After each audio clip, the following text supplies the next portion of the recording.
Late one night, in the company of only Tsukitoki, the son of the Grand Councillor Tsukikata, the cloistered emperor secretly left his residence and headed for Mount Kurama. When the priests there protested, saying it was still too close to the city, he courageously made his way along the steep path to Yokawa, through Sasanomine and Yukuzaka. He finally settled at the Jakujo Lodge in Gedatsudani. When the Heiai monks demanded that he move on to the East Pagoda, he relocated to the Enyo Lodge in Minamidani, where monks and warriors stood watch. The cloistered emperor fled to seek refuge on Mount Hiei. People spoke of the emperor's escape, claiming that he had left his palace to journey towards the Western Sea, while others said the regent had disappeared deep into the Yoshino Mountains. Great ladies, princes and princesses fled in all directions, some to Yawata, Keimo, Saga, Uzumasa, or the hills surrounding the city. The Heike had vanished, but the Genji had yet to take over.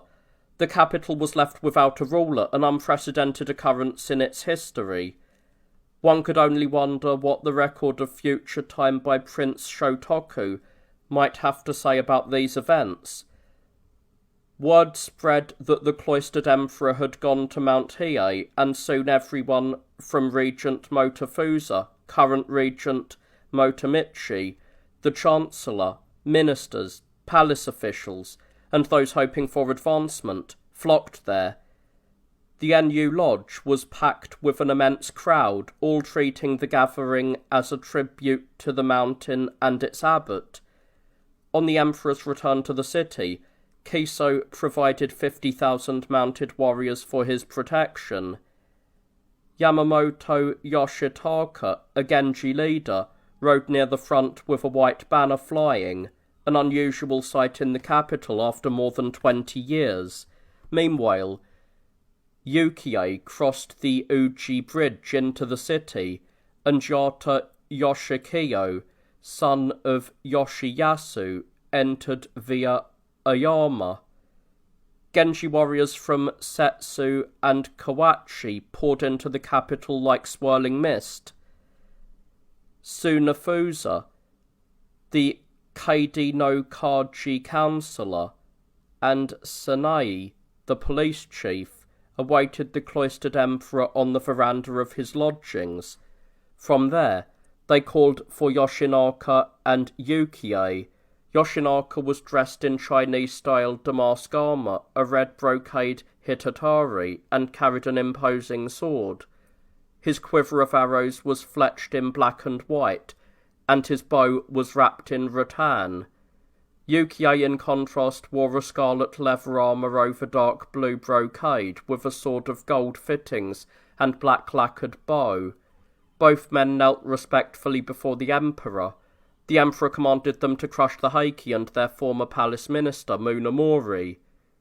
Yoshinaka and Yukie humbly accepted the task, but mentioned they had nowhere to stay.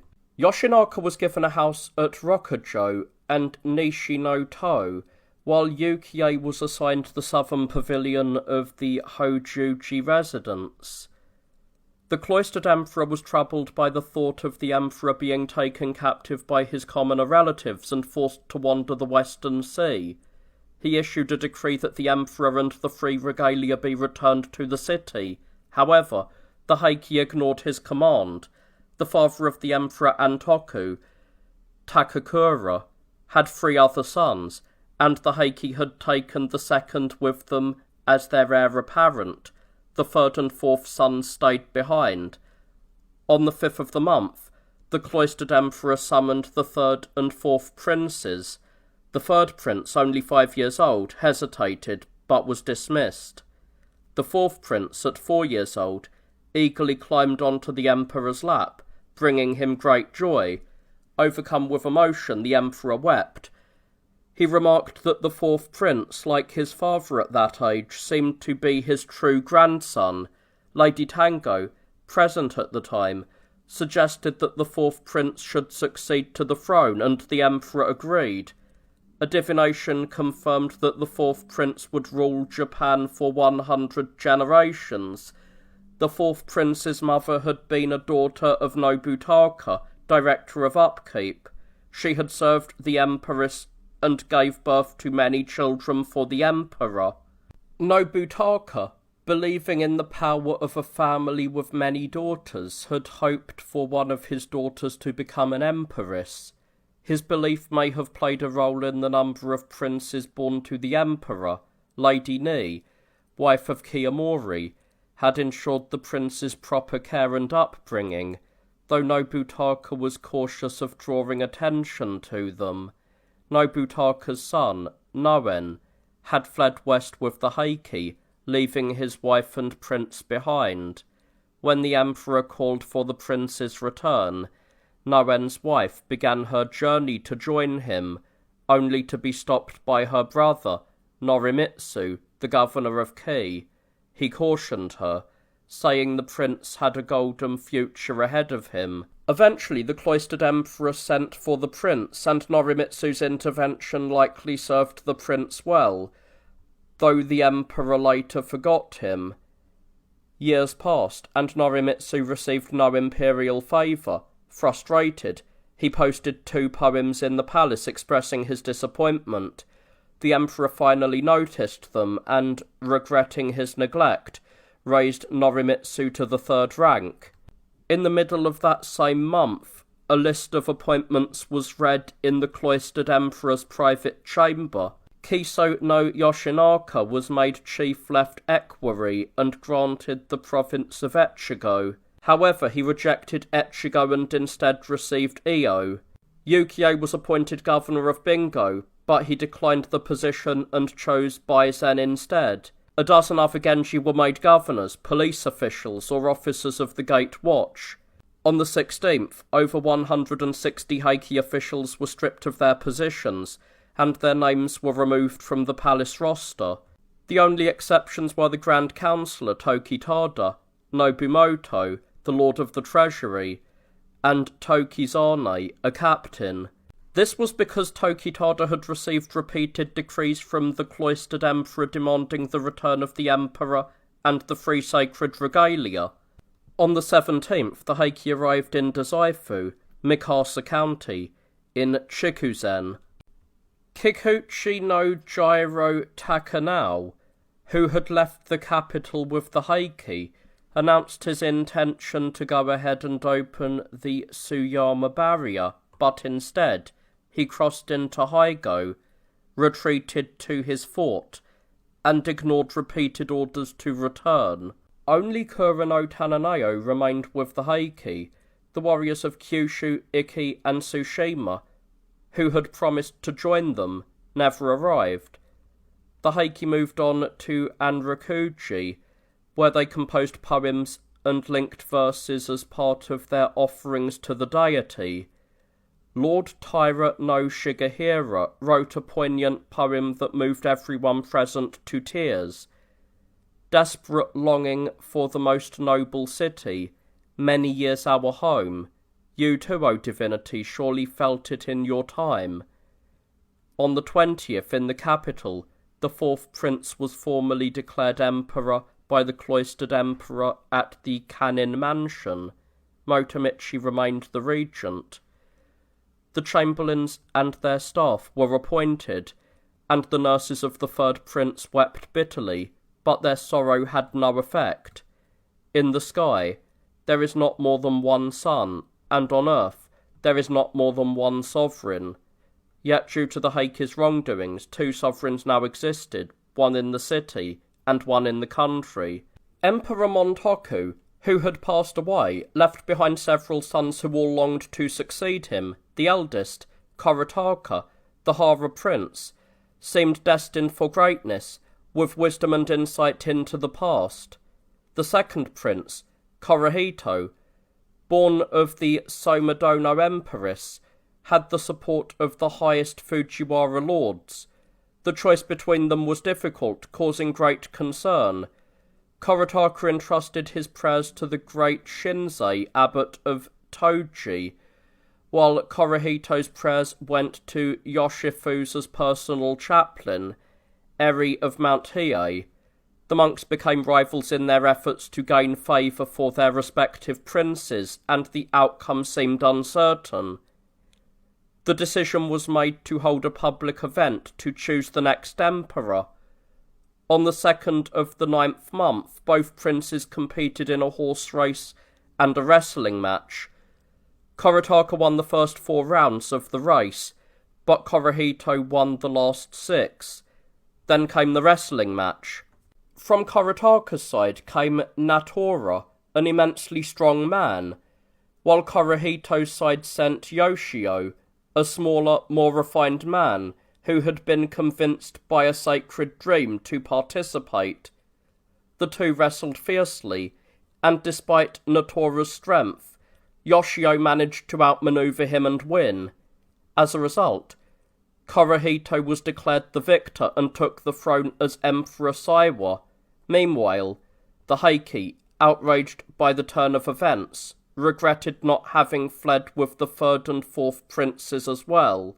Tokitada, reflecting on the situation, noted that if the 3rd prince had left the world and become a monk, the cloistered emperor would have likely made him emperor anyway. Despite some objections to the idea of a monk ascending the throne, Tokitada argued that there had been precedents in history, such as Emperor Tenmu, who had renounced the world before becoming emperor, and Empress Koken, who had done the same. On the 2nd of the 9th month, at the cloistered emperor's command, a senior noble, Naganori, was sent as an envoy to Ise, following in the footsteps of 3 previous retired emperors who had made similar journeys before renouncing the world. This time, however, the envoy was sent after the cloistered emperor had already given up worldly affairs. The Heike, now in Kyushu, had decided to establish a new capital, though they had yet to settle on a location. The emperor stayed at Iwado in Tananeo's house, surrounded by the homes of various gentlemen scattered across the moor and rice paddies. Though no one there was processing hemp for cloth, it could have easily been mistaken for the village of Tochi. The place itself was set in the mountains, much like the log house in the old poem, exuding its own distinct elegance. The emperor made his way to the Uza shrine, where he took residence in the house of the chief priest, Kinmichi.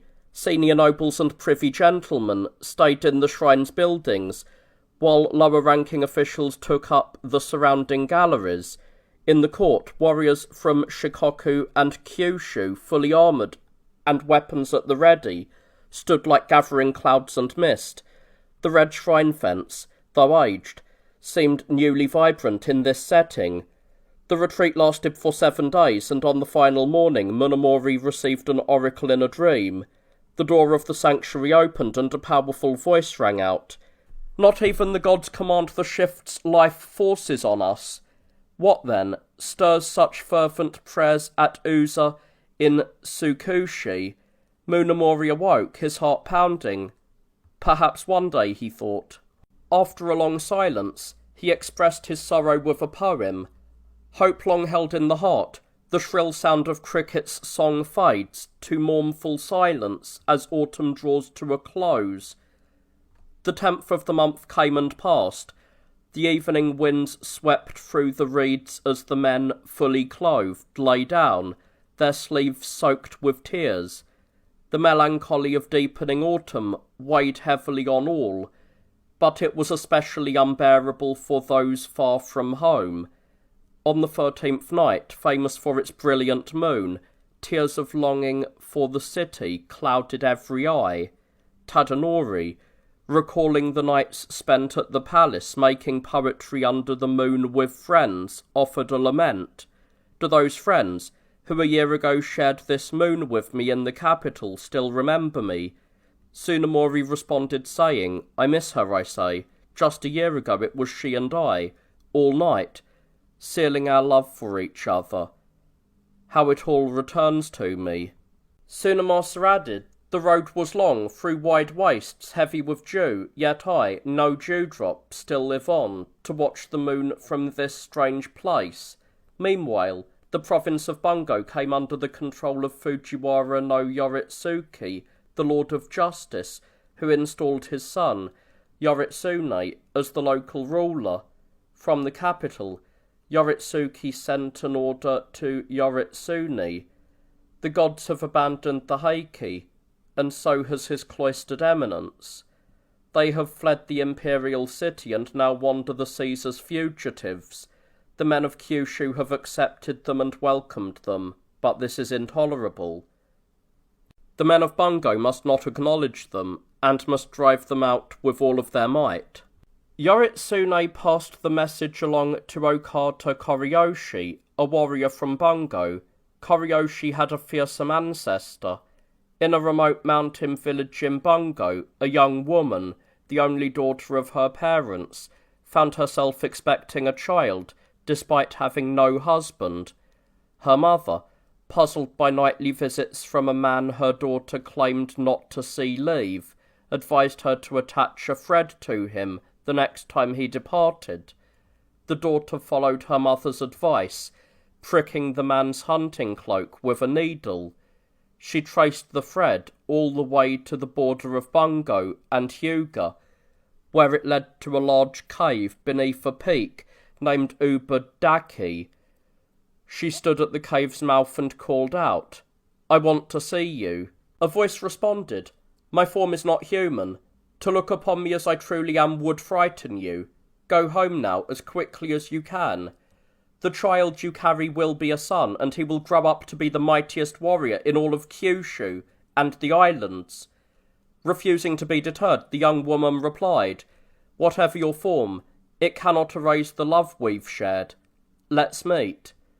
The voice responded, "As you wish," and from the cave emerged a serpent coiled 5 or 6 feet wide and over 100 feet long. The needle she had pricked into the cloak was caught in the serpent's gullet. The sight was so terrifying that the women with her screamed in fear and fled. Back home she gave birth to a son, and her father, Daitayu, agreed to raise him. By the time he was 7, the boy had grown tall and strong, and he was named Daita in honour of his grandfather.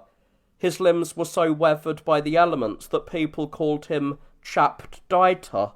This great serpent, however, was the vehicle of the Takachio god, revered by the people of Hyuga, and Koriyoshi claimed to be his descendant, only 5 generations removed.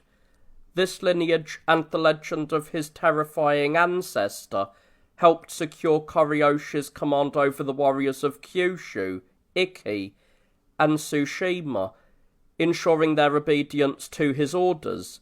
The Heike decided to establish their new capital in Kyushu and build a grand palace there, but news of Koriyoshi's rebellion disrupted their plans. The Grand Councillor, Tokitada, suggested to Manamori that a son of Shigemori might be sent to speak with Koriyoshi in hopes of persuading him to reconsider. Manamori agreed, and Tsukumori set off for Bungo with 500 horsemen. Despite his efforts, Koriyoshi refused to listen. In fact, he declared, "By all rights I should detain you, but as the saying goes, grand designs disregard petty details. Letting you go won't change anything. Go back to Dazaifu, and face whatever fate awaits you." He sent Tsukumori away without hesitation. Koriyoshi then sent his second son, Nojiri Koromura, to Dazaifu with a message. "I owe the Heike a great debt, and I should remove my helmet and unstring my bow in gratitude, but by command of his cloistered eminence I must expel you from Kyushu immediately. You must leave at once." Koromura delivered the message. Tokitada received him, dressed in his finest robes, and responded, "Our sovereign lord, the Emperor, descends directly from the Sun Goddess, and has the protection of both the Sun Goddess and Hachiman. The late Chancellor has twice suppressed rebellions, and men from Kyushu have served at the court. Yoritomo and Yoshinaka have already convinced the rebels in the east and north to join them, promising them rewards.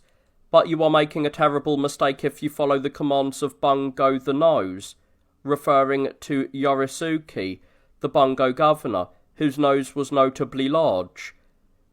Koromura returned to Koriyoshi and reported everything. Koriyoshi reacted with frustration, dismissing Tokitada's words as nonsense. The past is the past, now is the present. If that's all they have to say, we'll drive them out of Kyushu at once. The Heike soon learned that Koriyoshi was gathering his forces. Warriors Suisada and Morizumi declared, "We cannot allow this rebellion to spread. We must arrest him." They gathered 3,000 men and marched to Takano no Honji in Chikugo, launching an attack that lasted a day and a night. However, Koriyoshi's forces, like a mass of clouds and mist, were too powerful. The Heike had no choice but to retreat. Shortly after, news reached the Heike that Koriyoshi was advancing with 30,000 mounted men. The Heike fled to Zaifu in haste. The 10-man Tenji deity, thought to offer protection, had failed them, and leaving his shrine was a painful blow. The Emperor's procession, though meant to be grand, was a far cry from its former majesty. The Emperor's palanquin, stripped of its golden flowers and phoenix decorations, was little more than a simple crude conveyance.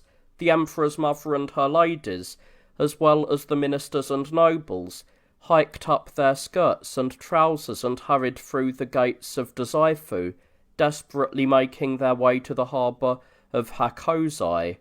It was raining heavily, and the wind carried sand. Their tears mixed with the rain as they prayed at the Sumiyoshi, Hakazaki, Kashi, and Munakata shrines, hoping the Emperor would return to the capital. They trudged on through Mount Terumi and Uzura Beach, enduring painful hardships. Their feet bled and their clothes were stained with the red sand. Their misery mirrored that of Zunzang, who had faced similar hardships crossing the shifting sands in search of the sacred scriptures. Though his mission had been noble, the Heike, however, fled before an unforgiving enemy, knowing their suffering might be nothing compared to the torment their future lives would bring. Harada Tananao, leading 2,000 men, joined the Heike, as did Yamagata Hideto, with several thousand more. Tananao and Hideto disliked each other so much that Tananao, fearing conflict, turned back before the two could meet. Passing the harbour of Ushiya, the Heike recalled seeing a village by the same name between the city and Fukuhara, and they were filled with a deep, painful longing. They would have preferred to flee to Pakchi, Koguro, or Kitan, places beyond the reach of the enemy, but the wind and waves were against them. Hideto escorted them to refuge in the Yamagata fortress, but news soon arrived that the enemy was advancing on Yamagata as well. The Heike hurriedly boarded small boats and sailed through the night to Yanagaigaura in Buzen. They planned to build a new palace there, but the site was too small. Then word came that the Genji were on their way from Nagato. The Heike once again boarded small fishing boats, preparing to cross the sea. Kiyotsune, Shigemori's third son, was given to dark thoughts. "The Genji have driven us from the capital, and now Koriyoshi has forced us from Kyushu. We are like fish caught in a net. There is no escape. No future awaits us." In the quiet of the night, he played his flute and sang songs of sorrow, chanting sutras and calling on Amida's name. Then he sank into the ocean depths, and though his men and women mourned, he was lost to them forever. In Nagato, Tyrano Tomomori's deputy, Michisuke, learned that the Heike were stranded at sea in small boats. He supplied them with over 100 large boats, which they used to cross to Shikoku. There, Shigeyoshi mobilized the local people to build a rough, broad-roofed imitation of an imperial palace at Yashima in Sanuki. Yet, it was unthinkable for the emperor to live in such a humble house, so his ship became his temporary dwelling. The ministers, nobles, and officials lived in reed-thatched huts, meant for fishermen, lying on the cold ground night after night. The dragon barge, riding in the waves, became a palace on the sea, never still for a moment. The moon rose from an abyss as deep as the despair they felt, and in the frost-covered reeds they saw the fragility of their lives. The cries of plovers on the sandbars added to the poignancy of the dawn. The sound of oars in the night stirred their hearts, and the sight of white herons in the distant pines made them think of the Genji banners. Wild geese calling across the sea kept them awake, imagining armed warriors approaching under the cover of night. The bitter winds wore down their bodies, and over time the glow of their skin and eyes faded. Hollow-eyed and weary, they wept for the homes they had lost.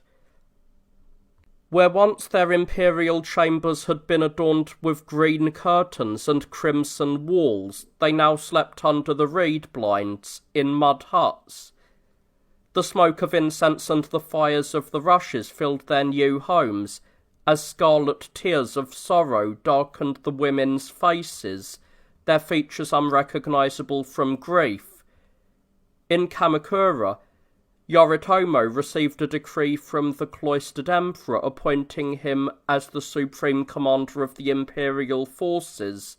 The envoy, Nakahara no Yasusada, delivered the message and arrived in the Kanto region with 2 retainers and 10 attendants.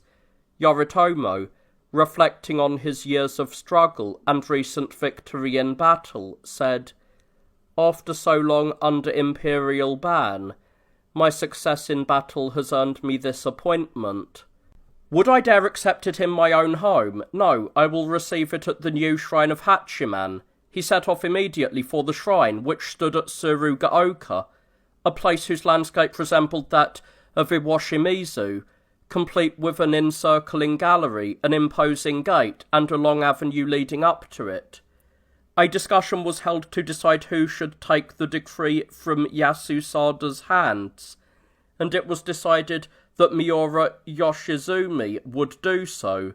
Yoshizumi, a renowned warrior from the 8 provinces, was chosen not only for his fame, but also because his father, Yoshiaki, had died in service to Yoritomo, and this would help guide his spirit through the afterlife. Yasusada arrived with a retinue, carrying the decree in a bag around his neck.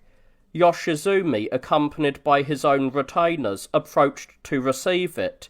He was dressed in black silk laced armour, over a blue-black hitatare, carrying a mighty sword and a bow.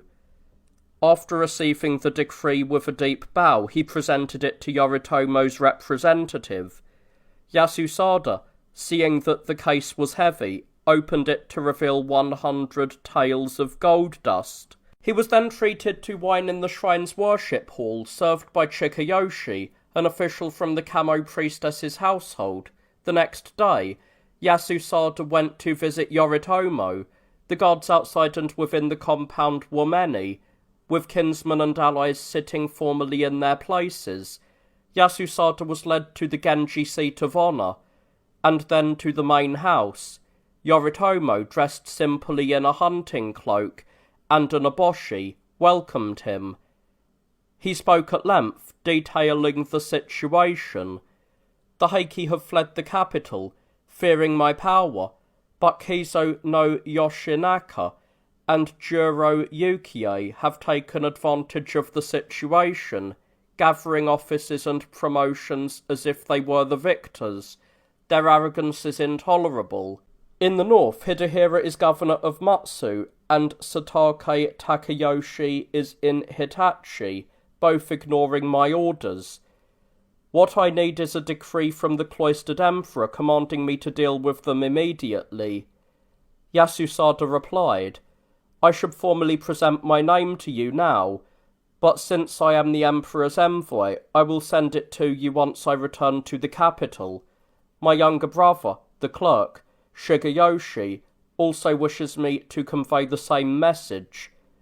Yoritomo smiled and replied, Your formal identification is not my concern now. However, I will expect it from you, as you have said. Yasusada then announced his return to the capital, but Yoritomo insisted he stay another day. The following day, Yasusada returned to Yoritomo's residence, where he was presented with gifts, a suit of green laced armour, a silver-trimmed sword, a rattan-wrapped bow with a set of arrows, and 13 horses, 3 of which were saddled. Yasusada's 12 men received clothing and saddles as well. 30 pack horses were loaded with rice to be distributed to the post stations along the way from Kamakura to Kagami. The quantity of rice was so great that a significant portion was given away as alms. Yasusada returned to the capital, where he visited the cloistered emperor. In the inner court, he described his journey to the Kanto region. The emperor was impressed, and the senior nobles and privy gentlemen smiled with approval. Yoritomo, they agreed, was a true gentleman. However, Kizo, during his time in the capital, had behaved rudely and spoken in an unrefined manner. This was hardly surprising, as Kizo had spent most of his life in a remote mountain village, far from any opportunities to acquire the polish of courtly society. Once, the Nakoma councillor, Mitsutaka, had business with Kizo. His man announced, Lord Nakoma is here to speak with you. Kizo laughed loudly. A cat is coming to see me, you say? Sir, the gentleman is a senior noble, the Nakoma councillor. I believe Nakoma is the place where he lives. All right, send him in. But even when the man arrived, Kiso couldn't bring himself to address him with respect, calling him instead Lord Pussycat. Give him something to eat. Please no, I'm not hungry now, the councillor protested.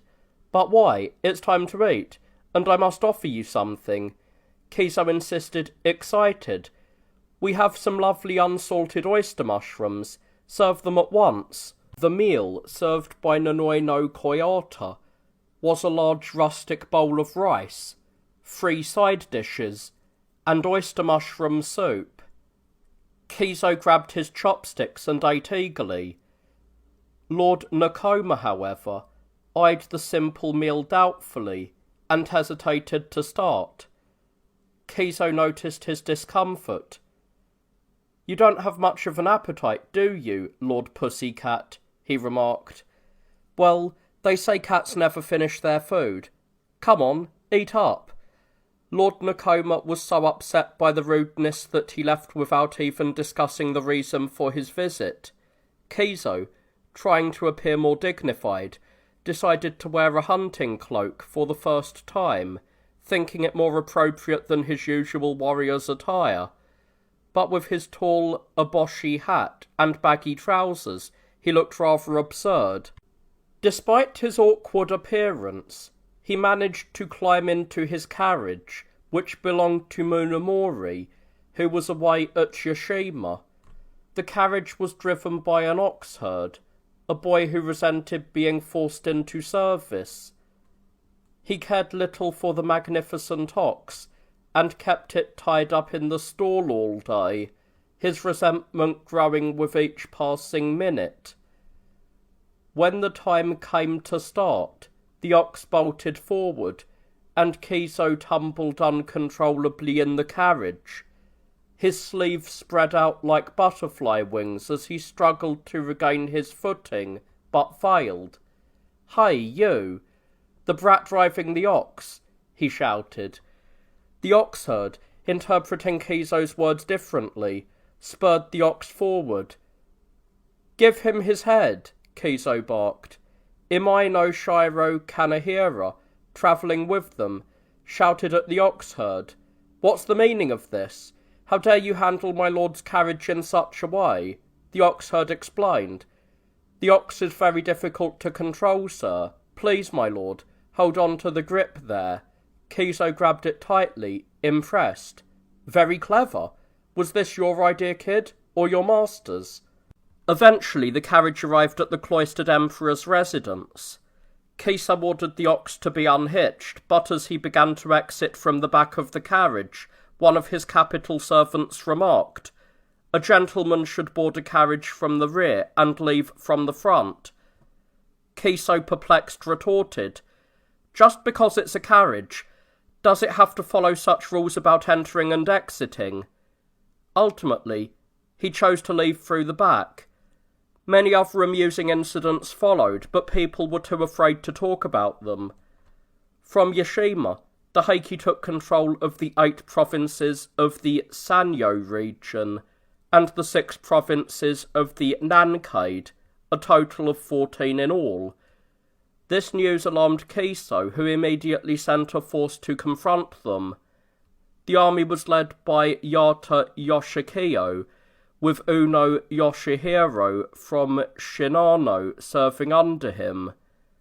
The force, numbering over 7,000 mounted warriors, travelled along the Sanyo road to Mizushima in Bitchu, where they gathered a fleet of boats.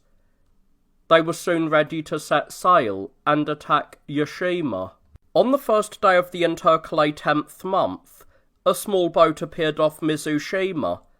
At first it looked like a fishing boat, but it was actually carrying a messenger from the Heike. Upon seeing it, the Genji warriors, with shouts and cries, quickly pulled 500 boats into the water from the beach, readying themselves for battle. The Heike in response launched 1,000 boats to launch their attack. At the front of the Heike's main force was Tomomori, while Noritsune commanded the rear guard. Noritsune shouted to his men, "What's going on? Why are you fighting with such half-heartedness? You'll regret it if those northern ruffians ever capture you alive. Tie our boats together." The Heike quickly lashed their 1,000 boats together at the bow, stern, and amidship, and laid planks across them to create a single large deck. Both sides then let out battle cries, exchanged arrows, and drove their boats into one another in a fierce clash. Those at a distance used bows, while those closer fought with swords. Some were caught by grappling hooks, while others used them to pull their opponents in. Some fought hand to hand, falling into the sea, while others were killed by each other's blades. Every man fought in his own way.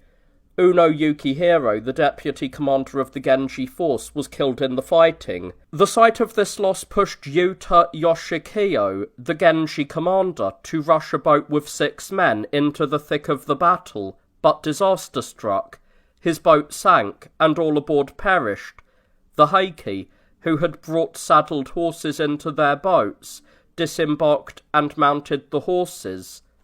With fierce battle cries, they charged into the fray. The loss of their commander caused the Genji forces to falter, and they broke into a panicked retreat. The battle at Mizushima allowed the Heike to avenge their previous defeats, washing away the shame from their past losses. This news deeply shocked Kizo. Immediately, he mobilized 10,000 men, and sent them down the Sanyo road to confront the threat. Senaro no Taro Kanayasu, a Heike retainer from the province of Bitchu, had been captured in the northern wars by Karamitsu no Jiro Naritsumi, a man from the province of Kaga. He was handed over to Naritsumi's younger brother, Nariuji, who treated Senaro with kindness. Known for his strength and skill, Senaro was spared execution, a decision that Kiso soon regretted. He was a man of remarkable spirit, much like the historical figures of Su Wu or Li Ling, whose captives endured hardship with an unbreakable will. While in captivity, Sanaro kept his resolve sharp. He carried out any work assigned to him, except for cutting wood and grass, all the while watching for any opportunity to escape and rejoin his lord. One day he met Nariuji and said, "Having been spared my life, I've reconsidered my loyalty. From now on I will fight for Lord Kiso with all my heart.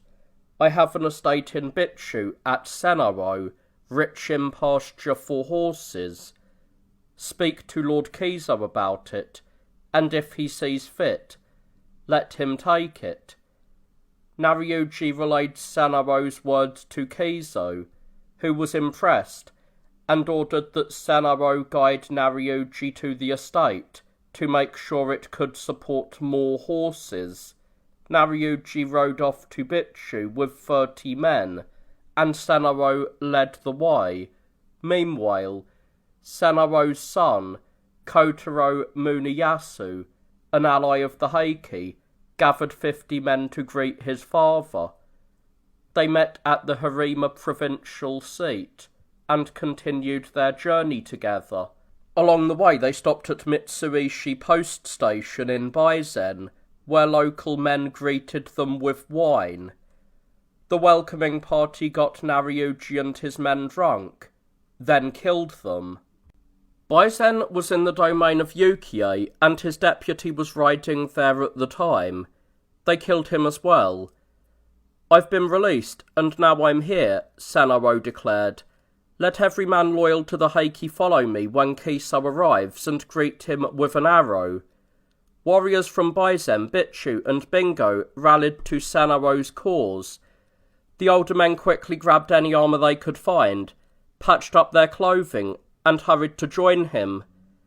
Over 2,000 mounted men gathered, and they made their way to Fukaruji Nawate, where they had fortified their position behind a wide and deep moat. They laid traps, built towers, and made a strong defensive wall.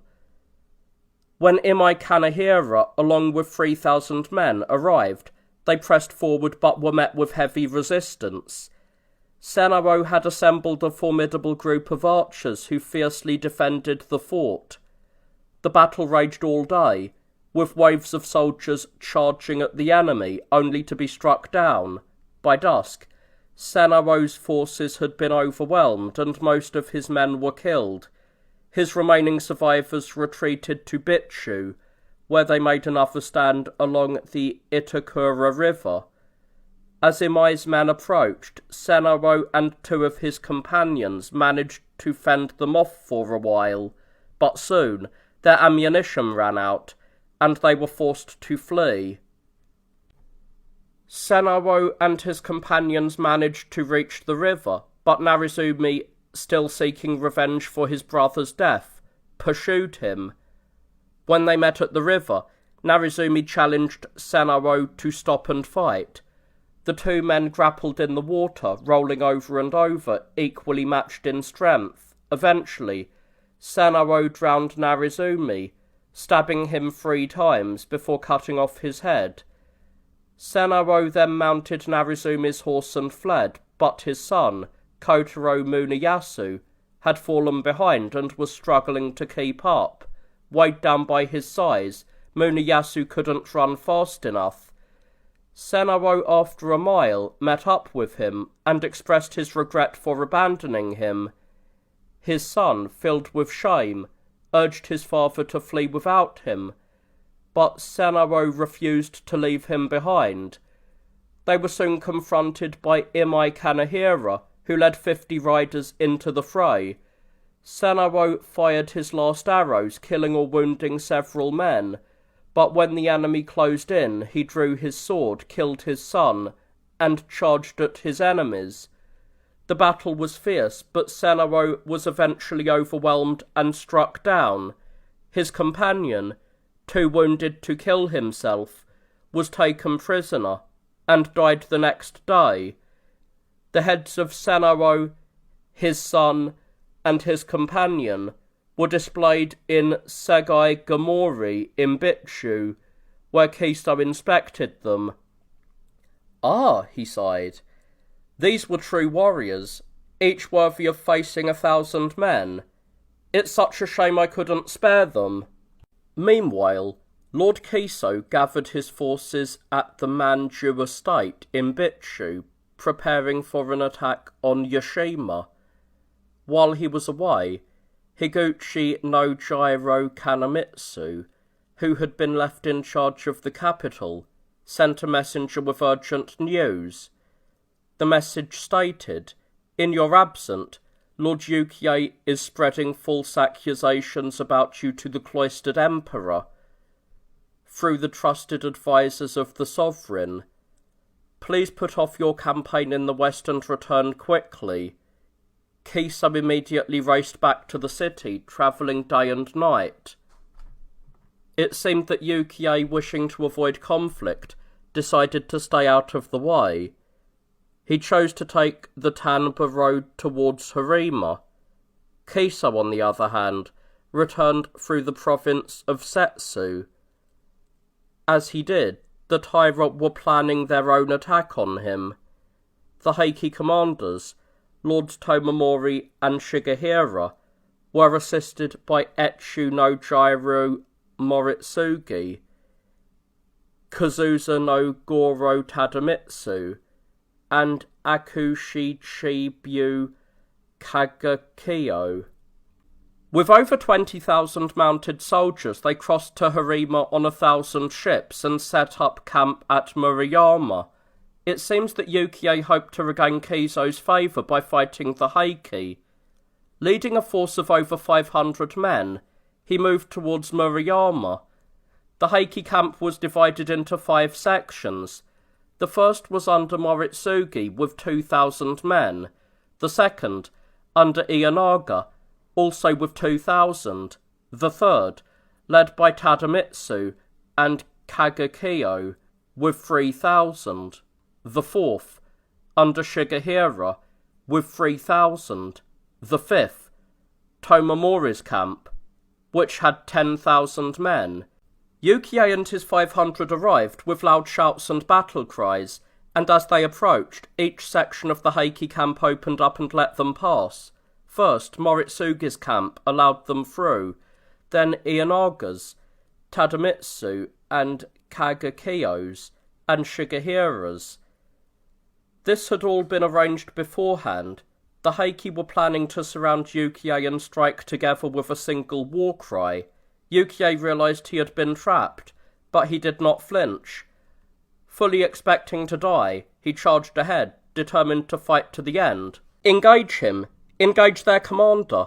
shouted the Heike, but no one dared to attack him directly. Tomomori's most trusted men, Ki Shichizaemon, Ki Hachimon, Ki Kuro, and others, fell before Yukie's blade, and his small group of fighters dwindled from 500 to just 30. Surrounded by enemies, Yukie had no clear way to escape. But with the desperation of a cornered warrior, he fought his way through the mass of enemies and managed to break free. Though nearly all of his followers were wounded, he himself escaped unscathed. He made it to a boat at Takasago in Harima and sailed to Izumi. From there he crossed into Kawachi and sought refuge at the fortress of Nagano. For the Heike, their victories at Murayama and Mizushima greatly strengthened their position. The capital was overrun by the Genji, who were everywhere, committing numerous thefts. They cut green rice plants from even sacred lands like those of Kamo and Hachiman, feeding them to their horses.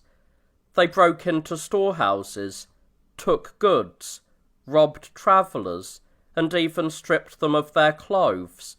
People said, when the Heike ruled the city, Lord Kiyomori was just a general threat. No one ever stole all of your clothes. Better the Heike than the Genji. The cloistered emperor sent a message to Kiso telling him to put a stop to the lawlessness. The police lieutenant, Tomoyasu, a son of the Ikki governor, delivered it. He was so skilled at playing the Suzumi, a hard drum, that people called him the Suzumi Lieutenant.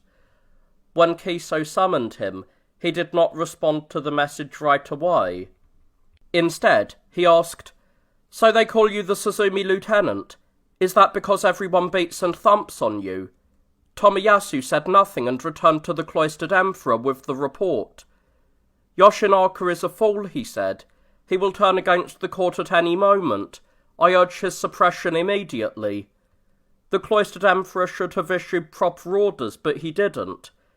Instead, he mobilized the abbots of Mount Hiei and Madeira to raise their fighting monks, and the senior nobles gathered a force of street boys, misfit youths, and beggars. At first, the warriors from the 5 inner provinces had sided with Kiso, but after hearing of their sovereign's displeasure with him, they switched sides and joined the cloistered emperor's camp. Even Murakami no Subaru, a warrior from the Shinano Genji, defected. Imai Kanehira told Kiso, "This is serious.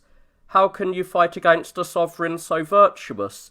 Take off your helmet, unstring your bow, and submit." Kiso was enraged. "When I came out of Shinano, I fought at Omi, Ida, Mount Tanami, Kurazaka, Shiozaka, and Shinohara. I fought at Fukuryuji Nawate, Sazano Samari, and Itakura's fort. Not once did I turn my back to the enemy. The cloistered emperor may be sovereign in name, but I won't submit to him. He's got no right to interfere with men feeding their horses rice leaves. My men have no granary. What else are they supposed to do? It's not like they're breaking into the homes of ministers and princes. That Suzumi lieutenant is out to get me. Go beat his drum for him. Smash it if you have to. This is probably my last battle. Yoritomo will hear about this. Now go out there and fight." The men from the northern provinces had already gone home, so Kiso had only 6,000 or 7,000 men left. He divided them into 7 corps, a strategy that had worked for him in the past. The first corps, 2,000 under Higuchi Kanemitsu, attacked from the rear at Imagumano. The rest of the corps headed for the Kamo River, where they would gather at the Shichijo riverbank at a signal.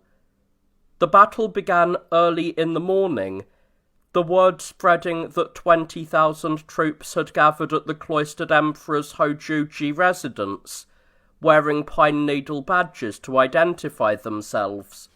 Kiso's forces surged forward to attack the west gate, where Tomoyasu was directing operations. He wore a red brocade hitatare and nawama, just a helmet with the emblem of the 4 celestial kings. He climbed the wall and stood waving a halberd in one hand and a vajira bell in the other, shaking it furiously. He jumped and danced about.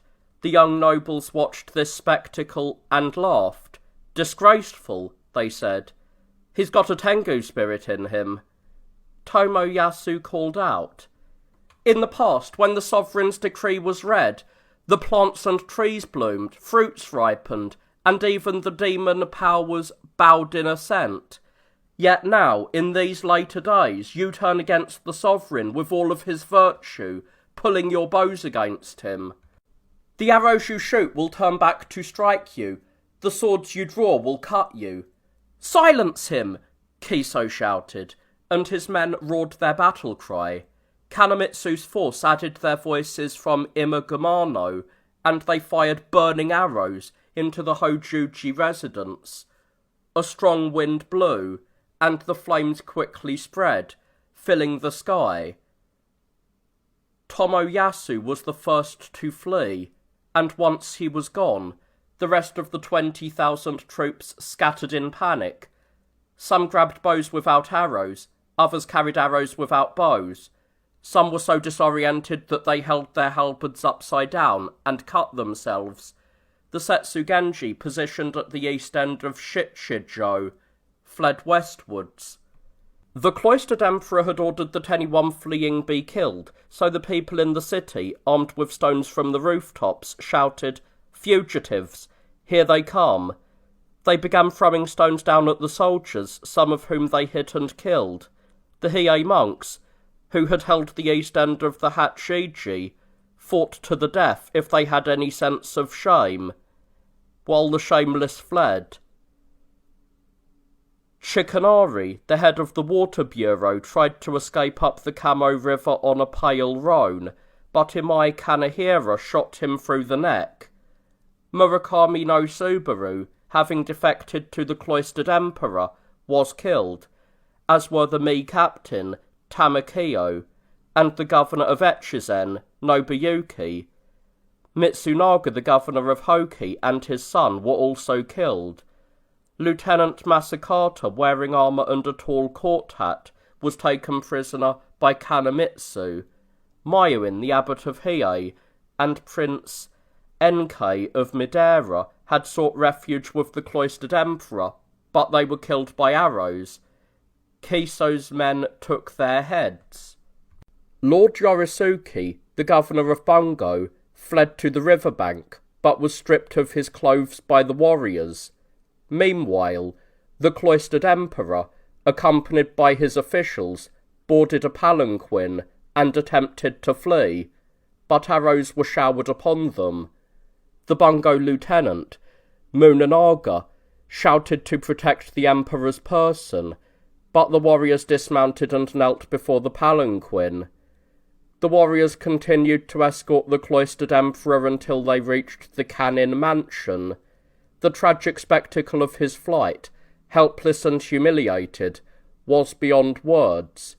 Nakakane, a supporter of the cloistered emperor, was stationed at the west gate of the Hojuji residence with 50 horsemen when Yamamoto Yoshitaka from the Mii Genji rode up.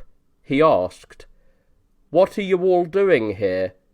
Who are you protecting? Both emperors, cloistered and reigning, are gone." Nakakane responded fiercely, charging into the enemy, and with only 7 men left, he managed to break through. Among them was a warrior monk named Kagabo from the Kasuka League. He was riding a pale roan that was difficult to control, so Nakakane offered his own horse, a chestnut with a white-tipped tail. However, the battle continued, and both Kagabo and Nakakane's men were killed. Nakakane's houseman, Nakayori, became separated from his master. Not knowing what had happened to him, Nakayori saw Nakakane's chestnut horse fleeing the battle. Convinced his master was dead, Nakayori, remembering a promise to die together, charged back into the fray, calling out his name and challenging his enemies. He fought valiantly, killing many, until he too was slain. Nakakane, unaware of this, fled south with his brother and a lone man. They encountered the regent Motomichi, who had left the city to escape the fighting. After a brief exchange, Nakakane and his men joined Motomichi and escaped, escorting him to safety before heading back to Kawachi. Kiso, after securing victories, went to the Kamo riverbank to display the heads of those he had defeated. He then rallied his forces, and a victorious shout echoed throughout the capital. Word spread, but the shout was of triumph, not of war. Naganori, a councillor, arrived at the Gojo Palace to report the death of key figures. His message moved the cloistered emperor to tears, particularly the death of Myuin, a distinguished monk. The following day, Kiso began to plan his next steps. He considered becoming emperor or cloistered emperor, but settled on the title of regent.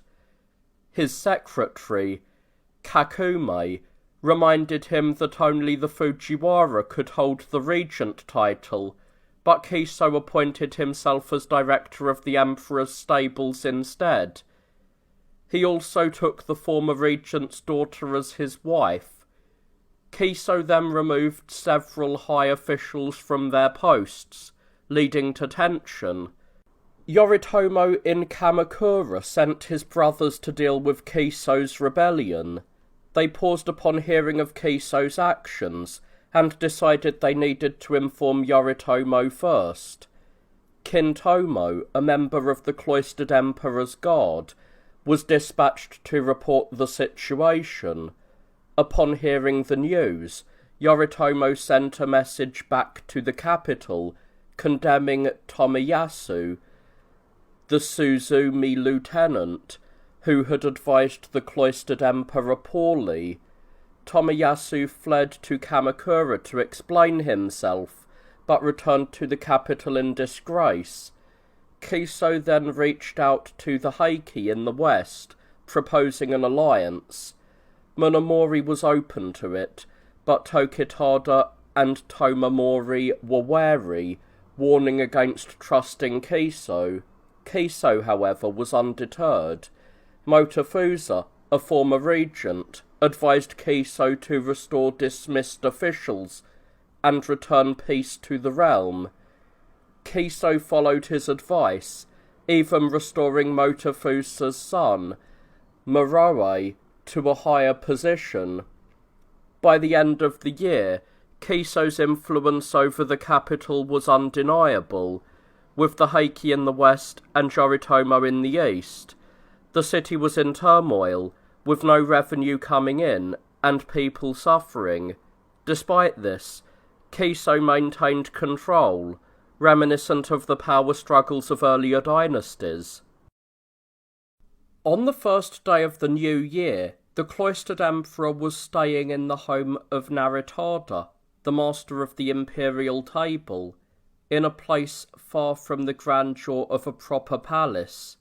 The setting was so unbefitting of an imperial residence that observing the traditional New Year's ceremonies was impossible. The usual formal greetings were absent, both from the emperor to his court and from the court to the emperor.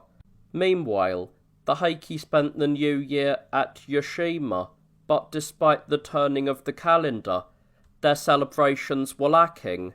Although the emperor was with them, there was no grand feast, no offerings made to the gods, no festival trout arrived from Kyushu, nor did the Keizu men from Yoshino bring their seasonal gifts.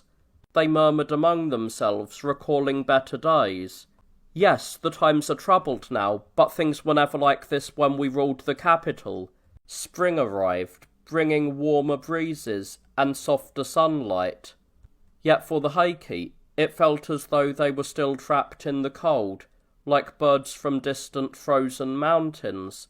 They reminisced about past joys, mornings under the cherry blossoms, nights lit by a perfect moon, poetry and music, games of kickball and archery, contests for the most beautiful fan, the finest painting, the most amusing insect or plant.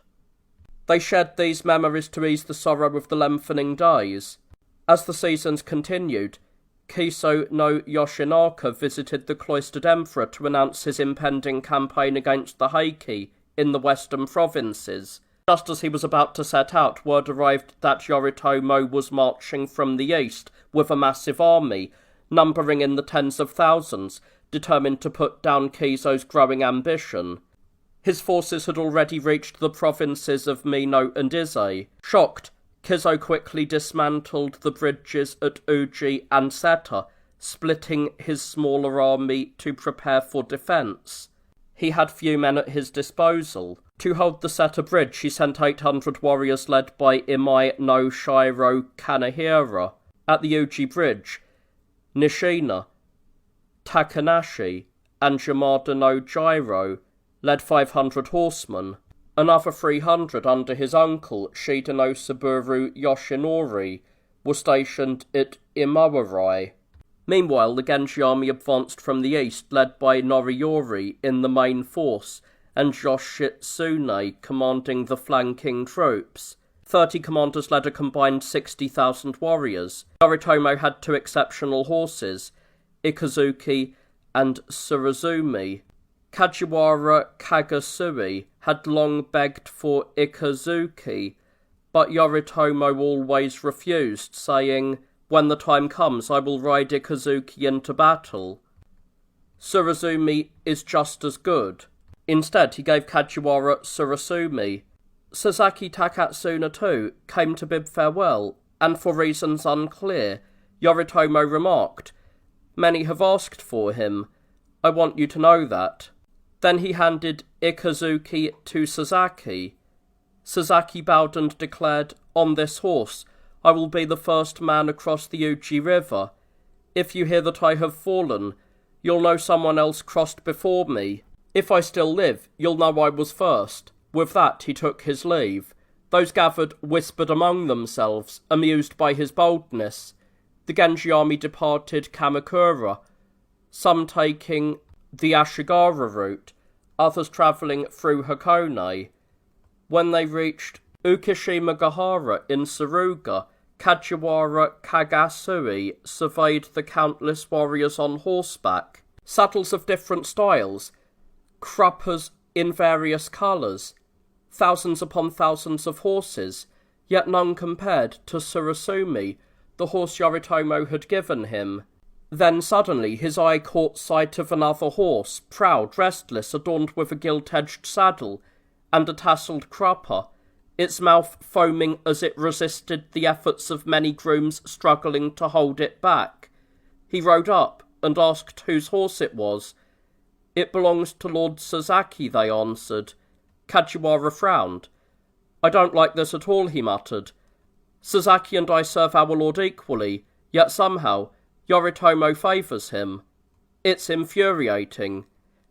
I could go to the capital and die in battle against Kizo's best warriors, or I could press on westward and face the Heike's finest, but none of that will matter if my lord does not value me. No, better to fight Sasaki, kill him, and then fall. That way Yoritomo loses not one, but 2 of his best men." He waited for Sasaki to approach, turning over in his mind how to act. Should he charge at him from the side, or confront him head-on? But first he decided to speak.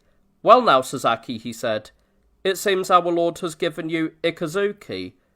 Sasaki, recalling that Kajiwara had wanted the horse as well, answered with a grin, "Here's what happened. I knew the bridges at Seta and Uji would be gone, and I had no horse strong enough to swim a river. I thought of asking for Ikazuki, but I'd heard even you had been refused, so I gave up on the idea. Instead, I took a different approach. On the night before we left, I got a groom to help me steal our lord's prized horse, and now, here I am, riding him to the capital. What do you think of that?" Kajiwara burst out laughing. "Damn," he said, "I should have stolen it myself." And with that his anger vanished, and he rode off, still laughing. The horse given to Sasaki Shiro was a powerful dark chestnut stallion, so fierce that he would bite any horse or man who came too close. Because of this, he was named Ikazuki, Pound of Flesh. He was unusually tall and strong. Kajiwara's horse was just as mighty, its coat so deep black that it was called Surasumi, ground ink. Neither was inferior to the other. As the army advanced westward, it split into 2 groups, the main force and the flanking force. Noriyori led the main force, accompanied by 35,000 mounted warriors, including Takada no Taro, Kagami no Jiro, Ichijo no Jiro, Itagaki no Subaru, Inagi no Subaru, Hangei no Shiro, Kumagai no Gyro, and Inamata no Kobairoku. They marched through the provinces, reaching Noji and Shinohara. Meanwhile, Yoshitsune commanded the flanking force, riding with 25,000 men, among them Yasuda no Subaru, Uchi no Taro, Hatakeyama no Gyro, Kajiwara Genda, Sasaki Shiro, Kasuya no Toda, Shibatani Uma no Jo, and Hariyama Mushadakoro.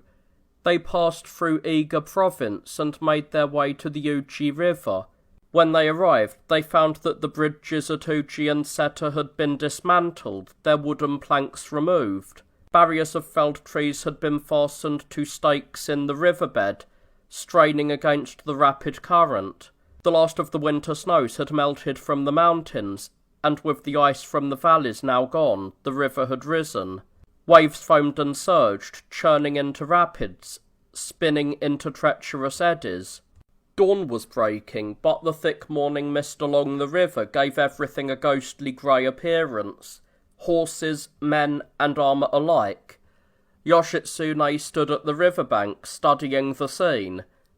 Perhaps to test the resolve of his men, he remarked, "This looks bad. Maybe we should go around through Yodo or Imoarai, or perhaps we should wait for the water to recede." Hatakeyama Shigadata, though only in his 21st year, boldly stepped forward. "Back in Kamakura, we heard all about this river," he declared. "It's not as if we're facing some unknown waterway. This river drains the Great Lake of Omi. If we wait, we might be stuck here forever. And who will build us a bridge? Remember the battle during the Jisho era? Ashikaga Tadatsuna crossed this river just fine. Do you think a god or demon carried him across?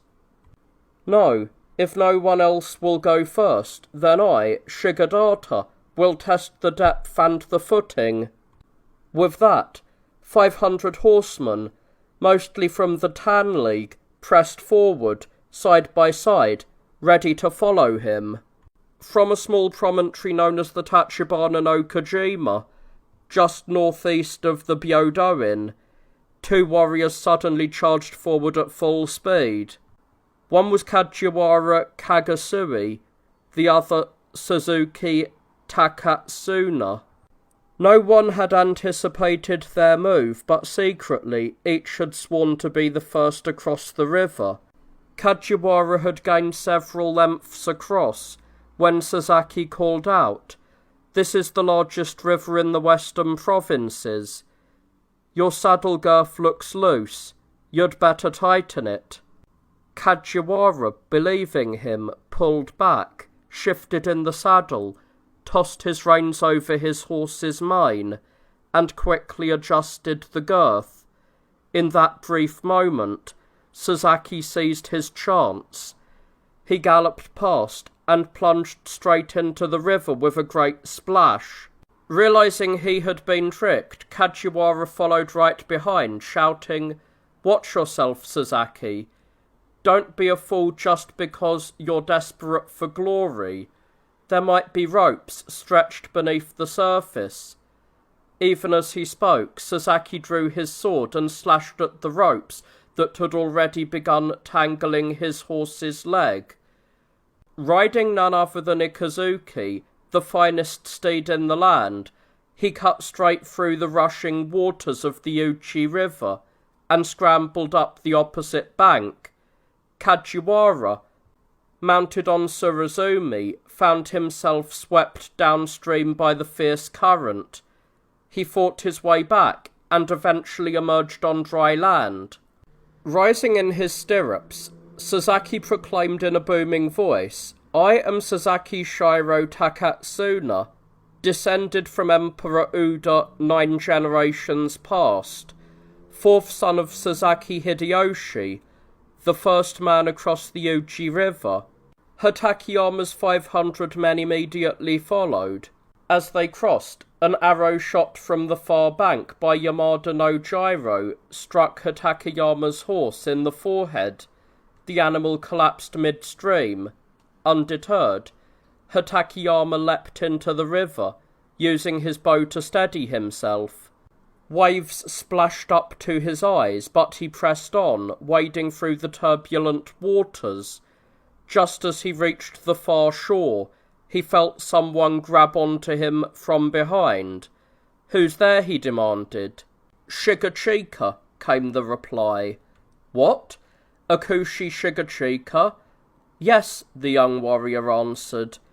Hatakeyama had once overseen Shigachika's coming-of-age ceremony. "The current was too strong. It swept my horse away," Shigachika explained. "I had no choice but to grab onto you." Hatakeyama scoffed. "You youngsters are always making us grown men do the hard work for you." With that, he hauled Shigachika up and threw him onto the bank.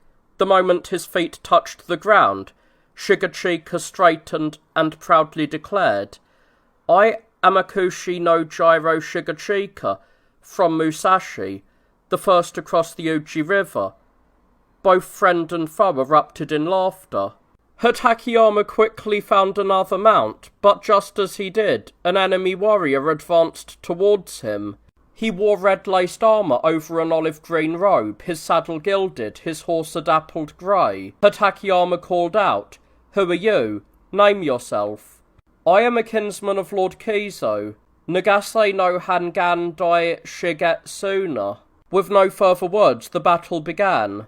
Hatakeyama closed the distance, seized his opponent, threw him down, twisted his head, and severed it with a single stroke.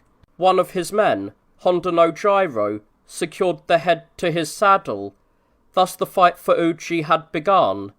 The warriors Kizo had sent to defend the bridge held their ground briefly, but once Yoshitsune's forces had crossed, they cut through the defenders and sent them fleeing towards the Kohata Hills and Fushimi. Meanwhile, at Seta, Inage Shigenari devised a plan. Instead of attempting to cross the dismantled bridge, he led his men through the shallows of Kugo at Tangami, outmanoeuvring the enemy and securing their advance. Kizo's forces were defeated. A messenger rushed to Kamakura with news of the battle. "And Sasaki?" Yoritomo asked immediately. "What about him?" "He was the first to cross the Uji River," the courier reported. Yoritomo opened the official report and read, "First across the Uji River, Sasaki Shiro Takatsuna. Second across, Kajiwara Genda Kagasui." There it was, in writing.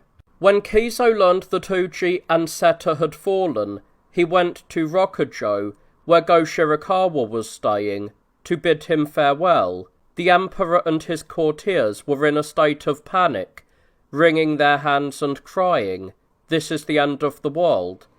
What are we to do?" Many made desperate vows, pleading for divine intervention. Kizo reached the main gate, but was told that the eastern warriors had already advanced to the banks of the Kamo River. Realizing there was nothing left to say to the cloistered emperor, he turned back. Before leaving, he visited a noble woman he had grown close to, who lived near the Rokujo Takakura crossing. He lingered with her, unable to tear himself away. One of his men, Echigo no Chuda Iemitsu, grew impatient. "How can you waste time like this?" he scolded. "The enemy is already at the Kamo River. Do you want to die here like a dog?" Still, Kizo hesitated. "Fine," Iemitsu said. "Then I will go ahead and wait for you on the Mountain of Death." Without another word, he drew his blade, cut open his belly, and died on the spot. Kizo was shaken. "That was a call to act," he admitted at last. Finally he left. His remaining forces were down to only 100 men. Among them was Naha no Taro Hirozumi a warrior from Kozuki province. As they rode along the riverbank at Rokujo, they spotted 30 enemy soldiers. 2 warriors broke from the group and charged. Shinoya no Goro Korihiro hesitated. Should we wait for reinforcements? Teshigahara no Gosaburu Ariano shook his head. A defeated force is already weakened. Let's finish them now. With a battle cry they attacked. Kiso fought with the desperate fury of a man who knew this was his last day. The eastern warriors swarmed him, each eager to claim his head. The commander, Yoshitsune, chose to stay back, focusing instead on securing the cloistered emperor's safety. Taking 5 or 6 fully armoured warriors, he rode to Rokujo, where the emperor was in hiding. From his vantage point on the eastern wall, Naritada, one of the emperor's attendants, watched in terror as 6 warriors galloped towards them, their helmets tilted back and a white banner waving. Dust rose in black clouds behind them. "It's Kiso," Naritada cried. "This is the end." Panic spread among the emperor's entourage, but then Naritada took another look. Wait, no, their crests are different. They must be the eastern warriors who just entered the city. Moments later, Yoshitsune reached the gate, dismounted, and called out in a strong voice, "I am Kuro Yoshitsune, younger brother of Yoritomo, arrived from the east to serve you. Please open the gate." Naritada was so relieved that he jumped down from the wall, injuring his back in the process. Too happy to care, he scrambled inside and announced Yoshitsune's arrival. Deeply moved, the cloistered emperor ordered the gate to be opened immediately. That day, Yoshitsune wore red brocade robes beneath his armour, which was laced with deep purple cords that darkened in colour from top to bottom. His helmet was adorned with wide curved horns. He carried a gold-trimmed sword, and his quiver held arrows fletched with mottled feathers. A strip of paper spiralled down the upper part of his bow, marking him as the leader. The cloistered emperor peered out from a latticed window. "These seem to be capable men," he said. "Have them state their names." One by one they did. First, their commander, Kuro Yoshitsune. Then, Yasuda no Subaru Yoshisada, Hatakeyama no Jiro Shigetada, Kajiwara Genda Kagasui, Sasaki Shiro Takatsuna, and Shibuya no Umanojo Shigetsuki. 6 men, each wearing different coloured armour, yet all equally composed and battle-hardened. Satisfied, the emperor had Naritada escort Yoshitsune to the broad hall before his chamber. There he questioned him about the day's battle. With great respect, Yoshitsune replied, "Kiso's rebellion alarmed Yoritomo so much that he sent Noriori and me, along with 30 senior commanders, leading an army of more than 60,000 horsemen. Noriori took the route through Seta and has not yet arrived. I crossed the Uji River and came straight here to ensure your Majesty's safety. Kiso fled upriver, and I have already sent men after him. By now, they have surely killed him." He spoke with complete composure. The cloistered emperor was impressed. "Excellent. Stragglers from Kiso's forces may still turn up and cause trouble. I want this place well guarded." Yoshitsune bowed in agreement. He secured all 4 gates and waited. Warriors arrived from all directions to join him. Before long, he had 10,000 men at his command. Kiso had hoped that, if things went badly, he could seize the emperor, flee westward, and join the Heike. He had even kept 20 strong retainers ready for the task. But hearing that Yoshitsune had already secured the emperor shattered that plan. It was over and he knew it. With a great cry, he charged into the army of tens of thousands. Again and again, he seemed certain to be cut down, yet each time he broke through. "If I had known it would come to this," Kizo said bitterly, "I would never have sent Imai to Seta. As children we played with bamboo horses. We swore that if we ever faced death, we would die together, and now we will be killed apart. How I wish it weren't so. I must find him." Determined, he rode up the river in search of his childhood friend. Near the banks between Sanjo and Rokujo, enemy forces closed in. Again and again, Kizo and his tiny band of warriors turned to fight, repelling enemies as thick as storm clouds. Abruptly, he veered towards Wataguchi and Matsuzuka. Not long ago, he had left Shinano at the head of 50,000 troops. Now, as he crossed the brook of Shinomiya, only 6 riders remained at his side. And how many of them would live to see another sunrise? The thought was almost too painful to bear.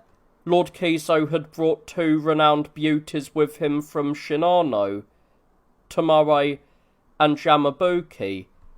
Yamabuki, unwell, remained in the capital, but Tomare, with her flawless white skin and long hair, was mesmerizing. She wasn't just beautiful, she was a warrior of extraordinary skill.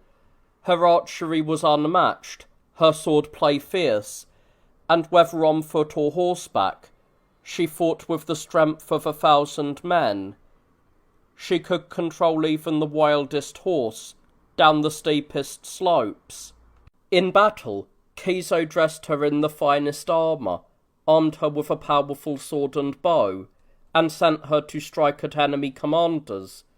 She won so many victories that no one could compare to her. As Kizo's forces were cut down in the retreat, only 7 of them remained, including Tomare. Rumours spread that he was making his way towards Tamba, or heading north through the mountain passes, but in truth, he was desperate to learn what had become of Kanehira, and was racing towards Seta. Meanwhile, Imai Kanehira had tried to hold the crossing with 800 men, but after relentless fighting, only 50 remained. He had furled his banner and was making his way back towards the city, searching for Kizo, when the 2 met each other at the shore. Recognizing each other from a distance, they spurred their horses forward. Kizo grasped Kanehira's hands. "I thought I was finished," he said, "but I couldn't rest until I knew what had happened to you." Kanehira replied, "You do me too much honour. I intended to die in battle at Seta, but my concern for you led me here." "The bond between us still holds then," Kizo said. "The enemy has scattered my men into the forests, but they must be nearby. Raise your banner."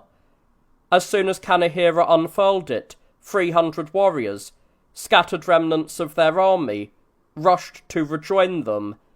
Kizo was pleased. "With this many we can at least fight our final battle. Who commands the enemy force over there?" "Ichijo no Jiro from Kai."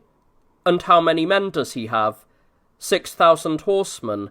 Kizo smiled grimly. "A worthy opponent.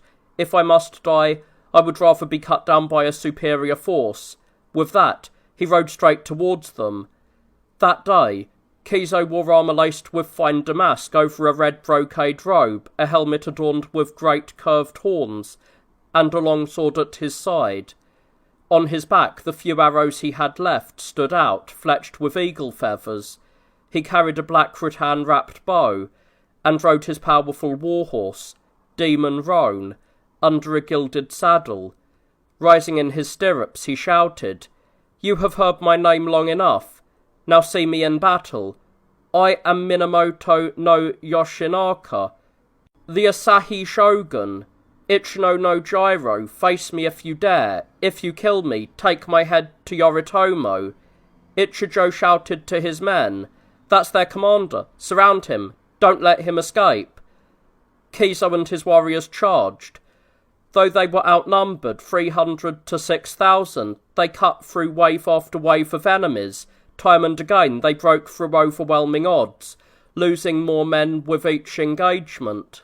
They fought their way through forces of 2,000, then 500, then a few hundred, but each fight diminished their numbers. At last, only 5 remained, including Tomare. Kizo turned to her. "Go, Tomare.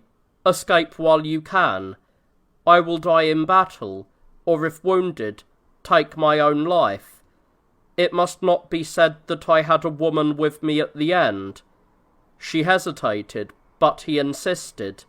At last, she said, "All I want is one final fight, so you can watch me die as a warrior."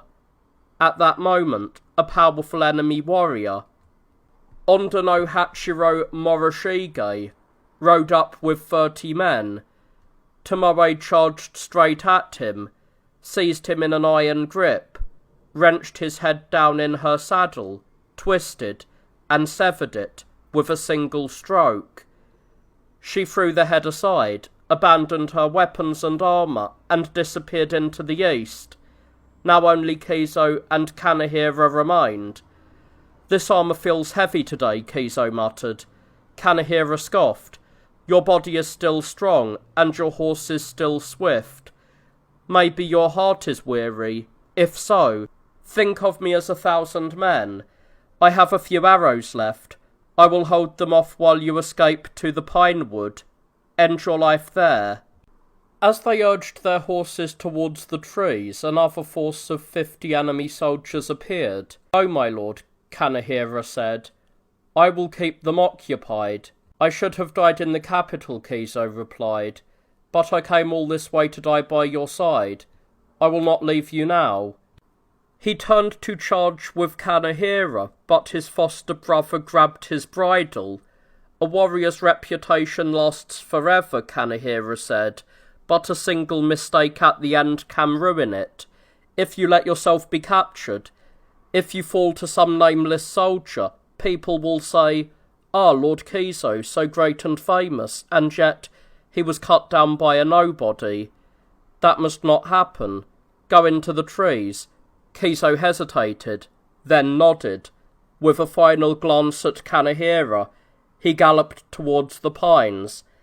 Kanehira turned to face the 50 enemies alone. Raising in his stirrups, he shouted, "You have long heard of me. Now witness my strength.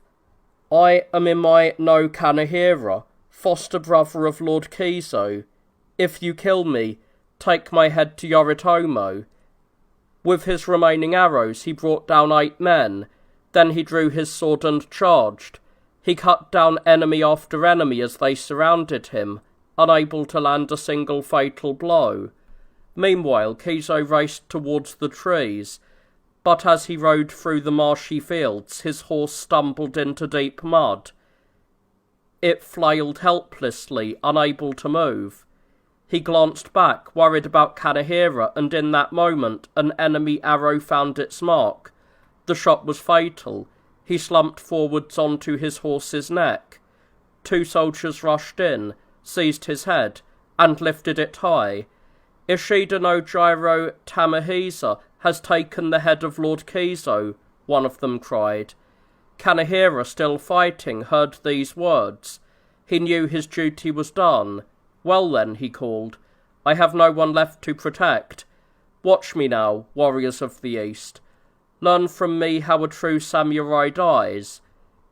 He took the point of his sword in his mouth, spurred his horse to full speed, and hurled himself head first from the saddle. The blade pierced through him. And so there was no final battle at Owazu, only the end of 2 great warriors. Imai's older brother, Higuchi Kanamitsu, had travelled to Kawachi province, heading for the Nagano fortress with the intent of dealing with Yukie. However, by the time he arrived, Yukie had already moved on to Nagusa in Ki. Determined to find him, Higuchi set off in pursuit. But when news of intense fighting in the capital reached him, he turned his horse and rode there instead. At the Yodo River Bridge, he encountered one of Imai's servants, who upon seeing him cried out in distress, Where are you going? Lord Kiso is dead, and Lord Imai has taken his own life." Stricken with grief, Higuchi wept. Then turning to his remaining men, he declared, "Listen to me, all of you who have served Lord Kiso with loyalty. Go your own way. Retreat from the world. Become monks. Pray for our Lord in the next life. As for me, I will go to the capital, fight to the death, and join my lord and my brother Imai Kanehira in the afterlife." As he rode on, most of his 500 warriors quietly withdrew, until only 20 remained by his side. By the time he reached the south gate of the Toba mansion, word had spread that Higuchi Kanemitsu was entering the city.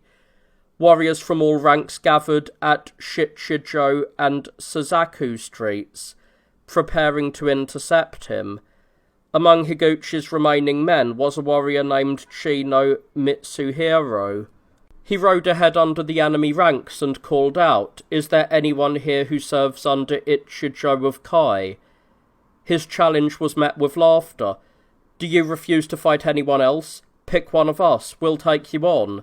Unfazed, Chino declared, "I am Chino Matsuhiro, son of Chino Mitsui from Suwa Shrine in Shinano Province.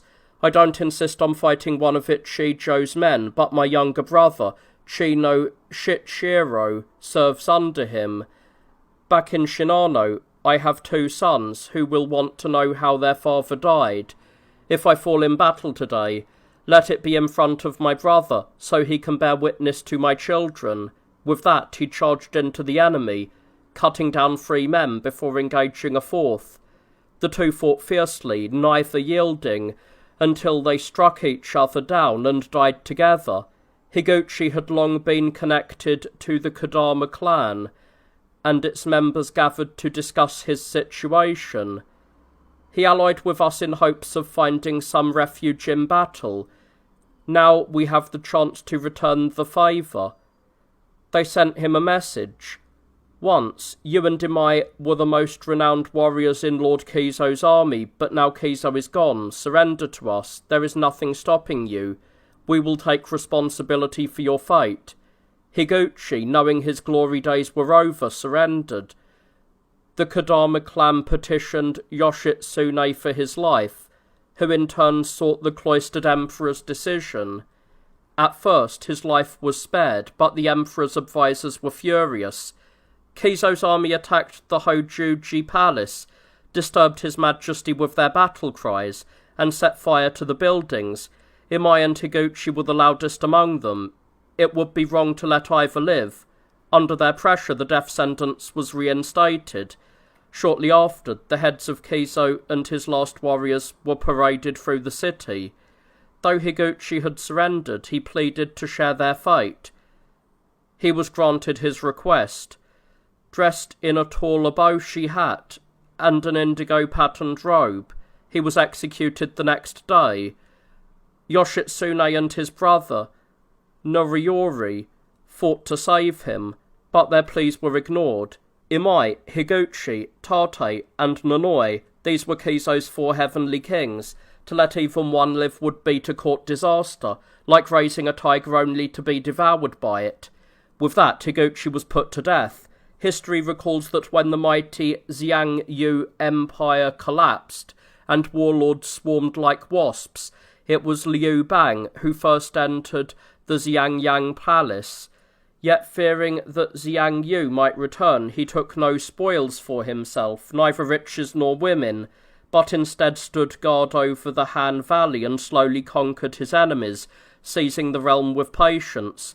If Kiso had acted with such foresight, if he had listened to Yoritomo even after taking the capital, perhaps he, too, could have succeeded. Meanwhile, the Heike, who had retreated to Yashima no Sanuki, had crossed over to the Nanaiwa coast, and re-established themselves in Fukuhara, their former capital. They fortified Ichinotani to the west, and guarded the eastern approach with their main force in Ikuta Wood.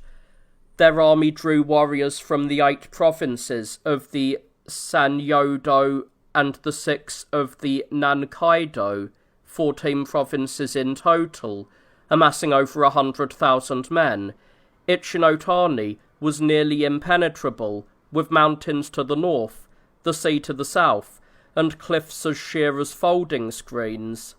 They had piled up boulders, felled massive trees for barricades, and lined their warships along the shore, forming a wall of shields over the waves. On the fortress towers, battle-hardened warriors from Kyushu and Shikoku stood ready, fearless men who could fight 1,000 enemies alone. Below, rows of saddled horses waited eagerly for battle. Drums pounded like thunder, filling the air with the rhythm of war. Archers held their bows taut, the strings drawn back to their lips, while the glint of sharp swords flashed like frost in autumn. On the banners, red emblems fluttered in the wind like tongues of fire burning against the bright sky. For the Heike relocated to Fukuhara, their support among the Shikoku warriors began to waver. The principal officials of Awa and Sanuki in particular rejected them and started leaning towards the Genji. However, they realised that after following the Heike for so long, the Genji might not trust them if they suddenly switched sides. We need to prove our loyalty first, they reasoned. Let's fire a few arrows at the Heike, and then we'll deflect to the Genji on that basis. They soon learned that Taira no Norimori was in Shimotsuri, in Baizen, along with his sons, Michimori and Noritsune. With 10 battalions of men, they sallied there, planning to stage an attack. But Noritsune was already aware of their arrival. Those traitors, he roared. Just the other day, they were cutting grass to feed our horses, and now they dare turn against us. He immediately ordered his men to attack, shouting, "Kill every last one of them." The Shikoku warriors had only meant to fire a few arrows and then retreat, but Noritsune's furious assault caught them off guard. Realising they were completely outmatched, they fled before the enemy could even reach them, retreating towards the capital.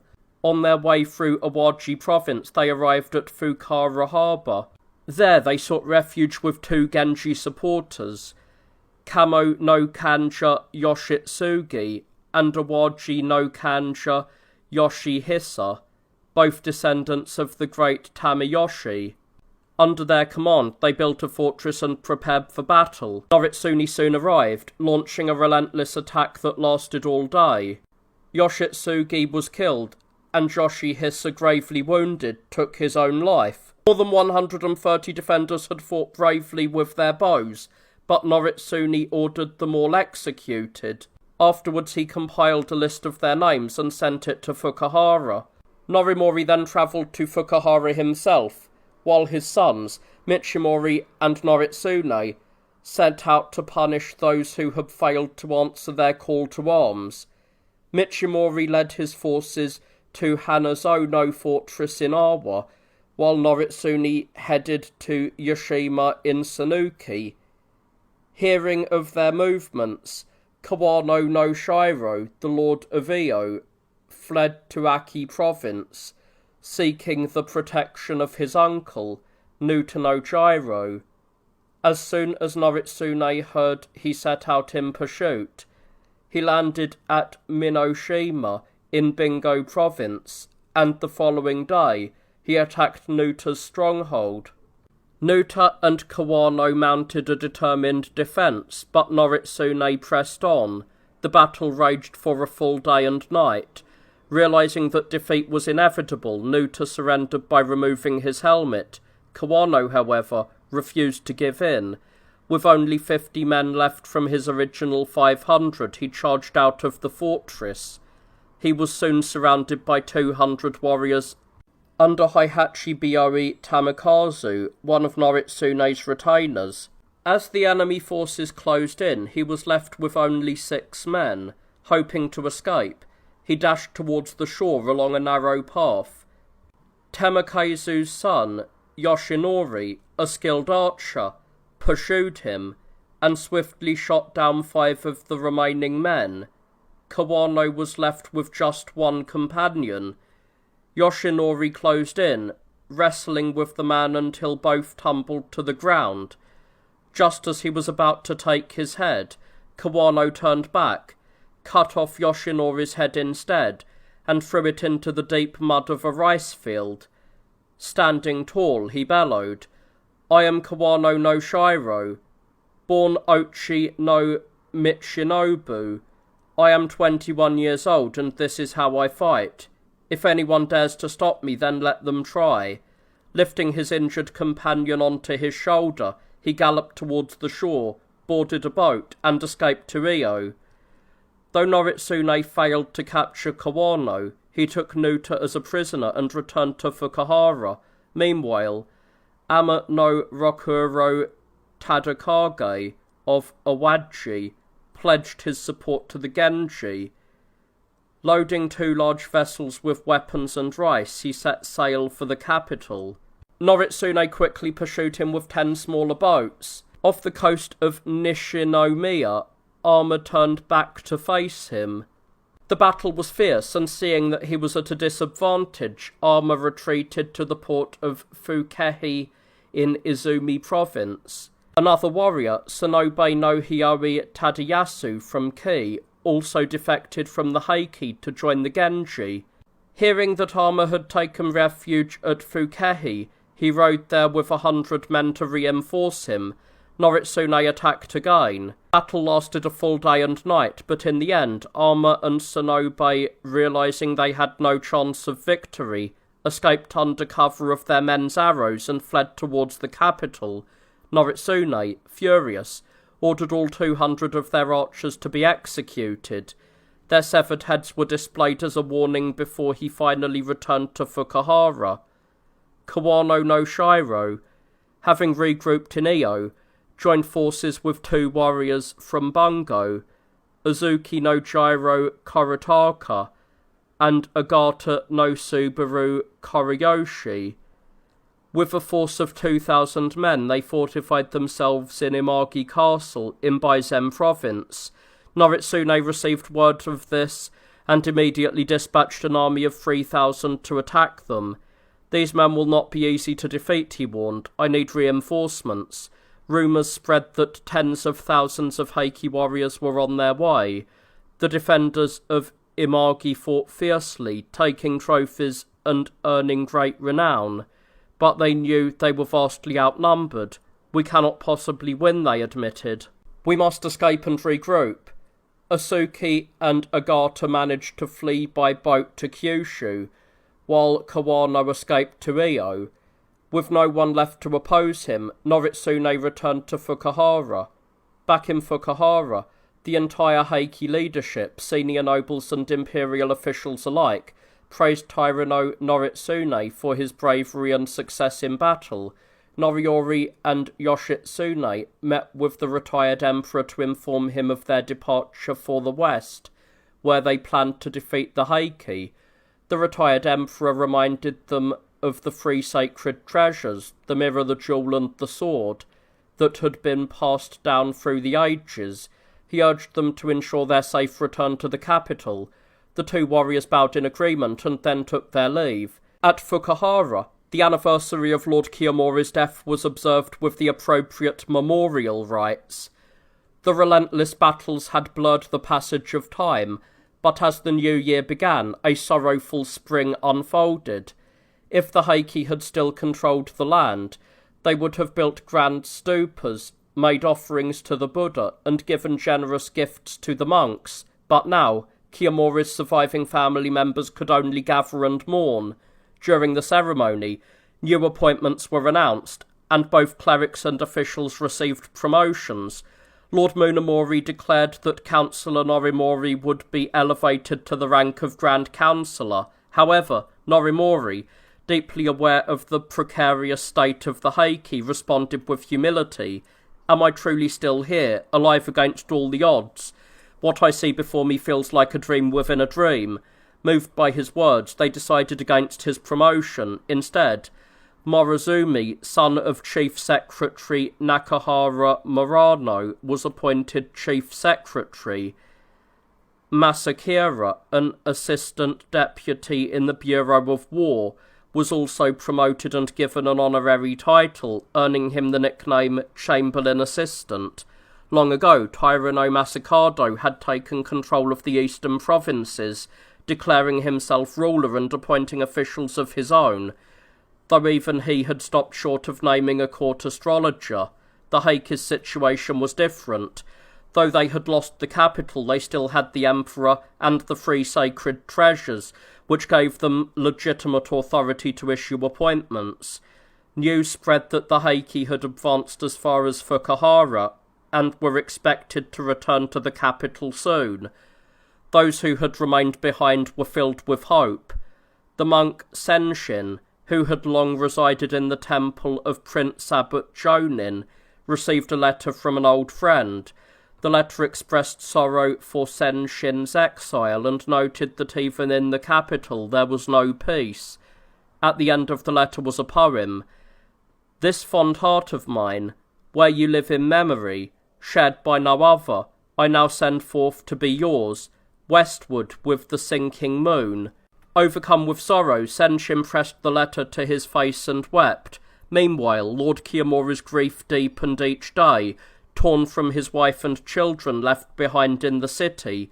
Occasionally, merchants brought him letters, which only worsened his pain.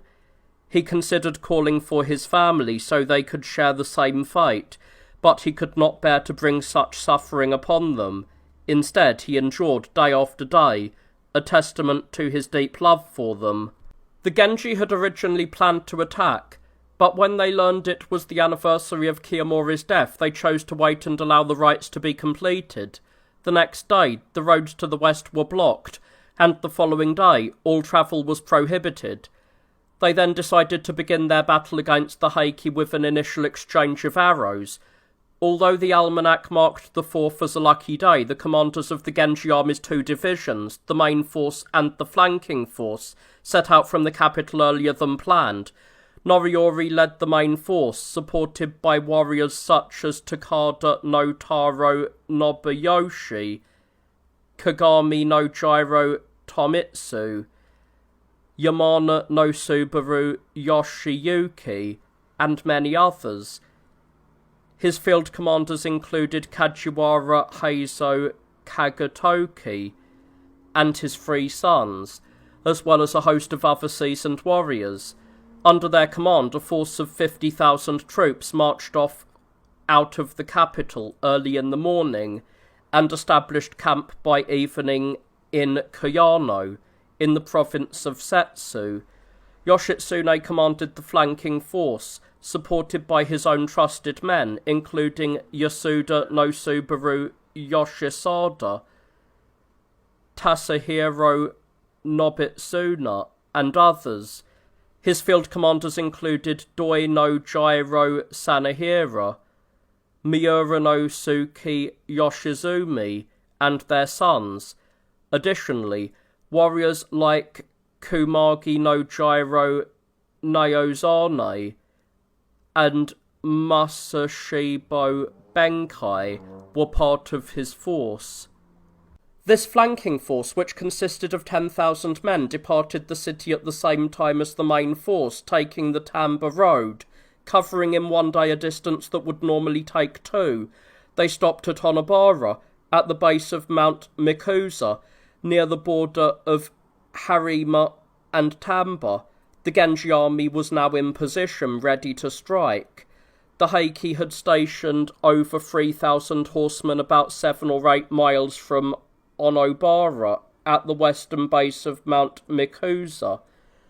Their forces were led by Taira no Tsukimori, Arimori, Tadafusa, and Morimori, along with field officers Hainaibyari Kiyoi and Emi no Jiro Morikata. That night, Yoshitsune called for Doi no Jiro Sanahira. "I hear there is a large Heike force camped west of Mount Mikusa, not far from here," he said. "What do you think? Should we attack now or wait until morning?" Before Sanahira could answer, Toshiro stepped forward. "If we wait, the Heike will have time to gather reinforcements. There may be 3,000 of them, but we have 10,000. We should strike now." "Well said, Toshiro," Sanahira agreed. "If that's the plan, let's move out immediately." But as the warriors prepared to ride, some hesitated. "It's pitch dark," they murmured. "How will we even find our way?" Yoshitsune considered this. "What about torches? The big ones?" he asked. "Absolutely," Sanahira replied, and he set fire to the houses of Onabara. Soon flames spread across the moors and up the mountains, igniting grass and trees. The fires illuminated the path ahead, making the night as bright as day. Tashiro, the one who had urged an immediate attack, was the youngest son of the former governor of Izu, Councillor Tamatsuna. He was born from his father's love affair with the daughter of Kano Nozuke, Mochimitsu, and was raised by his mother's grandfather, who trained him as a warrior. His ancestry stretched back 5 generations to Prince Tsukihito, the son of Emperor Go-Sanjo. With such noble lineage and skill in battle, he was a formidable fighter. Meanwhile, the Heike had no suspicion that an attack would come that night. Confident that the battle would take place in the morning, they allowed themselves to rest. Fighting while drowsy is dangerous, they reasoned. Better to get some proper sleep first. Most of them lay down, using their helmets, armour sleeves, or quivers as pillows, and fell into a deep slumber. It was in the dead of night when the Genji army, 10,000 strong, descended upon them with terrifying war cries. The sudden assault threw the Heike into chaos. Some reached for their bows, but had no arrows, while others grabbed arrows but forgot their bows. In the confusion, many scrambled away to avoid the thundering hooves of enemy horses, leaving their camp wide open to attack. The Genji warriors pursued the fleeing Heike mercilessly, cutting them down one after another. 500 Heike perished under a storm of Genji arrows, and many more were wounded. Their leaders, Tsukimori, Arimori, and Tadafusa, were so ashamed of the defeat that they fled to Takasago in Harima, where they boarded a boat and sailed to Yashima in Sanuki. Meanwhile, Morimori gathered what remained of their forces, including Hainabiori and Emi no Jiro, and led them to Ichinotani to regroup. Lord Monomori sent his official, Yoshiyuki, to deliver an urgent message to the Heike nobles. "It seems that Kuru Yoshitsune has crushed our forces at Mikusa, and could storm Ichinotani at any moment." The nobles took their leave immediately. Meanwhile, Monomori sent another request to Noritsumi. "I apologise for asking again, but could you go out and face them?" Noritsumi, unfazed, replied, "Battle is my life. Victory is never won by waiting in one's own territory like a fisherman or a hunter, avoiding difficult ground. I will gladly face a strong enemy as many times as necessary. This time I will win. You have nothing to worry about." Encouraged by Noritsune's confidence, Monomori placed 10,000 horsemen under his command, led by Moritoshi, the former governor of Etsu. With his elder brother, Michimori, Noritsune secured the defensive position below Hiyadori Ravine, the most vulnerable side. Before the battle, Michimori called his wife to his command post and bid her a tender farewell, but Noritsune, irritated, scolded him. "This is the most dangerous spot on the battlefield, which is exactly why I was placed here. The Genji could attack from above at any moment. We might not even have time to grab our bows, let alone fire an arrow. And there you are, wasting time with sentimental goodbyes. Stop this nonsense." Michimori took the reprimand to heart, armed himself, and quickly sent his wife away. By late afternoon, the Genji forces advanced from Koyano, steadily pushing towards Ikuta Woods. Looking out towards Suzume Pines, the Mikage Woods, and Koyano, one could see their camps stretching far and wide. their fires growing brightly in the distance. As night fell, the flames illuminated the landscape, as if the moon had risen over the nearby mountains. "We should light fires of our own," the Heike said, and they managed to set a few in Ikuta woods. But by dawn the Genji's fires still blazed in the darkness like stars scattered across a clear sky. It was a sight like something out of an old poem, reminiscent of fireflies dancing by a river. While the Genji took their time camping and tending to their horses, the Heike remained on edge, bracing for an attack at any moment. At daybreak, Yoshitsune split his 10,000 warriors into two groups. He sent 7,000 under Doi Sanahira to attack Ichinotani from the west, while he led 3,000 on a flanking manoeuvre through the Tamba Road, aiming to charge down Hiyadori Ravine. His men hesitated. "But everyone knows Hiyadori is impassable," some murmured. "If I must die, I'd rather die fighting the enemy than falling off a cliff," said another. "There must be someone who knows these mountains," someone suggested. Hirayama Suashigi, a warrior from Musashi, stepped forward. "I do," he said. Yoshitsune was sceptical. "You're from the east. You've never even seen these mountains, so how could you possibly know the way?"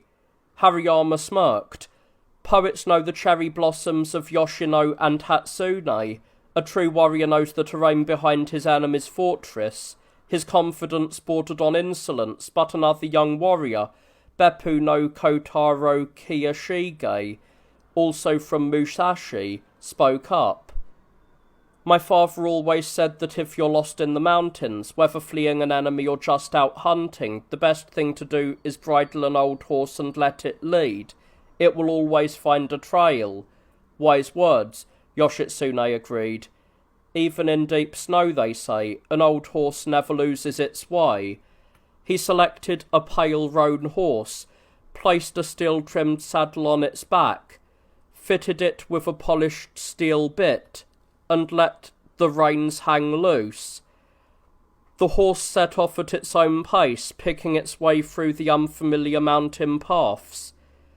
Though it was still early in the year, patches of lingering snow dotted the peaks like scattered blossoms.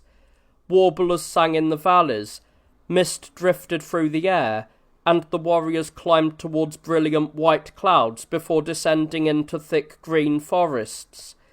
Snow clung to pine branches, moss covered the narrow trails, and occasional flurries swirled past them like falling plum petals. They rode east and west, whipping their horses onwards until nightfall, when they dismounted and set up camp. Musashi Benkei, one of Yoshitsune's most trusted retainers, brought an old hunter before him. "Who is this?" Yoshitsune asked. "A hunter from these mountains, my lord," Benkei replied. Yoshitsune addressed the man. "If you know this terrain, then I need honest answers." "Of course," the hunter replied. "I plan to lead a charge down this ravine and storm the Heike stronghold at Ichinotani. What do you think?" The hunter shook his head. "That's impossible. The ravine is hundreds of yards deep, full of jagged rocks. You want to do this on horseback? You'd never make it. Besides, the Heike have dug pit traps inside the fort and planted sharpened stakes. They're ready for you." Yoshitsune considered this for a moment. "Tell me, do deer make it through?" "Yeah, they do. When the weather warms, the deer from Harima cross these trails to Tanba for the lush pastures, and when the cold sets in again, they return to Harima, where the snow isn't as deep." Yoshitsune's eyes lit up. "That means it's as good as a riding path. If deer can get through, then so can horses. You'll lead the way right now." The old man hesitated. "I'm far too old for that." "Then you must have a son." "Yes, my son's here." He gestured to a young man named Kumagi, just 18 years old. Yoshitsune decided to have Kumagi come of age on the spot. Since his father's name was Washino no Shoji Takahisa, he granted him the name Washino no Subaru Yoshihisa and ordered him to ride ahead and guide the army down the ravine. Later, after the Heike's downfall, when Yoshitsune was betrayed and hunted by his own brother, Yoshihisa stayed by his side to the very end, dying with him in the north. Late into the night, Kumagai and Hirayama lay hidden within the flanking force. Kumagai then called for his son, Kojiro. When the men charged down the ravine, he said, "No one will be able to claim they were first. Let's take Harima down towards Doi Sanahira and be the first into Ichinotani." "Certainly," Kojiro replied. "I had the same thought. Let's go, and may I accompany you?" Kumagai nodded. "Hariyama is here too, and he has no interest in mass combat." He sent a servant to check on Hariyama. Sure enough, Hariyama was preparing to leave. "Others can do as they wish," he muttered, "but I won't let anyone beat me to it." Hariyama's servant, feeding his horse, struck the beast in frustration. "Stop that. This is his last night," Hariyama scolded. Then he rode off. Kumagai's servant rushed back with the news. "I knew it," Kumagai said. He mounted quickly, dressed in red-laced armour over a blue-black hitatare, with a red neck-piece on his helmet. He rode the famous Gonda chestnut. Kojiro wore a lightly dyed hitatare and zigzag-braided armour, riding Sairo, a pale red roan. Their standard-bearer followed behind them on a sorrel. The ravine dropped to their left, and they continued down an old abandoned road towards Ichinotani. The night still veiled Shioya, where Doi Sanahira lay in wait with 7,000 men. Under the cover of darkness, Kumagai suddenly passed him, heading towards the western gate of the fortress. In the quiet of the small hours, Kumagai and his son paused. No Genji riders followed them. Kumagai called out to his son, "There must be others eager to get there first. We're not alone, I'm sure. They are probably already preparing, waiting for dawn. Let's announce our names." He approached the shield wall and shouted, "Kumagai no Jiro Nayazani and his son, Kojiro Nayoi, both from Musashi, declare ourselves first to challenge the fortress of Ichinotani."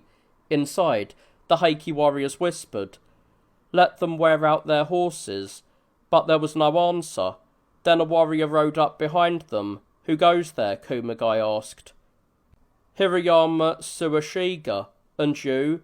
"Kumagai Naozane." "Really? When did you get here?" "Earlier this night." "I should have been right behind you," Hariyama said, "but Narita Gore delayed me. He insisted on dying with me, and I agreed. But then he started lecturing me. To be first, you need the others behind you to see your success or failure. Charging alone to get yourself killed. What's the point?" So I stopped and waited for the others. Then Narita sped ahead, clearly planning to be first. I chased him down and passed him. As dawn spread across the sky, Kumagai, Hariyama, and their men waited. Kumagai approached the shield wall again and roared, "Kumagai no Jiro Naozani and his son, Kojiro Nayoi, first challenge Ichinotani. Any Heike warrior brave enough to face me, come out and try your luck." The Heike warriors, annoyed, gathered together and opened the gates to charge, led by Echu no Jiro Moritsugi, Kazusa no Goro Biori Tadamitsu, Akushi Biori Kagakyo, and Goto Nai Sadatsuni. Hariyama, dressed in a tie-dyed hitatare with scarlet lacing, rode Mekasugi with his standard-bearer close behind. Hirayama Tsushigi, warrior from Musashi, vanguard in battles of Hogan and Heike, he cried. The two men, Kumagai and Hariyama, charged fiercely at each other, each determined to outdo the other, their swords clashing with sparks. The Heike, under heavy attack, retreated to their fortress, trying to hold the gates. Kumagai's horse was struck by an arrow in the belly, and the horse reared. Kumagai quickly dismounted and stood firm. His son, Kojiro, still fighting, was shot in the arm. He leapt down from his mount and joined his father. Kumagai tended to him, instructing, "Check your armour and make sure no arrows get through." Kumagai then ripped the arrows from his armour and, glaring at the Heike inside the fortress, shouted, "I came here resolved to die for Lord Yoritomo. I am Naozane. Where are Echu no Jirobiari, Kazusa no Gorobiari, and Akushi Chibiari Kagachio? Come out and fight me." Echu no Jirobiari, seeing Kumagai's challenge, hesitated, but then approached. "You are Jirobiari," Kumagai called. "Why are you turning away? Come and fight me." Jirobiari retreated without a word. Kagakio, furious at Jirobiari's retreat, was about to charge, but Jirobiari stopped him. "Lord Noritsune has bigger problems. Let it go." Kumagai, now on a fresh mount, charged again, his cries fierce.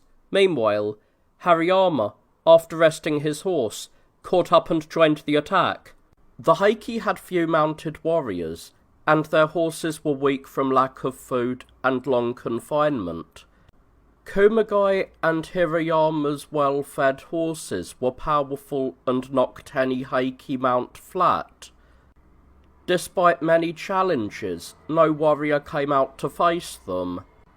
Then, when an arrow killed his standard-bearer, Hariyama broke into the enemy, took the head of the man who had shot the arrow, and escaped unscathed. Kumagai, too, claimed many trophies. Though Kumagai had attacked first, the gate had been closed, and he couldn't enter. Hirayama, attacking later, was able to charge in after the gate opened, so the two men disputed who had been the first to attack. Eventually, Naritagoro arrived on the scene, joining Doi no Jiro at the front of his 7,000 men. Their many-coloured flags waved high, and their voices rang out with fierce war cries. Meanwhile, the Genji force, numbering 50,000, secured Ikuta Wood. Among them were two men from Musashi, Kawara no Taro and his younger brother, Kawara no Jiro. Kawara no Taro called over his brother. A man of influence might not need to act, but instead rely on his retainers for glory, he said. But for us, we must win glory ourselves. Here we are, with the enemy right before us, yet we haven't even shot an arrow. I can't stand it any longer. I'm going to sneak into the fortress and shoot one. I probably won't come back alive, so I want you to stay behind and witness my deed. Kawara no Jiro, tears in his eyes, replied, I can't bear to hear this from you. It's just the two of us. If you, my older brother, are killed, and I'm left alone, what glory would there be for me? No, rather than die apart, let's meet our fate together. The brothers called their servants to deliver the news of their deaths to their families. They set off on foot, in straw sandals, leaning on their bows like walking staves, and climbed over the barricades surrounding Ikuta Wood to enter the fortress. With only starlight to guide them, they couldn't distinguish the colours of their enemy's armour. Kawara no Taro shouted loudly, We are Kawara no Taro Takano and Jiro Morinao, the first from the main Genji force in Ikuta Wood to challenge you. The Heike soldiers heard them and murmured, These eastern warriors are something else. Here we are with an entire army, and only 2 of them have dared to invade us. But what harm can they do? Let's indulge them a bit." The brothers were both mighty archers, and each released a volley of arrows. The Heike, finally stirred, cried out, "Enough of that, kill them." The Heike also had powerful archers, 2 brothers from Bitchu, Manabe no Shiro and Goro. Shiro was positioned in Ichinotani, while Goro was in Ikuta Wood. Shiro drew his bow and fired, the arrow piercing Kawara no Taro through both his breastplate and his body. Taro managed to prop himself upright with his bow, but Jiro rushed to his side, slung him over his shoulder, and began to climb over the barricade. Just then, another arrow from Manabe struck Jiro between his armour's flaps. The 2 brothers fell together. Manabe's servant rushed to them, and took their heads. When Lord Tomamori saw the brothers, he said, "These were brave men, truly worthy of facing 1,000. I'm sorry I couldn't save them." The brothers' servants cried, "The Kawara brothers were the first to enter the fortress, and the first to die."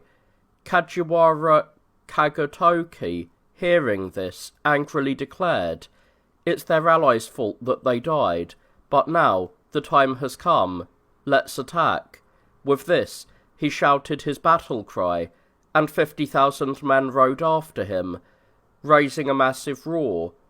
Kajiwara instructed his foot soldiers to clear the barricades, and with 500 mounted warriors, he charged forward. His son, Heiji Kagataka, pushed ahead so far that Kajiwara sent a man after him with orders to hold him back. "No one in front will be rewarded until the others catch up," the message read. Kagataka paused, then replied, "Once a warrior has drawn his bow and released his arrow, no man can call it back. Tell him that." With a shout he charged ahead, and his father, followed by his brothers Genda and Sabaru, raced after him. Kajiwara's 500 warriors fought their way through a vast enemy force, cutting through fiercely until only 50 remained. Then unexpectedly they withdrew. Kagetoki asked, "Where's Genda?" "He went deep into the enemy lines," they replied. "He may have been killed."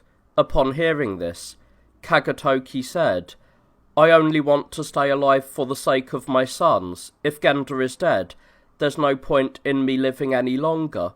With that, he turned back to the battle. In a powerful voice, Kagetoki called out, "During the latter 3 years' war, when Hachimantaro Yoshie attacked the fortress of Senbuku in Dewa, a 16-year-old led the charge. Shot through the eye and out the back of his head, he still managed to fire a final arrow, killing his opponent, and leaving a great name behind, Kamakura no Gongoro Kagamasa. I am his descendant, Kajiwara Heise Kagetoki, a warrior worthy of facing 1,000. Any man brave enough to challenge me, come forward and kill me, then show my head to your lord." With a roar, Kagetoki charged into the fray. Lord Tomamori, recognizing him, shouted, "Kajiwara is well known across all of the eastern provinces. Get him. Kill him." Kajiwara was surrounded and attacked from all sides, yet he didn't care about his own life. His only concern was finding Genda. As he fought through the enemy's lines, he finally found his son. Genda was fighting on foot, backed up against a cliff, surrounded by 5 attackers. 2 of Genda's men stood by his side, still fighting fiercely. Seeing his son alive, Kajiwara quickly dismounted. "It's me, your father," he cried. "Genda, if you must die, do it with your face towards the enemy. Never turn your back." Father and son fought off 3 attackers and wounded 2 others. In battle, both advance and retreat have their time, Kajiwara said. He took his son onto his horse, and together they escaped. This was known as Kajiwara's double attack. The warriors from Chichibu, Ashikaga, Miura, Kamakura, and the men of the Inamata, Kodama, Noyo, Yokoyama, Nishi, Suzuki, and Shi leagues threw themselves into a wild and furious battle, Genji against Heike. There were endless charges and sorties, fierce challenges, and warriors shouting their names as the mountains trembled under the thunder of hooves. Arrows rained down in relentless volleys, and the wounded were carried off on their comrades' shoulders. Some, lightly injured, fought on, while others, mortally wounded, lay dead or dying. Warriors grappled side by side, fell, and stabbed each other in the struggle. One man pinned another to the ground and beheaded him, while elsewhere a head rolled from a man's shoulders. Neither side showed any sign of weakness. The Genji forces, despite their numbers, seemed far from certain of victory.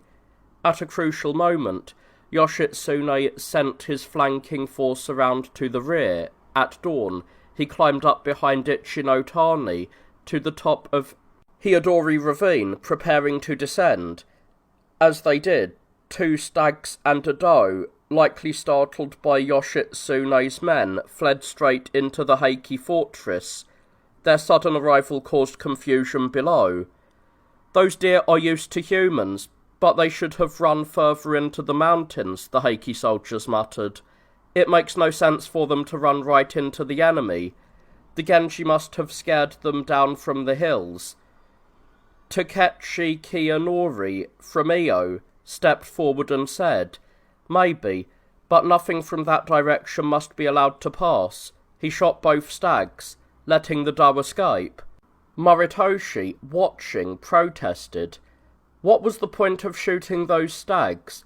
With a single arrow you could have kept off 10 enemies. You've wasted your arrows and committed a sin. Yoshitsune looked out over the fortress. "Let's send some horses down to test it," he said, sending a number of saddled horses down to the ravine. Some horses broke their legs and fell, but others made it down safely. 3 horses even landed on top of Moritoshi's quarters, trembling in place. Yoshitsune, convinced the horses could make it, declared, "As long as the riders are careful, it's possible. Let's go." He began his descent with 30 men, and the rest followed closely behind. The slope was so steep that the riders' stirrups bumped the helmets of those in front. They slid down for about 200 yards, halting on a flat spot. Looking down, they saw massive moss-covered boulders dropping sharply beneath them, a drop of about 150 feet. "This is it," they murmured, frozen. But then, Sato no Jiro Yoshitsura stepped forward. "In Miura, where I come from," he said, "we gallop over terrain like this all the time, chasing birds. This is just another Miura riding ground." And down he went. Everyone followed, trying to suppress their shouts and urges to call on the horses. The drop was so steep that they had to shut their eyes, the feat seeming almost superhuman, something that gods or demons would do, but not men. Short of the bottom, they gave a battle cry, their voices roaring in unison. 3,000 voices were answered by echoes, swelling their numbers to 10,000. Murakami Yasukuni set fire to the Heike camp buildings, burning them all to the ground. The strong winds then carried waves of black smoke over the Heike soldiers, who panicked and fled towards the sea. There were plenty of ships waiting, but with so many armed warriors trying to board at once, disaster was inevitable. 3 ships sank before they had even gotten a few hundred yards offshore. The decision was made to allow only the men of higher rank to board the ships, while the lower-ranked warriors were kept off by force, repelled with swords and halberds. Fully aware of the fate that awaited them, many of these soldiers clung desperately to the ships, refusing to let go. Some had their arms chopped off, others lost their forearms, lying at the water's edge, blooded. Throughout the many battles they had fought, Lord Noritsune's courage had never wavered, but now, for reasons known only to him, he mounted his horse, Usuguru, and fled west at full speed. At Akashi, in Harima, he boarded a ship and sailed away, heading for Sanuki Province and Yashima. The warriors from Musashi and Sagami, fighting both on the main force and on the beach at Ichinotani, threw themselves into battle without regard for their own lives. Lord Tomomori continued to fight, facing east, when a man from the Kodama League approached him from the mountains. "Sir," the man said, "you were once the governor of Musashi, and the Kodama League wants me to tell you, look behind you." Tomomori turned, and his men followed his gaze. Black smoke was rising into the sky. "Oh no, the west flank has fallen," they shouted, and immediately began to flee. Meanwhile, Moritoshi, who commanded the Heike forces below the mountains, realized it was too late to retreat. He turned to face the enemy. Inamata Noritsune, spotting Moritoshi, saw a worthy opponent and rushed towards him. The two engaged fiercely, crashing to the ground in a violent struggle. Inamata was renowned as a warrior across the 8 eastern provinces. It was said that once he tore apart a deer's antlers with ease. Moritoshi, while less known for feats of strength, claimed to have the power of 20 or 30 men. Secretly, he could lift or launch a ship that would normally require 60 or 70 men. In their grapple, it was Moritoshi who overpowered Inamata, slamming him to the ground and holding him there. Inamata, pinned with his fingers spread wide, couldn't draw his dagger or even grip its hilt. He tried to speak, but no words came. At any moment he expected his head to be taken. Despite the dire situation, Inamata remained calm. "Did you hear me announce my name?" he asked. "A man only earns glory from slaying his opponent if, before taking his head, he speaks his name, and hears the same from his foe. What good is taking my head if you don't even know who I am?" Moritoshi, perhaps seeing the sense in this, replied, "Though born a Heike lord, I was fit only for war. My name is Moritoshi, once the governor of Etchu. And you?" "Inamata no Kobairoki Noritsune from Musashi," Inamata answered. "From where I stand, it seems the Genji are growing too strong, and the Heike are on the brink of defeat. If your great lord was still alive, then taking the head of an enemy might bring you glory, but he's gone. Spare me, and I will save dozens of your men. You'll be rewarded." Moritoshi, furious, responded, "I may not be worth much, but I am a Heike. I won't seek help from any Genji, nor do I think they would offer me theirs. You should have kept quiet." He raised his weapon to strike, but Inamata spoke again. "For shame, to take the head of a man who's already surrendered." "Very well," Moritoshi muttered. "Your life is yours." He helped Inamata to his feet, and they both rested on the path that bordered a muddy paddy. The ground around them was dry and hard, like an upland field. As they sat, a warrior came galloping towards them, clad in black laced armour, and riding a pale roan. Moritoshi eyed him warily. "That's Hitomi no Shiro, a good friend of mine," Inamata said. "He must be heading this way because he's seen me. Don't worry." But even as he spoke, Inamata was planning. "If I fight with Moritoshi when Shiro gets close, he's bound to join in." The warrior was now only a few yards away. Moritoshi, initially watching both Inamata and Shiro, focused his attention on Shiro, who was almost upon them. With Moritoshi's eyes off him, Inamata sprang to his feet, shoved Moritoshi's breastplate with both hands, and knocked him backwards into the paddy. As Moritoshi struggled to get up, Inamata leapt on top of him, yanked the dagger from his waist, ripped open his armour, and stabbed him 3 times in quick succession, taking his head. As Shiro arrived, he roared to prevent any argument. Inamata Noritsuna has slain Tyrant no Moritoshi, known far and wide as a demon or god. Inamata's brave act became one of the day's most celebrated deeds. Tadanori, the governor of Satsuma, led the Western Heike forces at Ichinotani. He wore black-laced armour over a dark blue brocade hitatari, and his strong black horse was adorned with a lacquered saddle, decorated with silver and gold.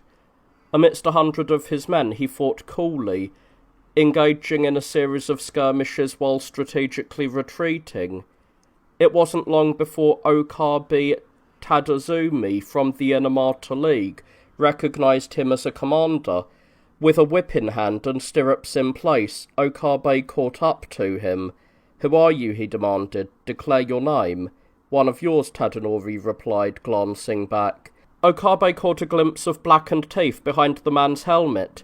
"No one on our side blackens his teeth," Okabe thought. "He must be a Taira noble." Okabe quickly rode up beside him and seized him. Tadanori's 100 men, hastily drafted from various provinces, saw what was happening, but didn't come to his aid. Instead, they scattered, fleeing as quickly as they could. "You coward," Tadanori yelled. "When I told you I was one of yours, you should have let it go." Raised in Kumano, Tadanori was quick and strong. In an instant he drew his dagger and stabbed Okabe twice while still on horseback. When Okabe fell, Tadanori struck him once more. The first 2 blows glanced off Okabe's armour, failing to penetrate. The third strike landed inside his helmet, but it wasn't enough to kill him. Tadanori pinned Okabe's head to the ground, preparing to decapitate him. Just then, Okabe's page galloped up from behind, drew his sword, and cut off Tadanori's dagger arm at the elbow. Tadanori realised his fate. "Give me a moment," he said. "I want to call the name 10 times. He shoved Okabe's body a little distance away, then turned to face west. and then turned to face the west. With his remaining strength, he called out the name of Amida 10 times. "You who illuminate the worlds, you gather to you without fail all sentient beings who call your name." As he finished, Okabe's page struck Tadanori's head from behind, killing him. The page didn't know who the man was at first, but when he found a strip of paper attached to Tadanori's quiver, he read a poem. "Blossoms at a wayside inn, nightfall on the road, and should one then seek lodging beneath a cherry tree, the blossoms themselves, that night, might prove a most gracious host." The paper was signed Tadanori. Only then did Okabe's page realise who he had slain. He impaled Tadanori's head on his sword, lifted it high, and declared, "I, Okabe Tadazumi, have slain the great Heike commander Tadanori, the governor of Satsuma." When both sides heard this, they were struck with sorrow. "Alas," they said, "for a man so accomplished in both poetry and war. The great commander will be missed." Lord Tyler no Shigehira, a guard captain of the 3rd rank, was the deputy commander in Ikuta Wood, but by this point all of his men had either perished or fled. He was left with only one companion. That day he wore a dark blue hitatare, embroidered with bright yellow plovers, beneath armour with purple lacing that darkened towards the bottom. His horse was a fine steed named Daiji Kagi, Shigehira's foster brother, Gotobio. His horse was a fine steed named Daiji Kagi, Shigehira's foster brother, Gotobio Morinaga, wore a dappled tie-dyed Hitatari under scarlet-laced armour and rode Shigehira's prized horse, Yominashi, a light grey. Kajiwara Kagasui and Shino Shiro Takai soon spotted him as a commander. With whips cracking and stirrups set, they gave chase. Ships, waiting to offer escape, were docked along the shore, but the enemy, determined in their pursuit, did not give him a chance to board. Shigehira fled across the Minato River, then the Kurumo River, past Hasu Pond on his right and Koma Wood on his left, moving westward past Itayado and Suma. His horse was fast and strong, and though his pursuers' mounts grew tired, they seemed unlikely to catch him. In fact, he was pulling further ahead. Kajiwara Kagasui, realizing the chase was slipping away, stood tall in his stirrups and took a daring shot. The arrow struck deep into Shigehira's horse behind, weakening it. The arrow struck deep into Shigehira's horse's behind, weakening it. Gotobio Morinaga, likely fearing that Shigehira would demand his horse, turned and fled. "What is this, Morinaga?" Shigehira called out. "This isn't what you swore to me all those years ago. Where are you going, abandoning me now?" Morinaga ignored him, stripped the red badge from his armour, tossed it aside and galloped away. With the enemy closing in and his horse faltering, Shigehira rode into the shallows of the sea, but the water stretched too far to allow him to drown. He dismounted, began loosening his armour, and prepared to take his own life. Just then, Shino Shiro came charging up. He leapt from his saddle, shouting, "No, you don't. You're coming with me." He helped Shigehira onto his own horse, tied him to the saddle pommel, mounted a new steed, and galloped off. Meanwhile, Morinaga's horse, known for its endurance, carried him safely away. In time, Morinaga became a monk in Kumano under a master named Onaka. After his master's death, the widow, now a nun, travelled to the capital to pursue a lawsuit, and Morinaga accompanied her. Many in the capital knew him as Shigehira's foster brother. "He's a disgrace," they would say, snapping their fingers in anger. He couldn't even die with Shigehira, who had been so good to him, and now he shows up as a monk with some nun. He should be ashamed. Indeed, Morinaga was ashamed. It is said that he always kept a fan over his face. The enemy army was defeated, and Kumagai Nyozani remarked, "The Heike lords will be retreating to the water, hoping to escape on their ships. I'd gladly face a worthy commander in battle." He rode towards the shore and spotted a warrior standing there. The man wore a silk hitatari embroidered with cranes, under delicately tinted green armour, a helmet with wide spreading horns, a sword with gold fittings, and arrows with mottled feathers on his back. He carried a lacquered rattan-wrapped bow, and rode a dappled grey horse with a gold-trimmed saddle. The warrior appeared to be focused on a ship out to sea, and he plunged into the water, swimming towards it about 50 yards out. Kumagai shouted after him, "I can tell you're a man of high rank. For shame, turning your back on the enemy. Come back, come back." The other man stopped and came back. Kumagai waited for him to come ashore, then rushed forward and grabbed him. They both fell, and Kumagai quickly pinned his head to the ground. He tore off the man's helmet, and saw that he was a young warrior, likely only 15 or 16, with lightly powdered skin and blackened teeth. He looked about the same age as Kumagai's own son, Kojiro. He was quite handsome. Kumagai couldn't bring himself to strike. Instead he spoke. "Who are you, if I may ask? Tell me your name. I will spare you." The young warrior replied, "And who are you?" "I'm nobody you would know," Kumagai answered.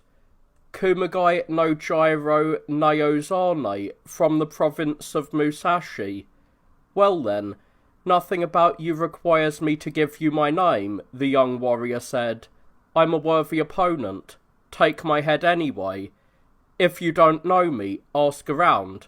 Others will." Kumagai thought to himself, "Then he must be of very high rank. But what if I do behead him? His army is defeated, so it won't matter. But if I spare him, our winning army will still triumph." Kojiro's wound, though slight, was a terrible shock to me.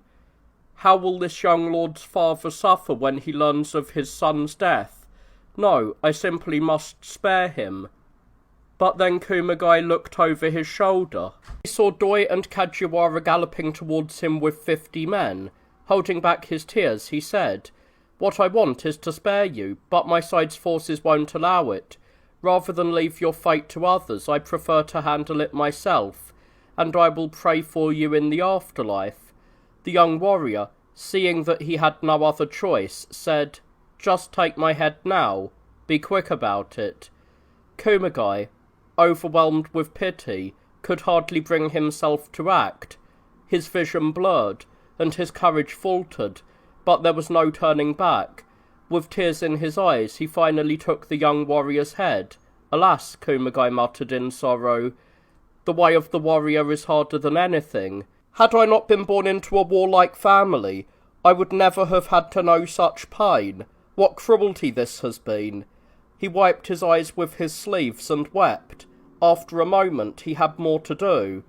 As he removed the young warrior's hitatare to use it to wrap the head, he discovered a brocade bag at his waist. Inside was a flute. Kumagai gasped. How awful. Just this morning, within the fortress, you could hear men playing music, and he must have been one of them. "We have tens of thousands of warriors from the east, but I'm certain none of them brought a flute into battle. These noble gentlemen are so refined." Kumagai went to present himself before Yoshitsune, and when the head was shown, it brought tears from everyone there. Only later did Kumagai learn that the young man was Atsumori, the son of Taira no Tsunemori, the director of palace upkeep. He was 16 years old at the time. Kumagai then felt the stirrings of enlightenment. As for Atsumori's flute, it had once been a gift to his grandfather, Taira no Tadamori, an accomplished musician, from retired Emperor Toba. Tadamori had passed it down through his family, and it had eventually found its way to Atsumori, thanks to his own musical talent. The flute was called Seida. It's a poignant thought that the music which had once inspired a warrior's mind might also have turned his heart towards the teachings of the Buddha. Chamberlain Narimori, the youngest son of Councillor Norimori, died in combat against Tsuchiya no Goro Shigeyuki from Hitachi. Tsunemasa, the eldest son of Tsunemori and a member of the Grand Empress's household, fled to the water to escape on one of the ships, but was surrounded and struck down by the men of Kawagari no Kotaro Shigefusa.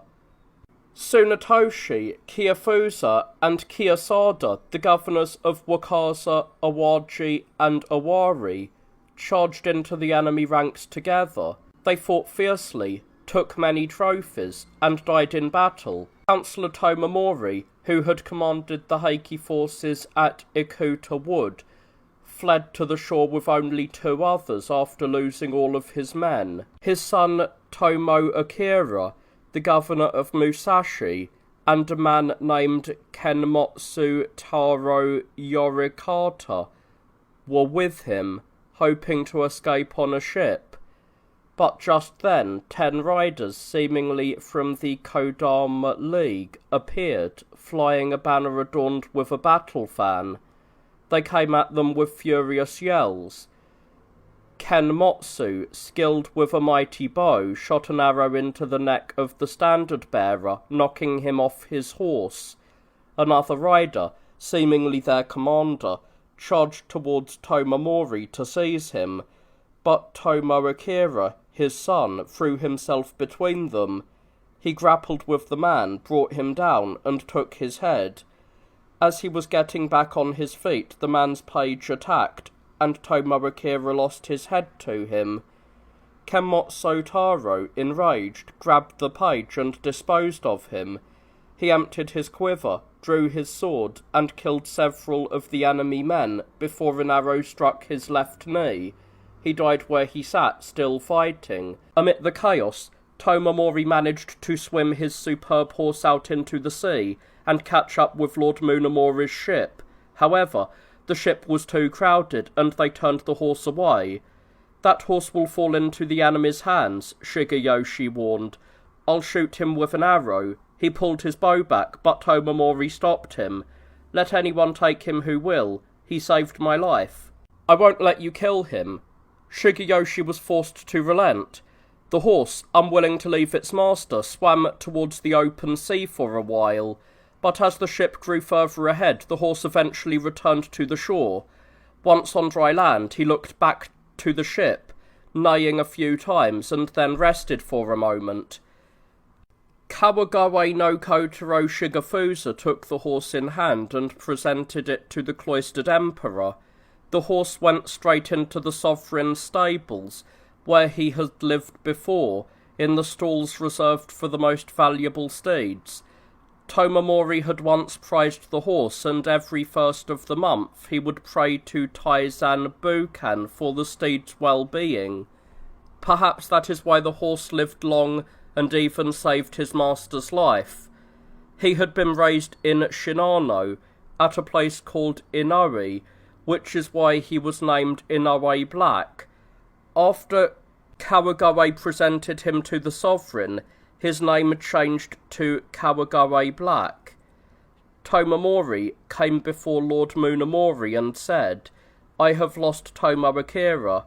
Kenmotsu Taro is dead as well. I'm left with nothing but despair. What kind of man watches his son challenge the enemy to save his father and then... What kind of man, seeing his son stricken, would not save him, but instead, like me, run away? What sharp words I would have for anyone who would do the same. But now that man is me, and I have learned how desperately one clings to life. What must others think of me now, I can only dread." He wiped his eyes with his sleeves and wept. Munemori replied, "It's a fine thing indeed that your son died for you. He was strong and brave. He was a thoroughly worthy commander. He was about the same age as Kiyomune, I believe. This year he would have been 16. He glanced aside, looking towards his son, the intendant of the Gatewatch. His eyes filled with tears as he did. All the Heike retainers present, whether tender of heart or hard, couldn't hold back their tears, and their armour sleeves grew damp. Lord Shigemori's youngest son, Morimori, the governor of Bitchu, was boarding a boat to escape with 6 of his men when Saimon Kinaga, one of Tomomori's followers, came galloping up. "Ah, Lord Morimori's boat. Please let me board," he called. The boat was rowed to the shore, but with such a large figure in full armour trying to leap directly into the boat from his horse, trouble was inevitable. The boat capsized, and there was Morimori floundering in the sea. Soon after, 14 or 15 of Hatakeyama's men, led by Honda no Jiro, arrived, hauled him out with a grappling hook, and beheaded him. Morimori was only 14 years old. Lord Michimori, who commanded the Heike forces below the mountains, wore a red brocade hitatare and Chinese damask-laced armour. His horse, a sorrel, had a silver-trimmed saddle. He had fallen behind, wounded by an arrow that had pierced his helmet, and the enemy had come between him and his brother Noritsune. Fleeing eastward, seeking a quiet place to end his life, he was surrounded by Sasaki no Kimura no Subaru Naritsuna, from the province of Mie, and Tabanoi no Shiro Tsukikage from Musashi, along with a handful of men. They quickly overwhelmed him and cut him down. One of his followers stayed with him, but soon fled as well. The battle raged hour after hour at the fortress's east and west gates.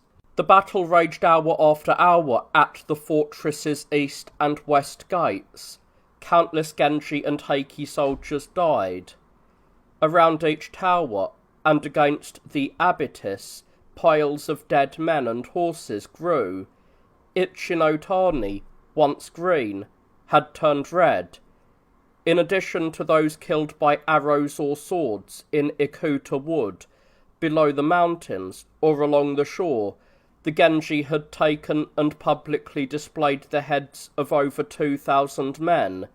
The key Heike figures killed included Michimori, his younger brother Narimori, Tadanori, Tomoakira, Morimori, Kiyosada, Kiyofusa, Tsunemasa, Tsunemori's eldest son, Tsunetoshi, his younger brother, and Atsumori, the other younger brother, 10 men in total.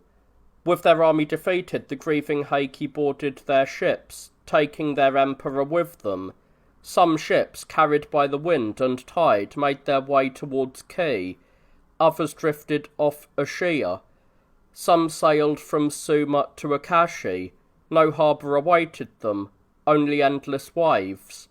Their sleeves were soaked with tears as they sailed under a moon veiled by spring mists, each filled with deep misery and despair. Some drifted through the Awaji Strait towards the rocky shores of Oshima, hearing the distant crash of pounding surf. The plovers straying from their flocks seemed to mirror their shared plight. Others, still unsure where to go, remained motionless off Ichinotani. Adrift at the whim of wind and wave, they drifted from island to island, stretch to stretch of shore, each unaware of the other's fate.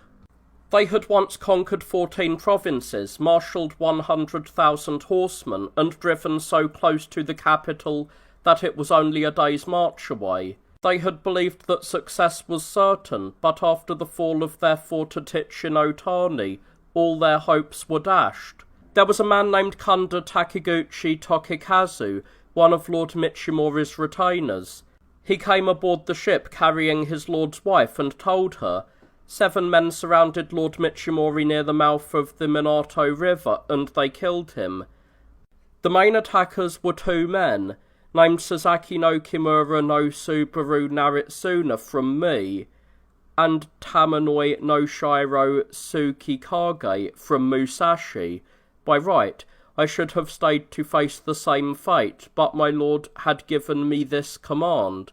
If anything happens to me, don't give up on your life.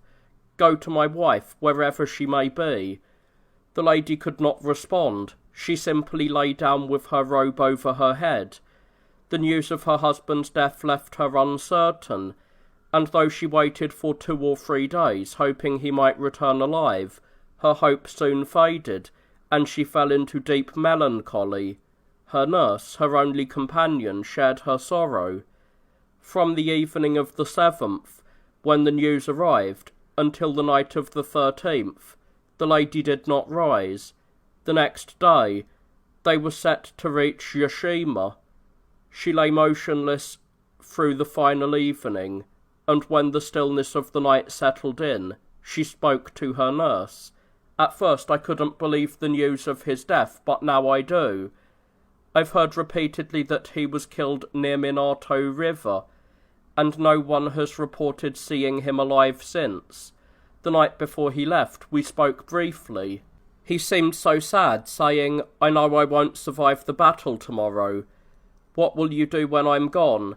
He always said things like that before going to battle, so I didn't take him seriously. If only I had known it would be the last time I would see him, I would have vowed to follow him into the next life. The pain of losing him is unbearable. I hadn't yet told him that I was carrying his child, but I didn't want him to think I was hiding it, so I told him then. He was overjoyed. I'm already in my 30th year, and I've had no children. I hope it's a boy. At least, in this sad world, he can preserve my memory. How many months has it been? How are you feeling? How can you hope for a peaceful birth, confined this way on a ship at sea? Oh, how foolish I was to dismiss his words. They say, and perhaps it is true, that most women die in childbirth. I dread such an end. Yes, I wish for an easy birth, and afterwards to raise the child in memory of my lost husband.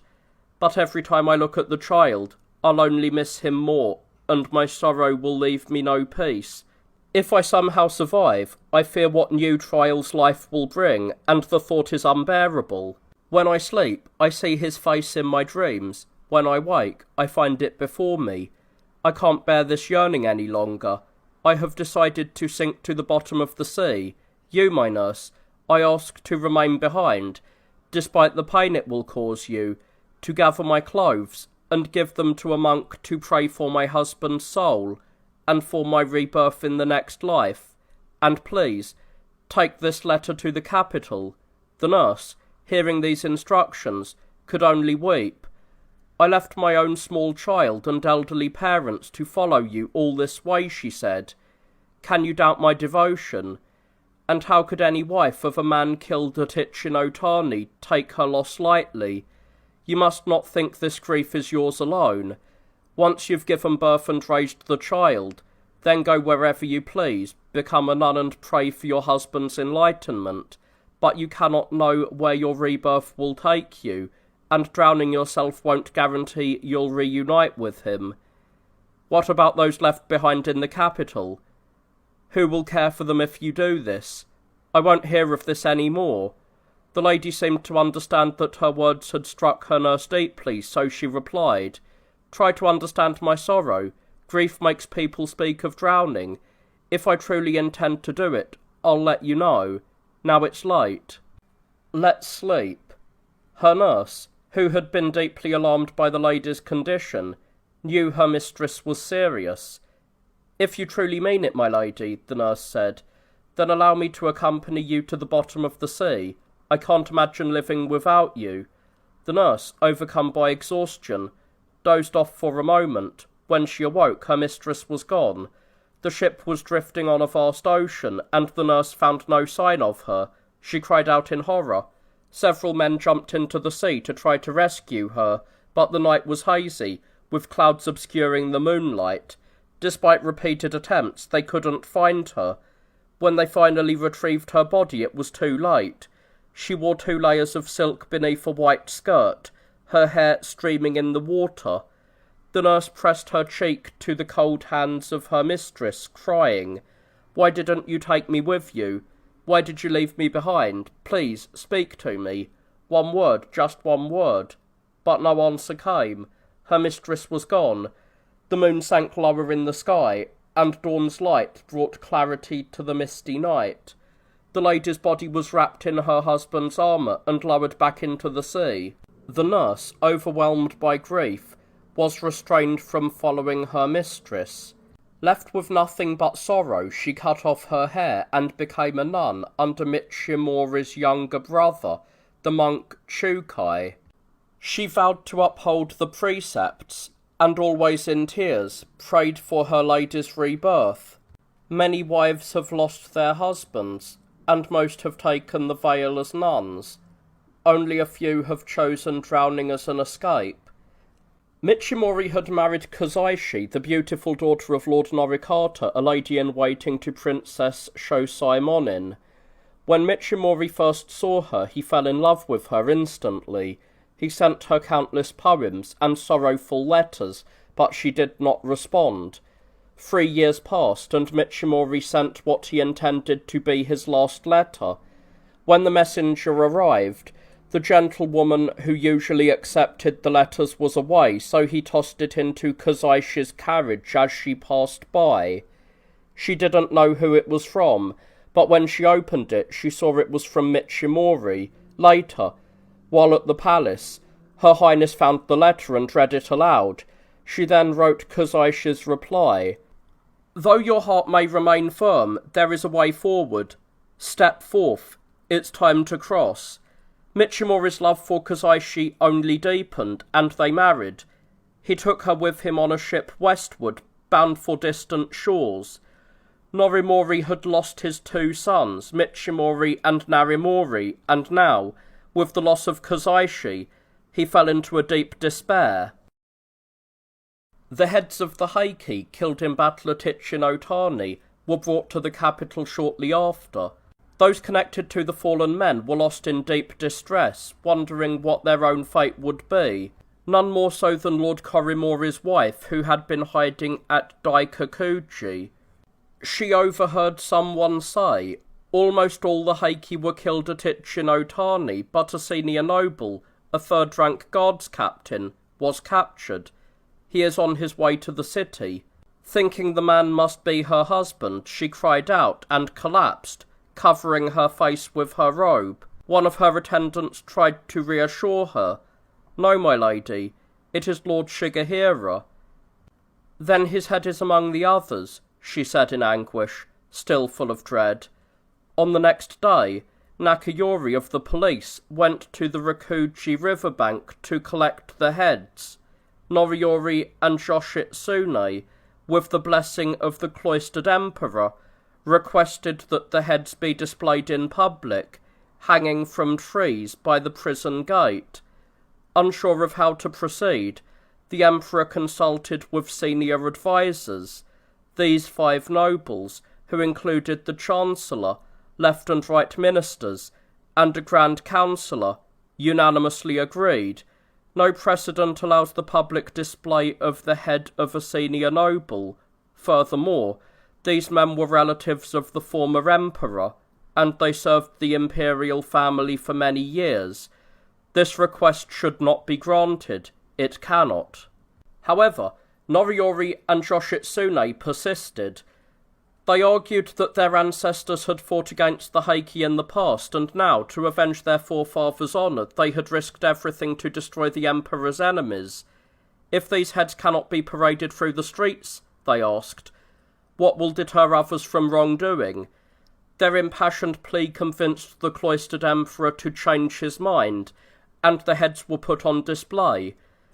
The crowd was so large that no one could count them all, and the sight made many people tremble in fear. Those who had witnessed it were filled with sorrow and pity. 2 of Lord Korimori's servants, disguised, went to watch the parade of heads pass by. They recognised many of the faces, but could not find Korimori's head among them. Overcome with grief, they hurried back to Daikakuji, where the lady anxiously asked, "What did you see?" "Only Morimori's head was among Lord Shigemori's sons," they said. "My family, everyone," she cried, overwhelmed with grief. One servant, struggling to hold back tears, added, "I've been in hiding for a while, so not many people know me. I would have stayed longer, but I ran into someone who knew the whole story. He told me that Lord Shigemori's sons were sent to secure Mount Mikusa, but after Yoshitsune defeated them, they fled by sea from Takasago. Only Morimori stayed behind to die at Ichinotani. As for Lord Korimori, he had fallen seriously ill before the battle and crossed over to Yashima.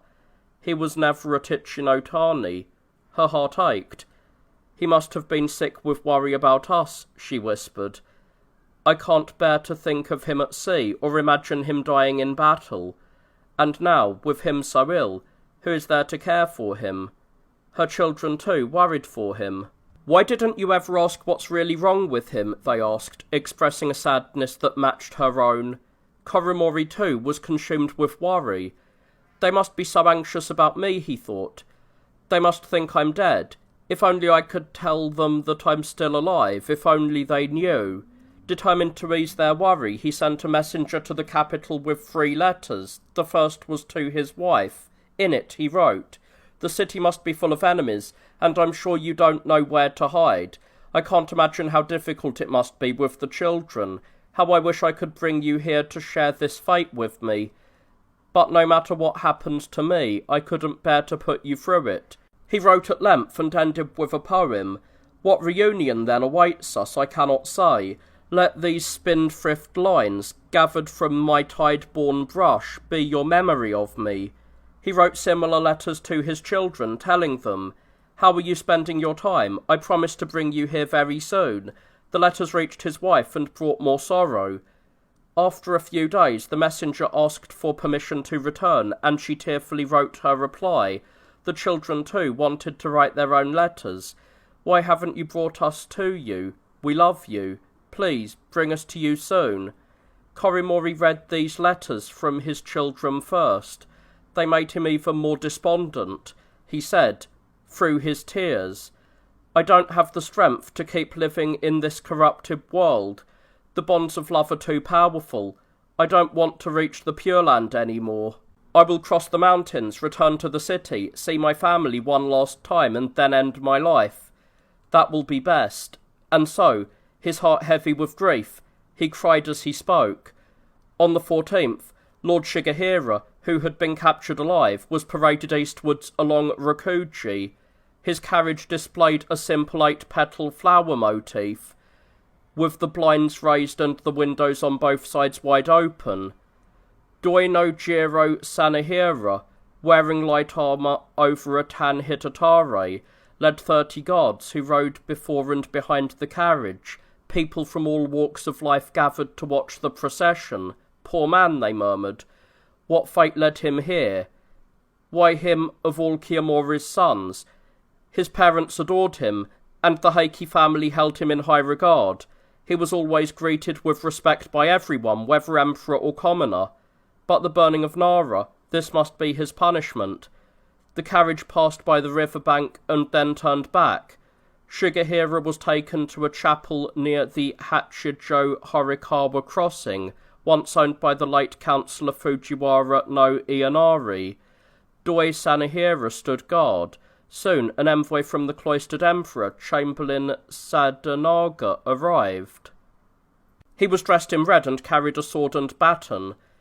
Shigehira, dressed in a tall eboshi hat and an indigo-dyed hitatare, speckled with darker blue, couldn't help but feel resentment. Though he had never thought much of Sadanaga in the past, now he saw him as a servant sent to carry out a cruel task. Sadanaga delivered the emperor's message. "If you wish to return to Yashima, contact all the Heike. They must return the free regalia to the capital. If they do, you may return."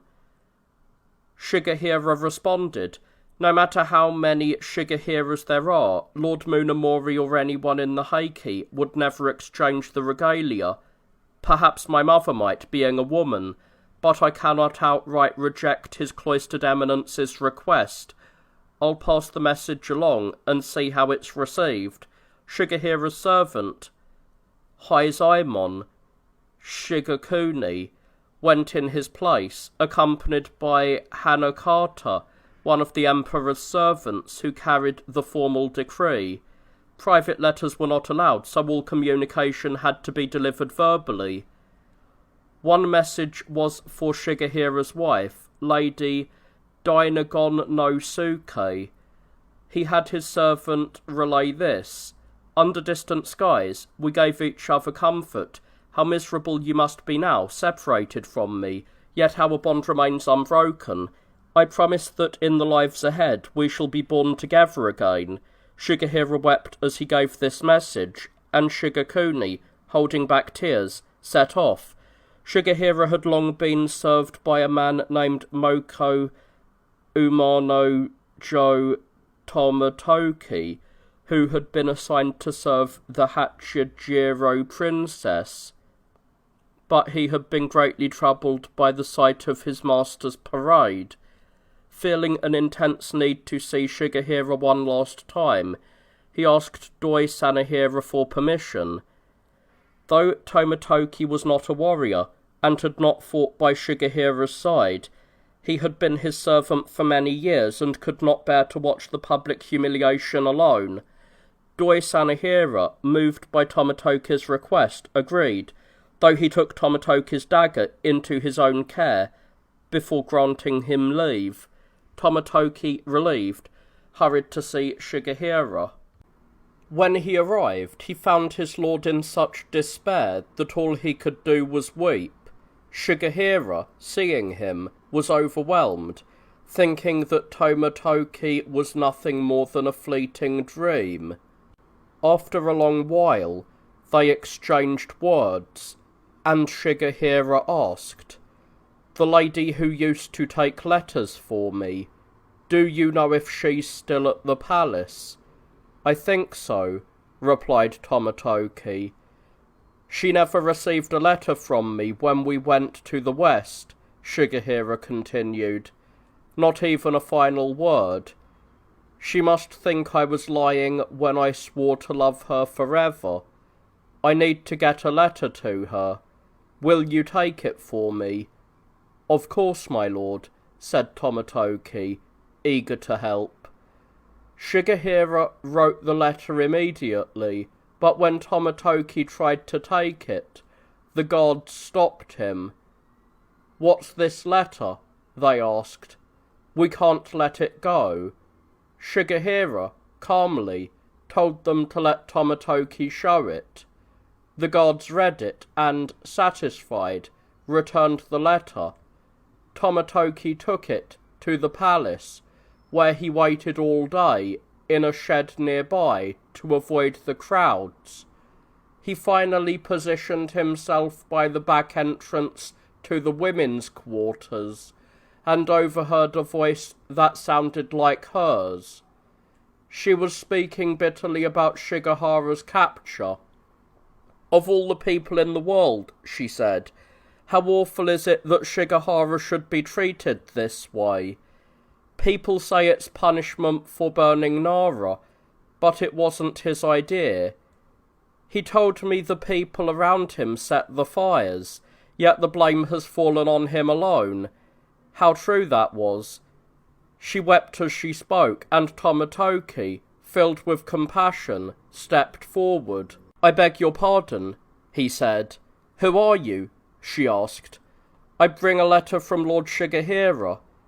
Normally she would have stayed out of sight, but hearing this she hurried out, eager to receive the letter. She read it immediately, and Shigehira's words filled her with sorrow. At the end of the letter he had written a poem, "River of Salt Tears." "As I am, I spread abroad a most dismal fame, yet for all that, I still long for one last moment with you." Overcome with emotion, she tucked the letter close to her chest, and returned inside to mourn.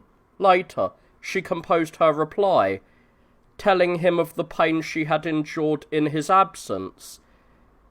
She ended with her own poem. "All because of you, I too, spread abroad these days a most dismal fame, yet I would gladly with you slink into the ocean depths." Tomotoki took her response back to Shigehira, and the gods again read it before returning it to him. As he read it, a wave of emotion swept over him. "I was with this lady for so many years," he said to Doi Sanehira. "There is something I must say to her one last time, in person." Doi Sanehira, in his kindness, agreed. "If all you want is a moment with her, then I see no objection." Shigehira borrowed a carriage, and had it sent for her. She came quickly, and upon arriving, she stayed in the carriage while Shigehira approached her under the front blind. They took each other's hands, pressed their foreheads together, and wept without speaking. Eventually Shigehira spoke. "When we went west, I wanted to see you one last time, but the chaos of that time made it impossible to send word. After that we fled, and there was no chance to write. This painful fate of mine must be the reason we meet again." He paused, wiping his eyes. As the night wore on, Shigehira sent her home, cautioning her about the dangers of the streets. They shared a final tearful parting. "If this is the end," she said, "and we must part, then I too will melt away like the dewdrop, even before you."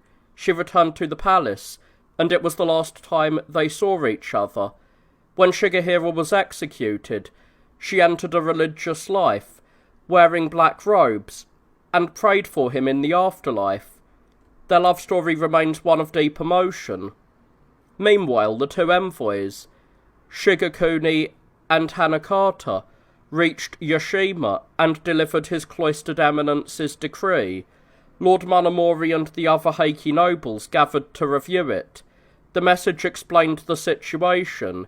It had been years since the Emperor left the imperial capital to visit the provinces, and now, to the shock of the court and the downfall of the realm, the three sacred regalia were left decaying on Shinkoku in the southern sea. Regarding Lord Shigehira, the rebellious subject who burned Todaiji, though he fully deserved the death penalty demanded by Lord Yoritomo, he was currently a prisoner, isolated from his comrades. Like a caged bird longing for the freedom of the sky, he must be as lonely as a goose separated from its flock on its journey back home in the spring. He would be pardoned on the condition that the three regalia were respectfully returned. The message concluded. These were the words of His Cloistered Eminence, delivered by Naritada, the Minister of the Imperial Table, to the Grand Councillor Tyranno Tokitada. Shigehira privately conveyed the contents of the decree to Monomori and Tokitada, and sent a long letter to his mother, Lady Ni. In his letter he wrote, "If you hope to reunite with me, you must persuade Lord Monomori to return the regalia. If not, I fear I will never see you again in this life." Speechless, Lady Ni pressed the letter to her chest and lay down, face to the ground. Her thoughts, no doubt, were filled with unbearable sorrow. Meanwhile, Monomori, Tokitada, and the senior Heike nobles convened to discuss their response. Lady Ni, clutching her son's letter to her face, opened the door where the men were gathered, knelt before Monomori and tearfully pleaded, "It is too awful, the words Shigehira has written. How terrible his situation must be. Please, for my sake, return the regalia to the capital." Monomori replied, "I share your wish, but I cannot imagine how the world would respond if we did such a thing. It would be our humiliation before Yoritomo, and that is simply not possible. After all, only the regalia grant sovereignty to the Emperor. Whether or not to honour a mother's love depends on the circumstances. Should we neglect Shigehira's brothers and the rest of his family just for him?" Lady Ni persisted, her voice breaking. "After losing my husband, I never expected to survive him for long. But when our Emperor had to leave, I stayed alive in the hope of securing his reign. The news that Shigehira was captured at Ichinotani nearly destroyed me. My only wish now is to see him again, but even my dreams can't bring him closer. My heart is overwhelmed with pain and I can barely swallow. Then this letter came, further confusing my mind. If I hear that he is gone, I would only want to follow him. Please, I beg you, let me die now, to spare me that second blow." Her desperate cries moved everyone in the room to tears, and they all listened with downcast eyes. Tomomori spoke up. "Even if we return the regalia to the capital, we would never be truly able to send Shigehira back. Our only choice is to refuse." Monomori nodded in agreement. "You are right." He then wrote the Heike's reply. Lady Ni, still weeping, began writing a response to her son. Her tears blurred her vision, but her love guided her brush as she slowly finished the letter. She gave it to Shigekuni to deliver. Shigehira's wife, Dainagon no Suki, could only weep in response. The pain she must have felt is easy to imagine. Shigekuni, in tears, withdrew, wringing out his sleeves. Tyranno Tokikata summoned Go Shirakawa's representative, Hanakata. "Are you Hanakata?" he asked. "Yes, my lord," he replied. "You've braved the sea to bring us His Cloistered Eminence's decree, and you shall carry with you a memento of this journey." Tokikata ordered the Namikata brand, a wave pattern, to be burned onto Hanakata's cheek. When Hanakata returned to the city, the sovereign commented upon seeing him. "Very well. I have no choice but to call you Namikata, and laughed. The decree, delivered to Yashima, was respectfully considered. The response outlined the deep pain of the Heike family. Lord Morimichi and others of the house had died at Ichinotani, and the idea that pardoning Shigehira could restore their spirits seemed impossible. The response highlighted the sovereign's situation, how he had ascended to the throne after Emperor Takakura's abdication, and had to withdraw to Kyushu due to the threats from barbarians. The regalia, it was argued, could not be separated from the emperor. It continued, noting the Heike family's long service to the imperial line, even at the risk of their lives. Tyranno Sadamori had crushed the rebel Masakado, and during the Hogan and Heiji conflicts, the late Chancellor, Toki Kata's father, had risked his life for the emperor, including showing mercy to Yoritomo despite his rebellion. The document emphasized the importance of maintaining the sacred treasures and the honor of the imperial family, and suggested that His Cloistered Eminence himself might travel to Shikoku to retrieve the regalia. If not, the Heike would continue their journey to distant lands. The response concluded with a respectful yet firm refusal, and Manamori bowed his head in reverence, signing the document with his title. When Shigehira received the news, he muttered, "I expected this." His voice was full of bitterness. How little the men of my house must think of me. Regret surged within him, but it was futile. He had never believed they would give up the regalia, those precious treasures of the realm, just for his life. He had steeled himself to hear this response, and as long as it remained unspoken, he had held on to a faint hope. But now that the answer had come, his hope was gone, and the certainty of being sent to Kamakura crushed him. He felt nothing but sorrow for the capital he was about to leave behind. In desperation, he called for Doi Sanahira. "I wish to renounce the world," he said. "Is that possible?" Sanahira passed the request on to Yoshitsune, who then communicated it to the sovereign. Go Shirakawa replied, "I cannot authorize this until Yoritomo has seen him. It is not something I can permit now."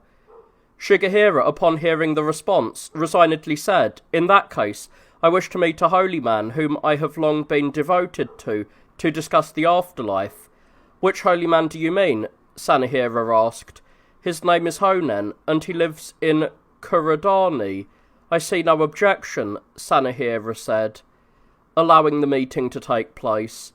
Greatly relieved, Shigehira called for Honen, and with tears in his eyes said, "Being taken prisoner has allowed me to see you again. What can I do to achieve salvation in the next life? When I was the man I used to be, I was consumed by my official duties and had no thought for anything else. I was full of arrogance and pride. I never considered my salvation nor my damnation. Then my family's fortunes declined, and the world fell into chaos. After that, all that mattered were battles and survival. My mind was occupied with only killing or evading death, thoughts so dark that they smothered everything good. Then came the fire in Nara. I obeyed the orders of the sovereign and the highest military authority. The monks were out of control, so I went there to deal with them. But the temples burned down, and I could do nothing to stop it. I was in command, and as they say, the one in charge must take the blame.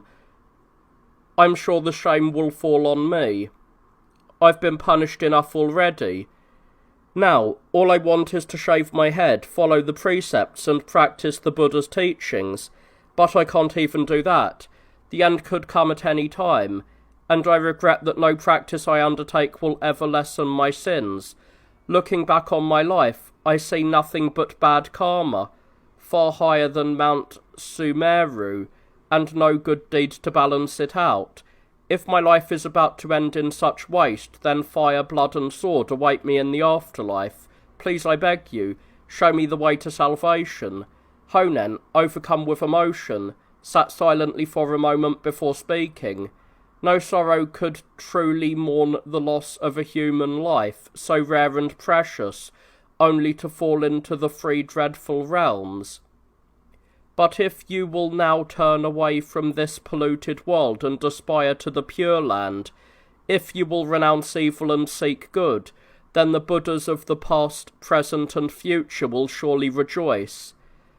There are many paths to release, but in these troubled times, when minds are clouded and confused, the best way is to call the name, aspiring to the 9 levels of birth in paradise, and practicing the 6 sacred syllables. Anyone, even the most ignorant and lost, can find a way. No matter how grave your sins, do not condemn yourself. Even those who commit the 10 great crimes, or the 5 grave sins, if they turn their hearts towards good, can be reborn in paradise. You need not despair because of your lack of merit. Call the name once or 10 times with sincere faith, and the Buddha will welcome you.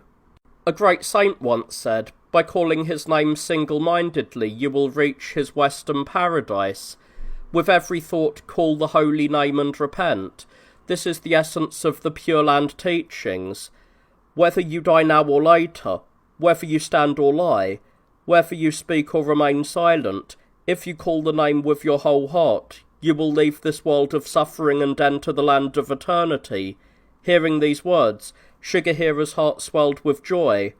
I would gladly keep the precepts now, he said, but I suppose I must become a monk to do so. No, Honen replied. A layperson can keep the precepts as well. He took a razor and, with a symbolic gesture, shaved Shigehira's head. He then bestowed the 10 precepts upon him, and Shigehira received them with tears of gratitude. Moved by compassion, Honen's eyes filled with tears, and he explained the precepts. As an offering, Shigehira sent Tomotoki to retrieve an inkstone he had once left with a trusted servant, a gift he had received years ago.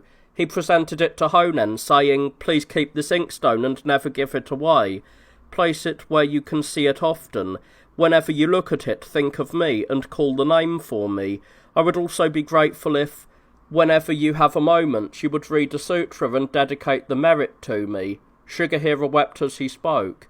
Honen accepted the inkstone in silence, placed it in his robe, and returned to Korodani, his own tears staining his sleeves.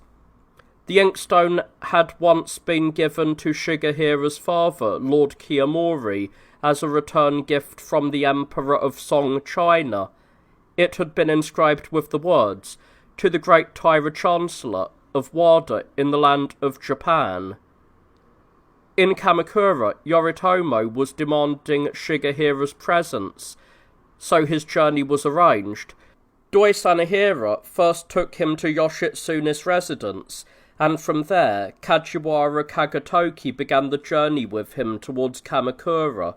Having been captured in the west, and distressed just by being back in the capital, Shigehira now travelled eastward, crossing Saka Pass.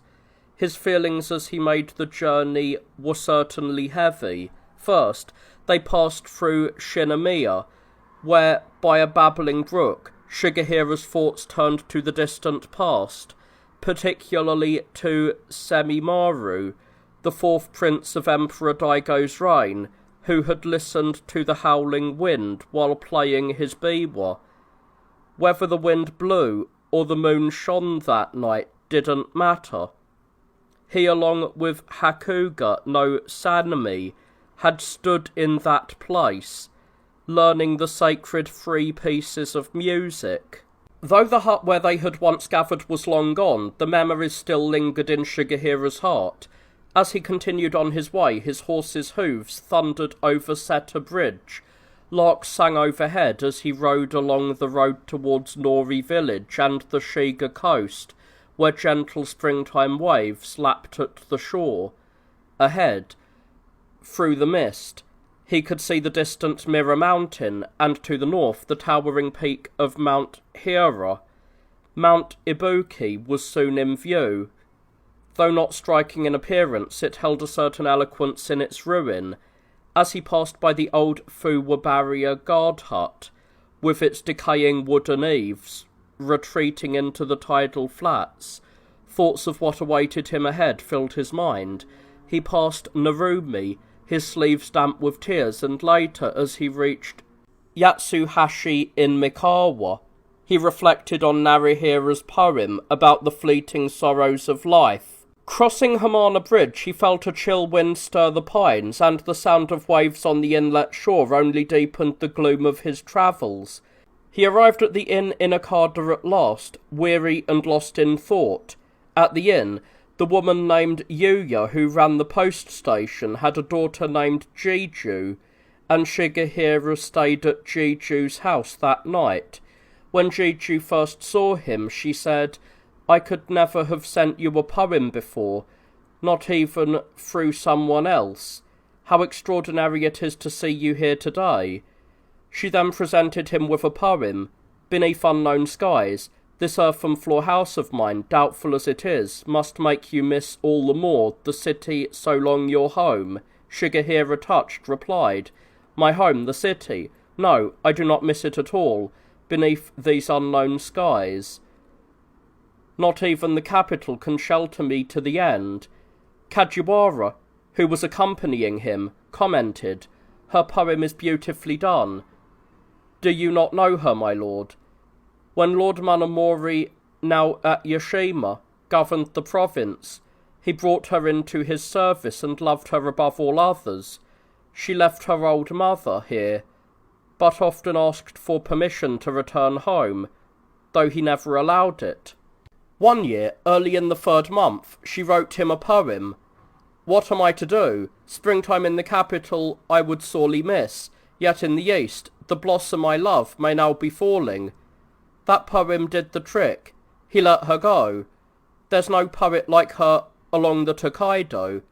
Shigehira, still shaken, reflected on how they had left the city days before. More than half of the 3rd month had passed, and soon spring would be over. Blossoms still clung to the distant mountains like patches of lingering snow. "What cruel karma brought me to this?" he murmured, and tears flowed freely. He also thought with some regret of his mother, Lady Ni, and his wife, Lady Dainagon no Suki, who had no children. All their prayers to gods and Buddhas had gone unanswered, and yet, he thought bitterly, perhaps it's just as well. Imagine how miserable my son would be if I had one. Though that thought offered a grain of consolation, sorrow still weighed heavily on him. As he climbed the Saya no Nakayama Pass, he knew he would never return this way. A fresh wave of sadness overtook him, and his tears soaked his sleeves as he crossed the dark, vine-clad slopes of Mount Utsu. Further north, after Togoshi, he saw a snow-covered mountain range. It was Shirane in Kai, and for a moment the sight brought him some peace. For this life of mine, I really don't care that much, he thought, but I'm glad to have lived long enough to see this sight. The Shirane peaks in Kai. After passing Kiyomagaseki, he came to the plain below Mount Fuji, where green mountains rose to the north and gentle breezes sighed through the pines. To the south stretched the vast blue of the sea, with waves crashing on the rocky shore. If you really missed me, you should be thinner, he thought, recalling a song once sung by the mountain god to his wife when he returned home to Ashigara. You didn't miss me, I can tell. With that, he passed by many familiar landmarks: Koyarugi Wood, Mariko River, Koiso Shore, and Yatsumato, Tagami-Gahara, and Mikoshi, taking his time. Days passed, one after the other, until he finally reached Kamakura. Yoritomo soon granted Shigehira an audience. My aim to appease the sovereign's anger and clear my father's shame certainly included the destruction of the Heike, but I never expected to meet you in person. At this rate, I imagine I will also meet Manamori, who is at Yashima. Tell me, when you destroyed Nara, was it on your father's orders, or was it your own decision? People say it was an especially terrible atrocity. Shigehira answered, "Burning Nara was neither my father's command nor my own decision. I went there to deal with the monks' lawlessness, and the destruction of the temples was something I couldn't stop. I don't need to repeat that in earlier times the Genji and Heike competed to support the imperial house, but in recent years the Genji's fortunes have waned. My family, however, has repeatedly quelled those who offended the court. My father, honoured far beyond his station, became a commoner, and grandfather to one who now rules over all, raising the Tyler family high. The Heike flourished for over 20 years, more than words can describe, but those days are now gone, and I have been captured alive and brought here before you. They say that the man who strikes down his sovereign's enemy enjoys imperial favour for 7 generations, but that idea has proven false. It is well known that my father, Lord Kiyomori, risked his life again and again for his majesty, yet his glory lasted only as long as his life, and now his descendants must suffer my fate. When our fortunes failed, and we left the capital, I accepted that my body would lie in some wild place, and my name would be lost in the waves of the Western Sea. I never imagined I would end up here. How bitterly I regret the karma from my past lives that has brought me to this state." The ancient texts say that King Tang of Yin suffered in a prison, and King Wen was captured at Yoli. Even in the earliest times, there were those who faced such fates, and in this age it is no different. To die at the hands of the enemy may seem shameful, but it is no true disgrace. All I ask is that you show me the courtesy of beheading me quickly." He fell silent, and Kagetoki, moved by his words, cried out, "Well said, like a great commander." His tears were echoed by those around him.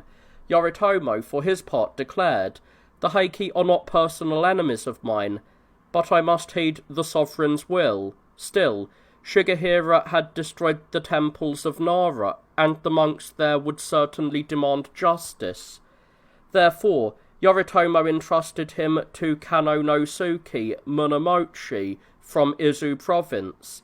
In the afterlife, sinners are said to pass through the hands of 10 judges of the dead every 7 days, but Munamochi, rather than treating Shigehira harshly, offered him comfort. He prepared a bathhouse, and had a bath drawn for him. Shigehira suspected it was because Munamochi preferred to kill someone clean, rather than someone covered in the sweat of a long journey, but no, a young woman, delicate with white skin and around 20 years old, entered the bathhouse, wearing a blue-patterned bath apron over a tie-dyed robe. Shortly after, a younger girl of about 14, dressed in a similar blue robe and with her hair cascading down to her jacket, brought in a basin and combs. With the older woman's help, Shigehira enjoyed a leisurely soak and had his hair washed. When the woman left, she said, "Lord Yoritomo sent me because he thought you might object to a man attending you, but that you would not mind a woman. He said, 'If the gentleman asks for anything, be sure to tell me.'" Shigehira, resigned, replied, "At this point, what request could I make? All I want is to leave this world." The young women relayed his words to Yoritomo, who replied, "No, I cannot consider that. A personal enemy may be different, but I am responsible for this man as an enemy of the court. His wish is out of the question." Later, Shigehira asked his guard, "That young woman, who is she?" The guard answered, "Her mother runs the inn of Togoshi. She's so sweet and beautiful that Lord Yoritomo took her to serve him 2 or 3 years ago. Her name is Senju no Mai." That evening, as a light rain fell, the world seemed very bleak when Senju returned, carrying a biwa and a koto. Munamochi also appeared, accompanied by a dozen servants bringing wine. Senju poured a little for Shigehira, who accepted it with a downcast expression. Munamochi said, "As you may have guessed, Lord Yoritomo wishes to make you as comfortable as possible. He said, take good care of him, and don't complain if I find reason to reproach you. Though I'm from Izu, and only visiting Kamakura, I will do what I can for you.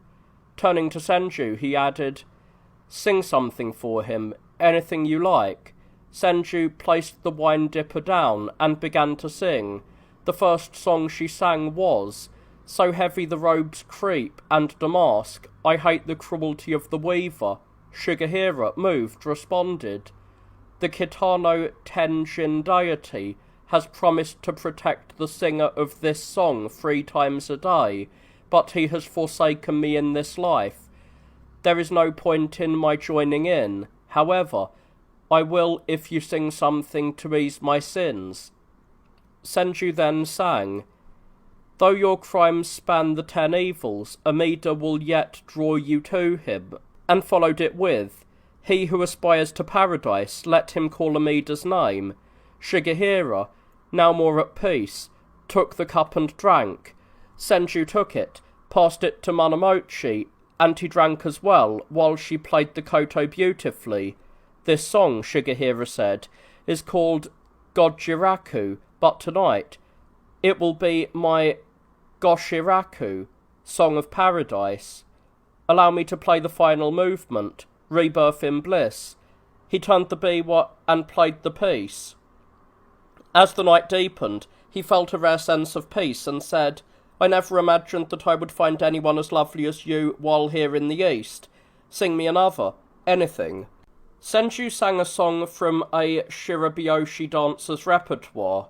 Seeking shelter beneath the same tree, drawing water from the same stream, these things prove a bond from past lives. Shigehira then added his own line from a Chinese story. The lamp burns low. Down the cheeks of Lady Yu trickle streams of tears. This song recalled the story of Xiang Yu of Chu and his consort Lady Yu from the Tang dynasty. In that time, Xiang Yu had won many battles, but in the end his fate turned. When he fled, his steed, Zui, refused to move, and Xiang Yu, realizing that his power was gone, lamented the parting from his beloved Lady Yu, as the lamps burned low and his tears flowed. The story was beautifully retold in the song Shigehira had just sung. As dawn arrived, the warrior attendants left, and Senju withdrew. That morning, Yoritomo was chanting the Lotus Sutra in his personal chapel. When Senju presented herself before him, he smiled and said, I enjoyed playing go-between for you, Senju. Chikayoshi, who was present as Yoritomo's scribe, asked, What do you mean? Yoritomo replied, I always thought that the Heike knew only the art of war, but I spent the whole night listening to Shigehira play the biwa and sing, and I must say, he is an incredibly talented gentleman. I wish I had been there too, said Chikayoshi. I stayed away because I wasn't feeling well. After this, I won't miss such an occasion. The Heike have long been known for their poets and men of talent. People have even compared them to flowers, and Lord Shigehira in particular has been likened to the peony. Well, said Yoritomo, he certainly is a man of culture. We may never hear such playing and singing again. As for Senju no Mai, the evening she spent with Shigehira marked the beginning of her own sorrow. When she later heard that Shigehira had been sent to Nara and executed, she abandoned her fine clothes, dressed in mourning, and devoted herself to prayer at Zenkji in Shinano, hoping for his rebirth in paradise. It is said that in the end, she too achieved birth in the Pure Land. Lord Koromori, though physically present in Yoshima, was often mentally elsewhere, constantly thinking of his wife and children back in the capital. They were always with him in his heart, and not a moment passed that he didn't think of them. My life has no meaning without them, he often reminded himself. One day, he quietly slipped away from Yoshima, accompanied by 3 companions, Yoshibi Shigekage, a page named Ishidomaru, and a servant named Takasato, who was skilled in boating. They boarded a small boat in the village of Yuki in Awa and rowed towards the province of Ki, passing various sacred sites along the way. As they reached the harbour of Ki, Koromori longed to continue through the mountains to the capital to reunite with his family, but he realised that being captured would bring disgrace upon his father's grave, and he could not bear that fate. Torn between his desires and his duty, he travelled to Mount Koya, where a holy man named Saito Takaguchi Tokiyori, whom Koromori had known for a long time, lived. Tokiyori had once served Koromori's household before becoming a monk. His father had been furious when Tokiyori had fallen in love with a woman named Yokubei, a servant in the palace, and had hoped his son would marry someone of higher status. But Tokiyori, disillusioned with the world, chose to leave it behind, shave his head, and dedicate himself to monastic life. Yokobui, heartbroken by his decision, was determined to confront him. She travelled to the monk's retreat, but she couldn't find him at first. Eventually, she heard his voice from inside a humble monk's lodge, and though Tokiyori was moved by seeing her, he denied her presence, sending her away. Hurt and angry, Yokobui returned home, but she could not forget him. Tokiyori, after much internal struggle, eventually left the world of monks and returned to Mount Koya, where he became known as the Holy Man of Mount Koya. Koromori, recognizing Tokiyori's deep devotion and spiritual power, visited him there. When Koromori first saw Tokiyori, who had once been a striking young man, he was now a thin, aged monk. Despite being under 30, Tokiyori looked like a saint. His transformation deeply moved Koromori, who felt a sense of admiration and perhaps even envy. No sage or hermit from ancient tales could have impressed him more. The sight of Tokiyori in his simple black robes and stole filled Koromori with awe. The Takiguchi novice recognised Koromori at once. "I can hardly believe my eyes," he said. "What brings you all the way from Yashima?" Koromori replied, "You may well ask. I left the capital with others and travelled to the western provinces, but I couldn't stop thinking about my children. I missed them too much. It must have been clear that something was troubling me, because Lord Monomori and Lady Ni began to suspect my loyalty was divided, just like Yorimori's. They kept their distance from me. Life lost its meaning, and I could no longer bear it, so I fled Yashima and made my way here. If only I could find a way to travel through the mountains and return to the city to be with the ones I love. But the tragic fate of Lord Shigehira makes that impossible.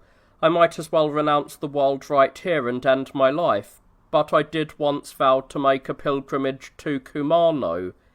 "Life is just a dream, an illusion," Takiguchi replied. "Endless cycles of birth and rebirth in darkness. That is where true misery lies." Under Takiguchi's guidance, Koromori set off without delay to visit every hall and pagoda. Soon they arrived at the Okuno-in. Between Mount Koya and the city was a vast stretch of land. The nearest settlement was far away, and silence hung in the air. Only the gentle breeze rustled the green leaves, and the setting sun cast a peaceful light. 8 peaks rose, and 8 valleys dropped away, offering a perfect tranquillity. It was a place where one's heart could truly find peace. Flowers bloomed on the misty forest floor, and the sounds of bells echoed from distant heights. Ferns grew from between the tiles, and moss covered the ancient walls of the compound, in a realm that seemed untouched by time. Long ago, during the reign of the Engi Emperor, a sacred vision had moved His Majesty to present a dark brown robe to the great teacher Kobo Daishi. He sent an envoy, the councillor Tsukazumi, along with Kagan, the abbot of Hanyaji, to Mount Koya. They opened the gates of the great teacher's tomb to lay the robe across his shoulders, but a thick mist concealed him from their view. The two of them could see nothing, and in deep sorrow, Kangan wept. "Never in my life," he said, "since I first became my master's disciple, have I broken a single precept. Why then can't I see him?" He prostrated himself on the ground, crying in repentance, and at that moment the mist cleared. As if touched by the full moon, the form of the great teacher appeared before them. Kangan placed the robe on him, tears of joy streaming down his face. The teacher's hair had grown so long that Kangan had the honour of shaving it.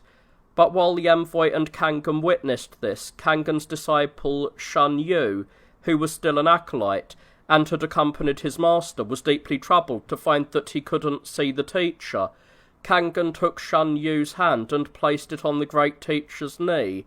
From that moment on, Shun Yu's hand gave off a sweet fragrance. It is said that this fragrance passed on to the scriptures at Ishiyama. To the emperor, the great teacher responded, "Long ago, I stood before the Bodhisattva, who gave me all the mudras and mantras. I made a sacred vow to be present in this distant foreign land, to show compassion to the people, and to uphold the vow of merciful Fugen. In my own body I entered Samadhi, and now wait for Miroku to come." Such was his response, and in a similar way, Maha Kashyapa, the Buddha's great disciple, waits in the depths of his cavern for the day when the spring wind will announce the glorious time. The great teacher entered into Samadhi, and now, 300 years later, the world awaits.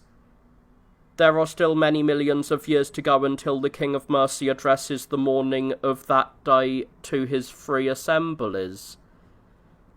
The waiting will continue for a very long time. "This is all that's left of me," Koromori said, his eyes filling with tears. "Like that bird from the Himalayas, the one that cries, 'I tell myself I must, I must.' Today, tomorrow, I have to do it." The salt sea wind had darkened him, and years of suffering had worn him down. He looked nothing like the person he once was, but still he surpassed other men in his own way. That night the two of them returned to Takiguchi's hermitage and spent the hours talking about the past, about the present. Takiguchi's every movement soon convinced Koromori that the man's devotion was leading him towards enlightenment. The sound of the bell calling people to prayer in the final hours of the night, and again at dawn, seemed to awaken the truth of birth and death, and Koromori longed to be like him, if only he could summon the resolve. When the new day came, Koromori summoned the saintly Chikaku of Tazenin, and prepared himself to renounce the world. He called for Shigakage and Ishidamaru. "I carry a secret grief," he said. "The path ahead is narrow and offers little escape. Soon I may no longer be here. Others are prospering, though, and there's nothing stopping you both from finding success too. Stay by me until the end, then go to the city. Look after your families and pray for me in the life to come." The two men wept bitterly. For a while, neither of them could speak. Finally, Shigakage managed to speak through his tears. "My father, Yosaemon Kageyasu, served your late father during the Heike years. He died fighting Kamada Bai, struck down by Akagenuda. I was too young to remember his death, but Lord Shigemori took me in and raised me as his own. On the night you came of age, he had my hair done up in a top knot too. He even named me Shigakage, honouring the legacy of our house. When Lord Shigemori died, he said to me, 'I planned for you to be appointed to a post, just as I had hoped for your father.' never part from Lord Koromori. How could you doubt my devotion? I will stay with you through whatever you face. Yes, others are prospering, but they're all on the Genji side. Even if I have success, once you, my lord, are gone to the realm of the gods and Buddhas, what success will be left for me? And should I live for 10,000 years, what would it all matter? This moment teaches me the highest truth. Shigekage, with his own hands, cut his top knot, and Takiguchi shaved his head. Ishidomaru, who had been with Koromori since his youth, also severed his top knot, and had Takiguchi shave him. Seeing them take this step, Koromori felt even more despondent. There was only one thing to do. Transmigration in the free worlds only deepens the bond of love. The true way lies beyond love. Those who give up love to walk the true path will find its greatest reward. He chanted these words 3 times, and at last cut off his hair. I would have no regrets now, he said bitterly, if only my family could have seen me one last time as they knew me. Koromori, Shigekage, and Ishidomaru were all young. Shigekage and Koromori both 27, and Ishidomaru 18. Koromori then called his servant, Takasato, to his side. Go back to Yashima. Don't go to the capital. Eventually, everyone will know what I've done. But I know that my wife will become a nun as soon as she hears the truth. Tell them for me. Life has become unbearable, as you noticed. Too many terrible things happened. That's why I didn't tell you what I've done. Kiyotsune died in the west. Moromori was killed at Ichinotani. Now I know how painful it will be for you to hear that even I have done this. That is my only regret.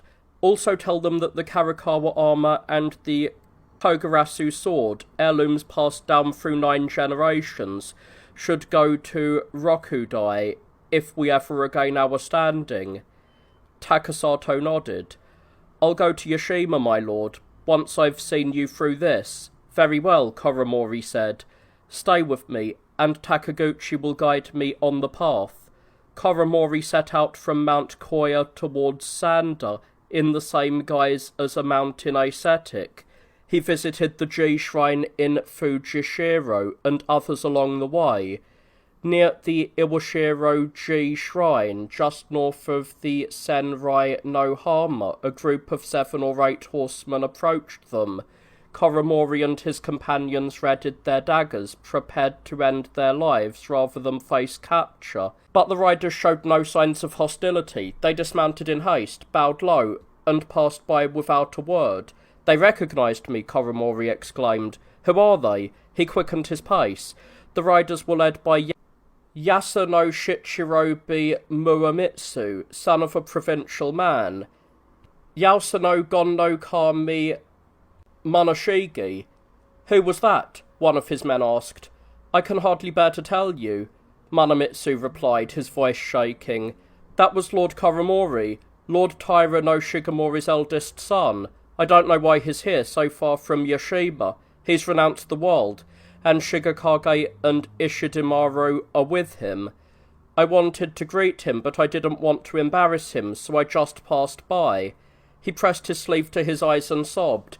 His men, too, wept, deeply moved by the sight. Koromori continued his journey, and in time he reached the Iwata River. Anyone who crosses this river, he thought to himself, washes away all evil karma, all passions, all sins that have accumulated through endless time. He arrived at the grand Kumano Hongu shrine, knelt before the main hall, and chanted sutras in the presence of the divine. Afterward, he gazed at the majestic hills that stretched before him. The Kumano mountains were enveloped in a mist, as if wrapped in compassion, and the gods seemed to be ever present along Otanashi River, working wonders in the world below. Devotion to the one vehicle was practiced there. while a pure moon hung in the sky, offering blessings to all beneath it. No deluded thoughts gathered in this sacred place, only repentance for the sins that had come from the senses. This filled Koromori with deep faith. Late that night, while others slept, he prayed with great emotion, recalling how his father had once come to this shrine and begged the gods to take his life and grant him salvation in the next.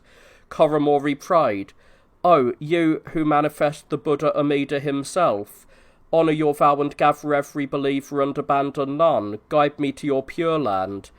And as a humble man, he added, "Grant peace to my wife and children left behind." But in that prayer he revealed that despite having renounced the world and committed himself to the true way, he still clung to attachments, deceived by his own desires. At dawn, Koromori departed from the shrine and sailed down to Shingu, where he paid homage to the sacred rock seat. The pine trees on the heights swayed in the breeze, clearing away his delusions, while the pure waters of the streams washed away the dust of his life. After visiting the Asuka shrine, he travelled past the pine forest of Sano and into the mountains of Nachi. There the triple waterfall poured down from great heights, and upon the rocks the sacred figure of Kannon appeared, as if this were the legendary Mount Fudaraku. Through the mist, he heard voices chanting the Lotus Sutra so devoutly that it felt as though they were at Vulture Peak itself.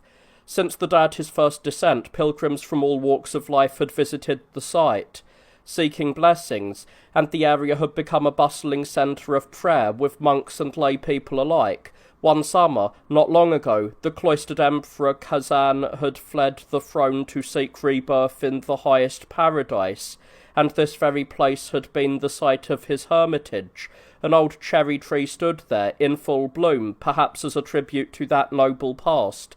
A monk who had often seen Koromori at Nachi said to his companion, "I just realised who that ascetic is over there. It's Lord Shigemori's eldest son, Koromori. Back when Emperor Go-Shirakawa celebrated his 50th Jubilee, Koromori was still a lieutenant of the 4th rank. His father was a high palace minister, and his uncle Monomori served as the councillor and right commander. All the Taira family were there, radiating the full glory of the Heike clan. Koromori stepped forward from the circle to dance the blue sea waves, with flowers in his hair. He looked like a flower, dew-laden and beautiful, with the swaying of his sleeves, lighting up the earth and sky. The cloistered emperor's most honoured lady sent him a robe, and his father rose to place it over his son's shoulders in front of the emperor. The entire court must have envied the honour. He stood out among the men, like a bayberry in a thicket of ordinary trees. It seemed certain that he was destined for a high post as minister and commander. But now, here he is, reduced to this state, a broken man. Who would have thought such a fate would come to pass? How unpredictable is life! The monk pressed his sleeve to his eyes and wept, and soon all the monks at Nachi, deeply moved, followed his lead, their sleeves damp with tears. After completing his pilgrimage to the 3 Kumano shrines, Koromori made his way to the seashore shrine. He rowed a boat out over the vast blue sea, heading towards Yaminori Island in the distance. When he reached the island, he landed and carved his name and rank into the trunk of a large pine tree. Grandfather, Chancellor Taira no Kiyomori. Name in religion, Jokai. Father, Palace Minister and Left Commander Shigemori. Name in religion, Joren. His son, 3rd rank Captain Koromori. Name in religion, Joen. In his 27th year, this day drowned himself in the sea off Nachi. Having done this, he boarded his boat again and headed for the open ocean. Though he had decided on this course of action, he now felt sorrow and uncertainty as the moment to act arrived. It was late in the 3rd month, and a mist veiled the sea in the distance, creating a melancholic mood. The sadness of the sunset sky seemed heavier than ever. Just when he thought a boat far away had disappeared into the waves, it reappeared, pulling his thoughts back to his own fate. A flock of geese flew overhead, calling as they headed north, and he felt an urge to send a message back home, much like the historical figure Su Wu, who had endured great hardships far from home. But then he scolded himself. This is just attachment. I must let it go. Koromori turned west, his palms pressed together, and called upon the name of Amida Buddha. But his thoughts wandered. They could never guess that this moment is my last. Surely they think news of me is on the way. But when they find out I'm gone, they will despair. I can't bear it. These thoughts overwhelmed his prayers. He stopped, lowered his hands, and sighed. Alas, he said to his companion, Takaguchi, no one should have a wife and child. They bring only worry in this life, and even worse, they hinder spiritual progress in the next, and even now, they trouble my thoughts. I confess this attachment. It must be a grave sin. Takaguchi, deeply moved by Koromori's words, hesitated to express similar feelings. The holy man wiped his eyes and spoke gently. I understand how you feel. No one, high or low, can escape the bonds of love. For a husband and wife, even one night spent together forms a connection that echoes through 500 lifetimes. This bond is not to be taken lightly. He paused, then continued. Everyone must die, and all must part in the end. That's the way of the world. Like a dewdrop falling from a leaf, one will go before the other. Could that moment of parting ever be avoided? Remember the lovers in the Lishan Palace, or Songzi and Mei Fu. Love shared in life, ended in heartbreak.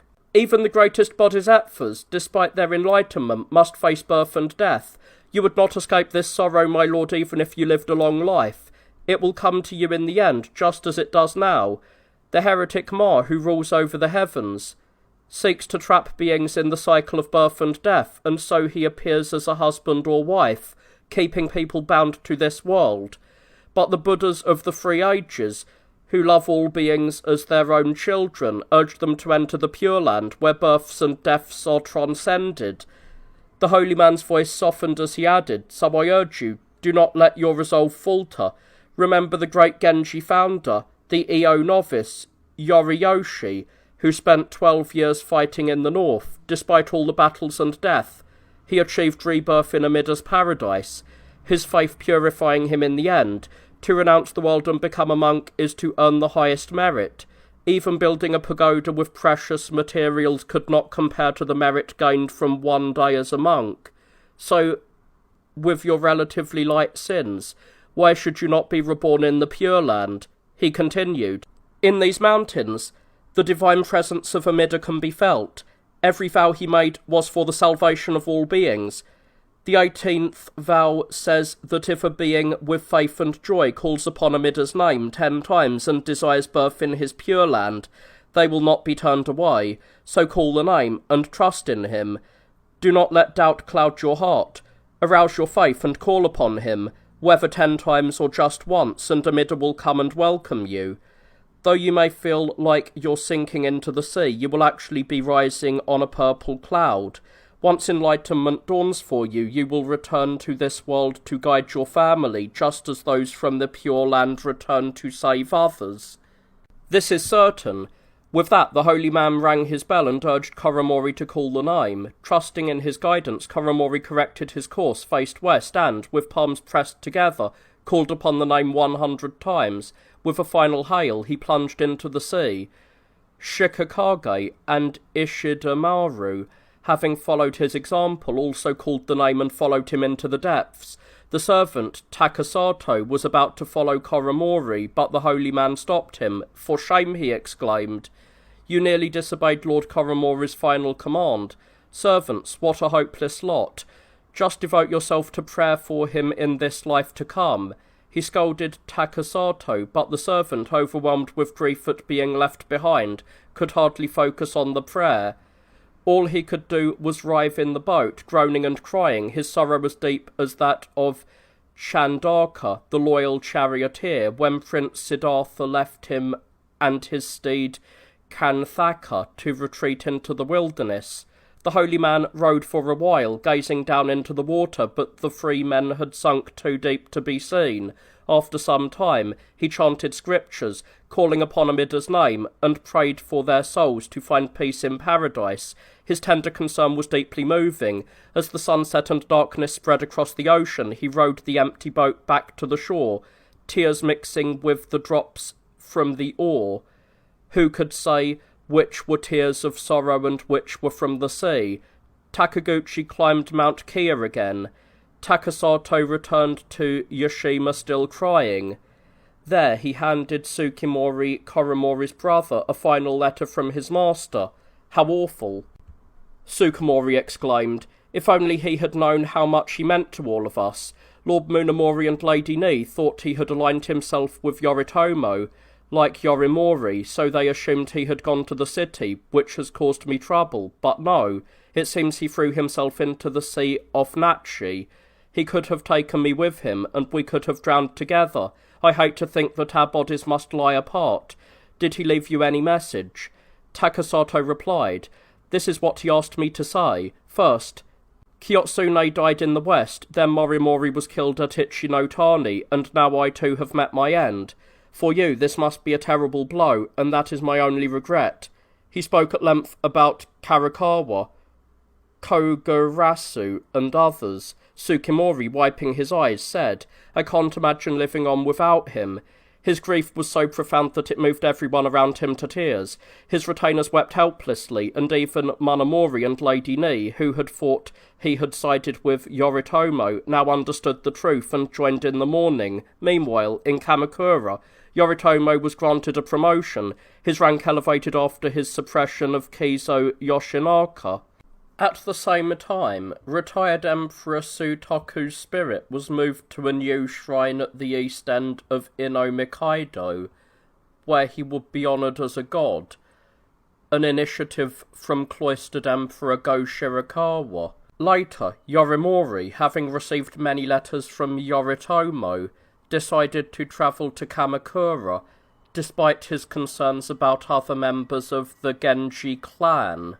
He was accompanied by his retainer, Manakio, who preferred to stay behind. Yorimori was troubled by his retainer's refusal to join him. Manakio explained, I cannot reconcile myself to the plight of those from your house who remain in the West. I will follow when I have a clearer mind. For now, I will stay, but I will follow your journey in spirit. Yorimori, embarrassed but understanding, set off alone for Kamakura, where Yoritomo greeted him warmly. However, when Yoritomo inquired about Manakio, Yorimori explained that his retainer was ill and could not accompany him.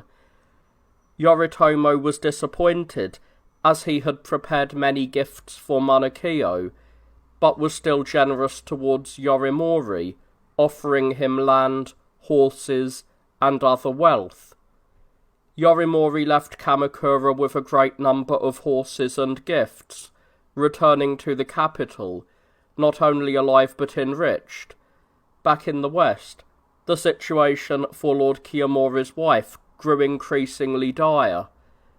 She had heard no word from him in a long time, and became increasingly worried. Finally, a messenger returned with the news that Kiyomori had left Yoshima, gone to Mount Kya to shave his head, and then made his way to Kumano. There he had thrown himself into the sea off Nachi, praying for rebirth in paradise. Upon hearing the news, his wife collapsed in grief. Her son and daughter wept as well. The nurse, weeping too, tried to comfort her, saying, It should not surprise you. This is what you expected. It would have been far worse if Lord Kiyomori had been captured alive, like Lord Shigehira. That he renounced the world and died in a state of right thought. These things call for sorrow mixed with joy. The lady, devastated, immediately became a nun, dedicating herself to pious rituals and prayers for her husband's soul in the afterlife. Yoritomo in Kamakura learned of Koromori's death and said, "If only he had come to see me in person, I could have saved him." I respected his father Shigemori deeply, as it was he who, on behalf of Yorimori's mother, managed to have my death sentence commuted to exile. For that I am forever grateful. I hold Koromori's family in high regard because of that debt, and Koromori had renounced the world. It would have been easy for me to save him. Back at Yashima, the Heike learned troubling news. Tens of thousands of fresh warriors have arrived from the east, and are on their way here. Then another report came. The Asuki, the Betsugi, and the Matsura leagues have united against us, and are coming from Kyushu. These news only added to the growing fear among the Heike. Many of their greatest warriors had already been lost at Ichin-Otani. More than half of their top commanders were dead, and their house was severely weakened. 2 brothers, Shigeyoshi and his sibling, both influential warriors from Awa, tried to rally the men of Shikoku. Assuring them that all would be well, the Heike placed their hopes in these brothers, like leaping on towering mountains or vast seas, while their women wept in despair. On the 25th of the 7th month, the Heike remembered. It was exactly a year ago today that we fled the capital. They recalled the chaotic escape with a mixture of tears and laughter. On the 28th, the new emperor was formally enthroned, but unlike in past reigns, the sacred mirror, jewel, and sword, essential symbols of the ceremony, were missing. In the 8th month, the list of appointments was announced. Noriyori was made governor of Mikawa, and Kuro Yoshitsune was given a post in the Left Gate Watch, and also became an officer of the police. As autumn arrived, the weather grew colder, and the signs of the season began to settle over the land, with rustling rice plants and the flutter of leaves. The Heike, meanwhile, were heavy-hearted and melancholic. Their once prosperous lives in the capital now felt like a distant memory as they gazed at the autumn moon from their exile on the shores of Yashima. Taira no Yukimori expressed his sorrow in writing. "Since our lord is here, the moon in the sky above is the palace moon, yet the yearning heart still longs for the capital and home. On the 12th day of the 9th month, Noriyori set out westward with an army to suppress the Heike. He was joined by various warriors, including Ashikaga no Karando Yoshikane, Kagami no Kojiro Nagakiyo, and others, totaling 30,000 mounted men. Their journey took them to Muro in Harima. Meanwhile, the Heike army, led by Captain Taira no Tsukimori, Lieutenant Taira no Arimori, and Advisor Taira no Tadafusa, sailed from Baizen in 500 boats. The Genji army soon moved into Baizen as well, setting up camp near Nishi-Kawajiri and a narrow sea passage called Fujito. The two armies were separated by about 500 yards of water, and despite several attempts to provoke each other, the Genji found themselves in a stalemate. The Heike, taunting them from their boats, would wave fans and shout, "Come right over." Frustrated, Sasaki Moritsuna, a general of the Genji, spoke with a local fisherman, who revealed 2 shallow crossing points in the water. Sasaki tested one of them and found it to be passable, though deep in some areas. Afterwards he decided to kill the fisherman to keep the secret. On the 26th, at dawn, Sasaki led his men into the sea, crossing the shallow waters with their horses. When Noriyori saw what was happening, he ordered the entire army to follow. The Heike saw them coming and launched boats to retaliate with arrows. The battle raged through the day, and some Heike boats capsized, causing chaos. That night, the Heike retreated by sea, and the Genji camped on Kojima. The next morning, the Heike sailed back to Yashima, and though the Genji wished to pursue, they had no boats and could do nothing but give up. Sasaki's daring manoeuvre, riding horses through the sea, became legendary. As the Genji reflected on the battle, they marvelled at the unprecedented feat of riding horses through the sea, something that had never been done before, not in India, China, or Japan. For his bravery, Sasaki was awarded the island of Kojima in Baizen, a gift from Yoritomo. In the capital, Kuro Yoshitsune was granted the 5th rank and appointed as a lieutenant in the police. People soon began referring to him by his new title, Kuro Tayo no Hogan. Meanwhile at Yoshima, strong winds battered the shore, and high waves crashed against the rocks. No warriors came to attack them, and few merchants were able to cross. The people there anxiously awaited news from the capital. The sky darkened, and hail began to fall, deepening their sense of hopelessness. In the capital, preparations were underway for an enthronement festival. The emperor made a ceremonial journey to undergo the required purification. The palace minister, Tokudaiji Sanasada, was in charge of the event. Tyranno Monomori, who had served as the palace minister during the previous emperor's purification, had overseen the same event 2 years earlier.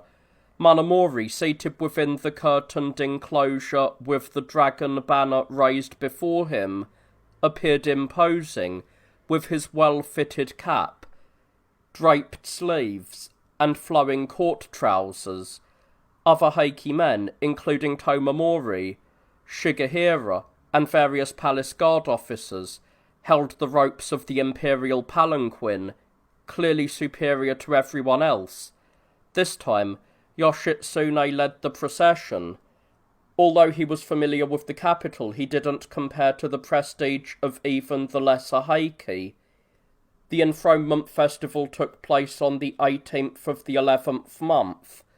For years, the people across the land had suffered from the ongoing Genji raids and the destruction wrought by the Heike. Whole villages had fled to the mountains and forests, leaving their homes behind. In spring, they couldn't work their fields, and by autumn, there was no harvest to speak of. Given all this devastation, it was hard to understand how the festival could take place at all. Yet it was not to be skipped, and so the celebration continued, albeit in a formal, hollow manner. Noriyori, who could have finished off the Heike with his relentless attacks, instead spent his days idly at Muro and Takasago, enjoying the company of courtesans and singing girls. The various eastern leaders, both great and small, could only act under his command, and the resources of the province were squandered. As a result, the people endured great suffering. In the early days of spring, Kuro Yoshitsune visited the cloistered emperor's palace and, through Yasutsune, the lord of the treasury, presented his declaration. The gods and the sovereign have abandoned the Heike, who fled the capital, and now wander the seas. Despite these past years of attacks, they've managed to block the flow of many provinces. I, Yoshitsune, will not return to the emperor's seat until I have pursued them as far as Kikaigashima, or even to Korea, India, or China, if necessary, and destroyed them completely. This bold declaration deeply impressed the emperor, who responded, "By all means, do not pause until you achieve victory." Yoshitsune returned to his quarters and addressed the eastern warriors. "On behalf of Lord Yoritomo in Kamakura, I have received an order from his cloistered eminence to destroy the Heike. I will pursue them by land as far as possible, by sea as far as my oars can take me. Anyone whose heart is not fully with me should leave now. Meanwhile, at Yoshima, time moved on. The seasons shifted. Spring turned to summer, and autumn's first cool breeze gave way to winter's chill. Yet with the change of seasons came new news. Tens of thousands of fresh warriors from the east are coming to attack us.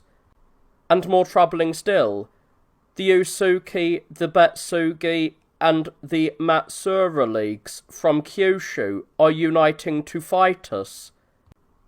Both reports filled the hearts of the defenders with dread.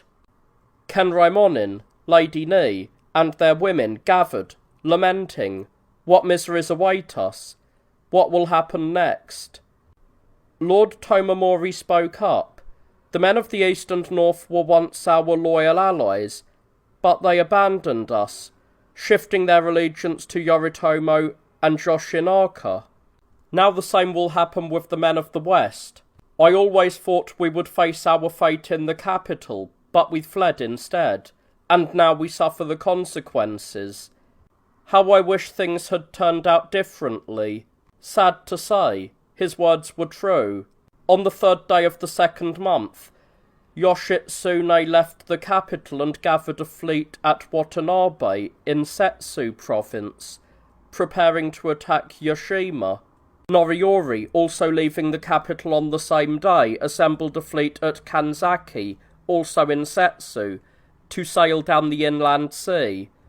On the 13th, imperial envoys were also sent to the Grand Shrine of Issei, Iwashimizu, Kamo, and Kasuga, to pray for the safe return of the Emperor and the free regalia. On the 16th, the Watanabe and Kanzaki fleets were ready to depart, when a strong northerly wind blew down, strong enough to fell trees. The vessels were scattered and many were damaged, forcing the fleets to remain in harbour for repairs. At Watanabe, local leaders met to discuss their situation. "We are not trained for naval combat," they said. "We don't know what to do." Kajiwara Kagetoki suggested installing bowars for the battle. "Bowars?" Yoshitsune asked. Kajiwara explained. "It's like controlling a horse. A horse can turn easily, but a boat is much harder to steer. You can fit oars at the front and install side rudders to make steering easier." Yoshitsune, unimpressed, responded, "A true warrior doesn't plan to retreat. Even when faced with danger, he stands firm. Why prepare to run? Call them whatever you want, bowars, escape oars, but I'm fine with the regular ones." Kajiwara replied, "To me, a good commander knows when to advance and when to retreat. Charging in blindly is not a good strategy." Yoshitsune shot back. "Whether it's a boar or a deer, war is about attacking, and victory is the goal." The men, too afraid to laugh aloud, exchanged nervous glances, sensing that a confrontation was brewing between the two. As night fell, Yoshitsune announced, "The repairs are done. The boats are ready. Let's eat, drink, and celebrate." He had the boats loaded with weapons and supplies, and even horses were brought aboard. Then he gave the order, "Go!" But the captains and helmsmen hesitated. "Yes, the wind is at our backs, but it's unusually strong. We can't possibly launch in this weather." Yoshitsune was furious. "If you die, it's your karma. If the wind is strong, so be it. You'd rather wait for better weather? If you don't launch, I'll have every one of you cut down." At that, Sato Subaru Bioi Suginobu and Issei no Subaru Yoshimori stepped forward with arrows in hand. "Obey the order," they said, "or we'll shoot you ourselves." The captains and helmsmen, realizing there was nothing left to lose, decided to obey. "We may as well die fighting," they said. And so, of the 200 boats, only 5 set sail, the rest too frightened by the wind, or perhaps intimidated by Kajiwara, to move. Yoshitsune declared, "Just because others hesitate doesn't mean you should. When conditions seem safest, That's when you strike hardest. The 5 boats that set out were led by Yoshitsune, along with those belonging to Toshiro no Kanja, Goto Biori, father and son, the 2 Kaneko brothers, and Yodo Noganai Tadayoshi, who had helped assemble the fleet. He instructed them, "Do not light any flares. I'll lead the way. Follow the lights at my bow and stern. Too many fires will alert the enemy." They sailed through the night, crossing in 6 hours what would normally have taken 3 days. By morning, they had reached the Awa coast. The sun rose, and a few red banners fluttered along the beach. "Uh-oh," Yoshitsune exclaimed. "They're ready for us. If we tip the boats to land the horses, we'll make easy targets. No, get the horses off before we reach the shore. Tie them to the boats and let them swim alongside. Once they're able to stand with the saddle edge just above the water, then mount them and charge." With the supplies and weapons, those 5 boats could carry only 50 horses. As they reached the shore, the men quickly mounted their horses and charged with loud battle cries. The 100 riders on the beach couldn't offer any real resistance and retreated about 200 yards. Yoshitsune paused for a moment, allowing his horse to catch its breath, then called for Issei no Suburu Yoshimori. "Some of those men over there must be important. Bring one of them here. I have questions for him." Yoshimori galloped alone into enemy lines and convinced a man about 40 years old, wearing black laced armour, to remove his helmet and come with him back to Yoshitsune. "Who's this?" Yoshitsune asked. "A local man from Banzai, sir. His name is Kandroku Chikai," Yoshimori answered. "Doesn't matter what his name is. Keep him armed. He's going to guide us to Yashima. Don't let him escape. If he tries, then shoot him," Yoshitsune ordered. "What's the name of this place?" Yoshitsune asked. "Katsuura," the man replied. Yoshitsune laughed. The name sounded like Victory Beach. "Ah, how fitting," he said. "It's really Katsuura, sir. People here call it Katsura for simplicity, but it's written as Katsu and Ura." Yoshitsune turned to his men. "Here I am, on my way to fight, and I land at Victory Beach. What a good omen. By the way, are there any Heike sympathizers around who might shoot arrows at us?" "Yes, sir.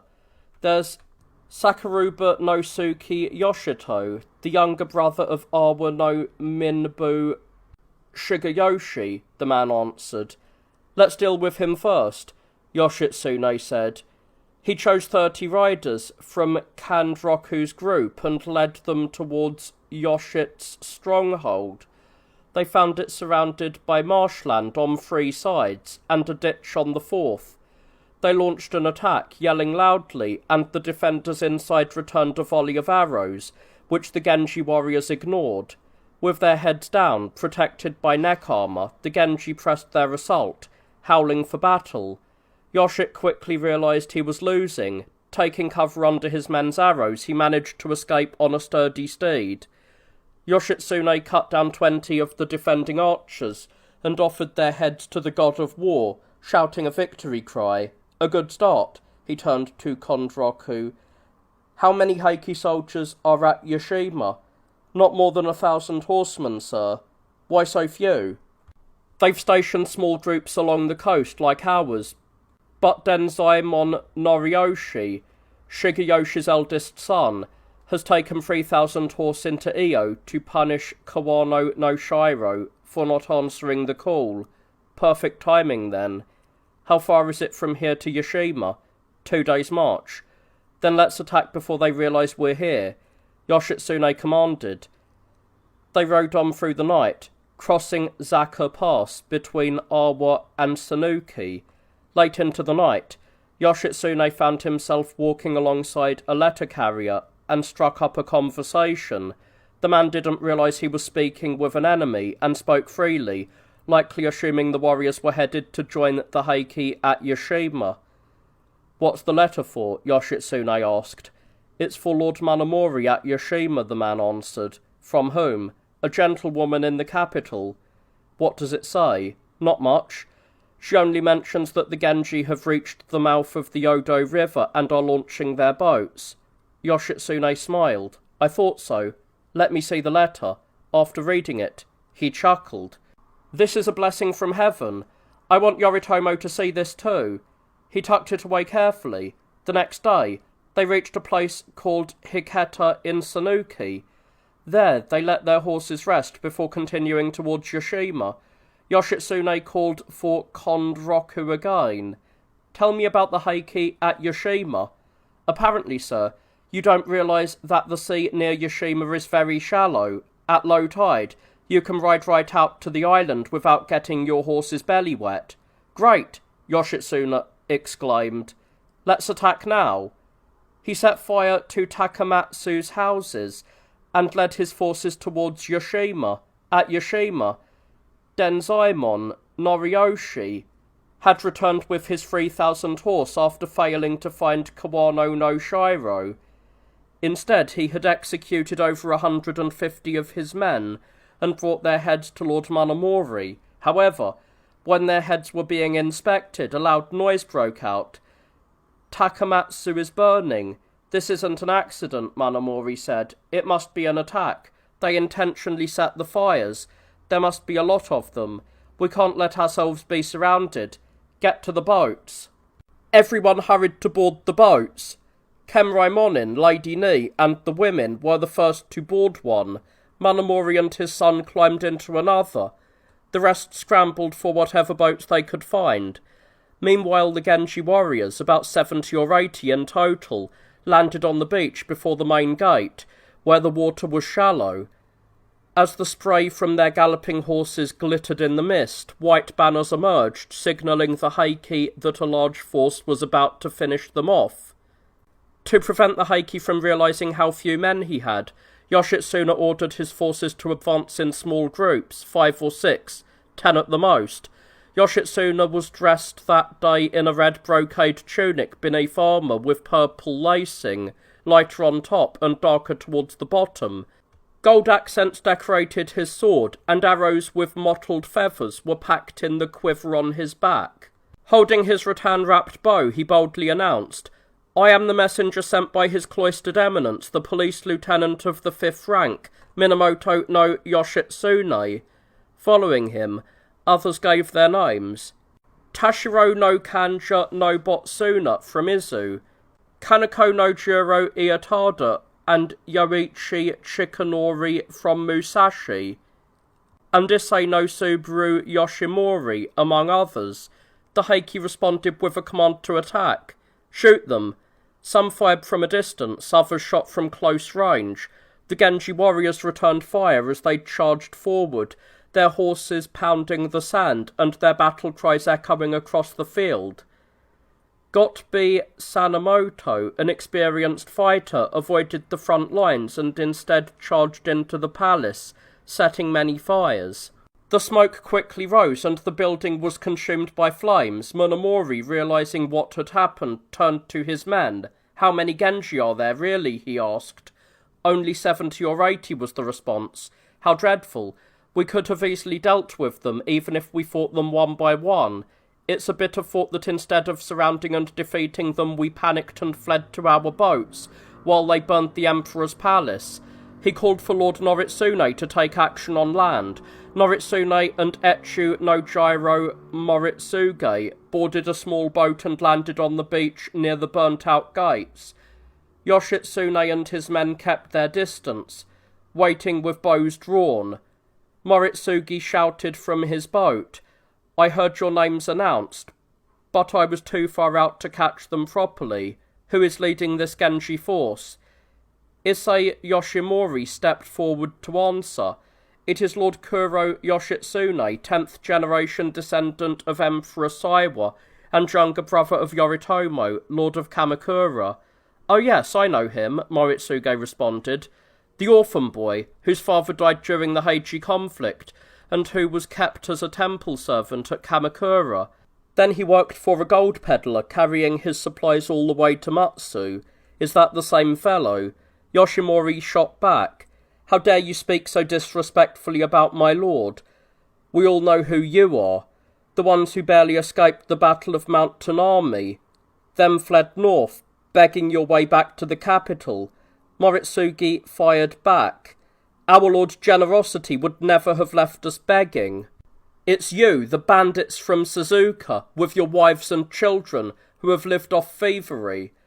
Kaneko Ietada intervened, saying, Enough with this pointless exchange. We've seen what warriors from Musashi and Sagami are capable of, as we did last spring at Ichinotani. As he spoke, Ietada's younger brother, Yoichi, drew an arrow and let it fly with tremendous force. It pierced Moritsugi's breastplate and struck deep into his chest, silencing the war of words once and for all. Meanwhile, Noritsune, who had no time for the dispute, focused on battle. He was a legendary archer famous for hitting his mark every time. This time, however, his target was Yoshitsune, but the Genji men were prepared. Yoshitsune's warriors, everyone a formidable fighter, rode ahead of their leader, shielding him from any arrows. Yoshitsune remained safe. Noritsune, frustrated, yelled, Get out of the way, let me have a clear shot. He let loose a volley of arrows, and 10 of Yoshitsune's men were struck down. Among them was Sato Suginobu from Matsu, who was hit in the shoulder and fell from his horse. Kiku, Noritsune's strong and brave page, rushed forward to take Suginobu's head. To prevent that, Suginobu's brother, Tadanobu, fired an arrow that pierced Kiku's chest, causing him to collapse. Seeing Kiku fall, Noritsune leapt from his boat in a single bound and, lifting Kiku's body, tossed him aboard to prevent the enemy from claiming his head. Kiku had once served Lord Michimori before joining Noritsune's ranks after Michimori's death. He was only 18. The loss of Kiku deeply affected Noritsune, and he called off the fight. Yoshitsune ordered Suginobu's body to be carried to the rear. There he dismounted and asked him, How do you feel? Suginobu, his strength fading, whispered, It's over for me, my lord. Do you have any regrets? Yoshitsune asked, No regrets, my lord, why should I? But I do wish I could have lived long enough to see you rise to greatness. For a warrior like me, it is an honour to know that people will remember how I died to protect my lord at Yoshima. With these words, Suginobu passed away. Yoshitsune wept bitterly. Is there no priest nearby? He asked. A priest was found, and Yoshitsune instructed him. A great warrior has just died. For the peace of his soul, I want the full Lotus Sutra copied in a day. To show his gratitude, Yoshitsune gave the priest a powerful black horse with a gold-trimmed saddle. It was the same horse Yoshitsune had ridden during the battle at Ichinotani. Suginobu's brother, Tadanobu, and the others wept for the fallen warrior. Any man would gladly give his life for such a lord, they said in sorrow. While all this was happening, men from Awa and Sanuki, once allies of the Heike but now serving the Genji, began arriving, 14, 15, or as many as 20 at a time, from distant peaks and valleys. Soon Yoshitsune commanded over 300 horsemen. The sun is setting, Yoshitsune remarked. There isn't enough daylight left to decide victory or defeat.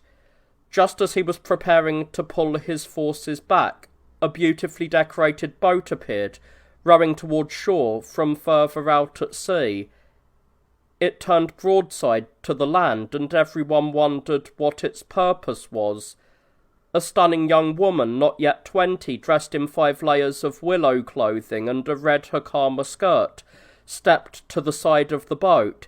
She placed a red fan bearing a sun disk upright on the right side of the boat, then beckoned forward toward the shore.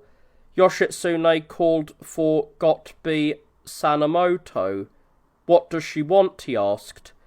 She seems to want us to shoot the fan, but I think the real plan is to lure you into range for a better look, and then have someone shoot you down with an arrow. Still, you should probably have someone take a shot at it. And who can do that? Yoshitsune asked. We have many fine archers, but the best among them is probably Nasu no Yoichi Munetaka from Shimoza, son of Nasu no Taro Tsukitaka. He's small but very skilled. How do you know this? Yoshitsune inquired. Whenever they shoot birds on the wing, he hits 2 out of 3, Sanamoto replied. Very well, bring him here, Yoshitsune commanded. Sanamoto did so. Yoichi, now in his 20th year, wore a dark blue tunic with red brocade trim and green laced armour. His sword hung at his side from a silver ring, and the few arrows left from the day's battle, fletched with black and white eagle feathers, were held in his quiver. He also carried a rattan-wrapped bow and a lacquered helmet, which hung from his back. With the utmost respect he knelt before Yoshitsune. Yoichi, I want you to hit the fan and show the Heike what we're made of, Yoshitsune ordered. Yoichi hesitated. But sir, I'm not sure I can hit it. If I miss, the shame will be ours forever. Please, let someone else try. Someone more likely to succeed. Yoshitsune's face darkened with anger. No one who came with me from Kamakura can refuse my orders. Anyone who talks back will be sent away.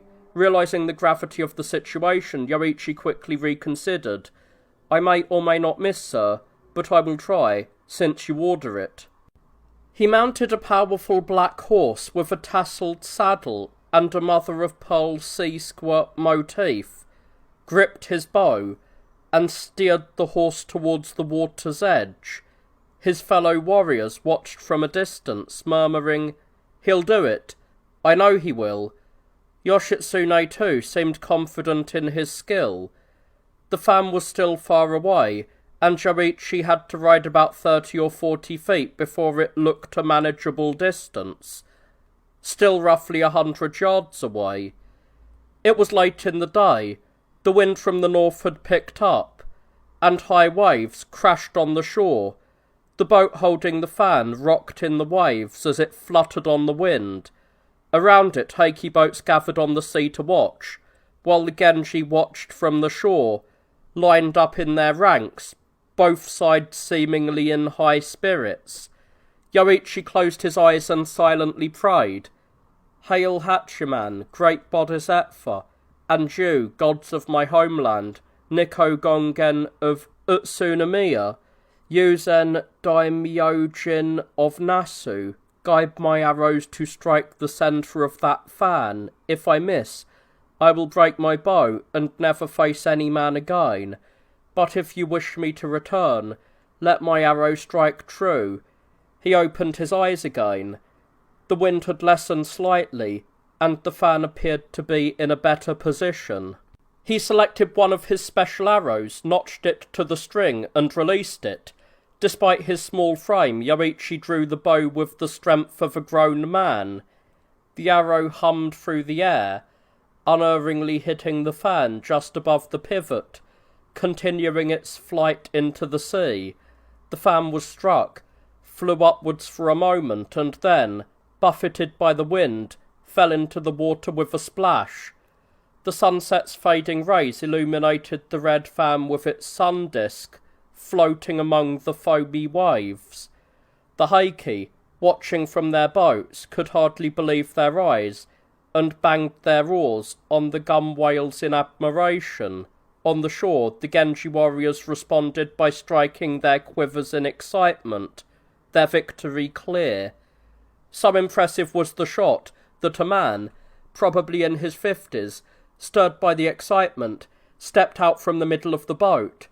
Wearing black laced leather armour and holding a plain wooden halberd, he danced around the spot where the fan had been. Issei no Subaru Yoshimori rode up behind Yoichi and said, "An order from our commander. "Shoot him." Yoichi quickly took another arrow from his quiver, drew his bow, and sent the arrow into the man's neck. The man collapsed, falling face first into the boat. A deep silence fell over the Heike side. The Genji, however, were elated, and began pounding on their quivers in celebration. "Got him," some of them cheered, while others commented, "That was just cruel." The Heike were clearly displeased, and soon 3 of their warriors appeared on the shore, one holding a shield, another with a bow, and a third wielding a halberd.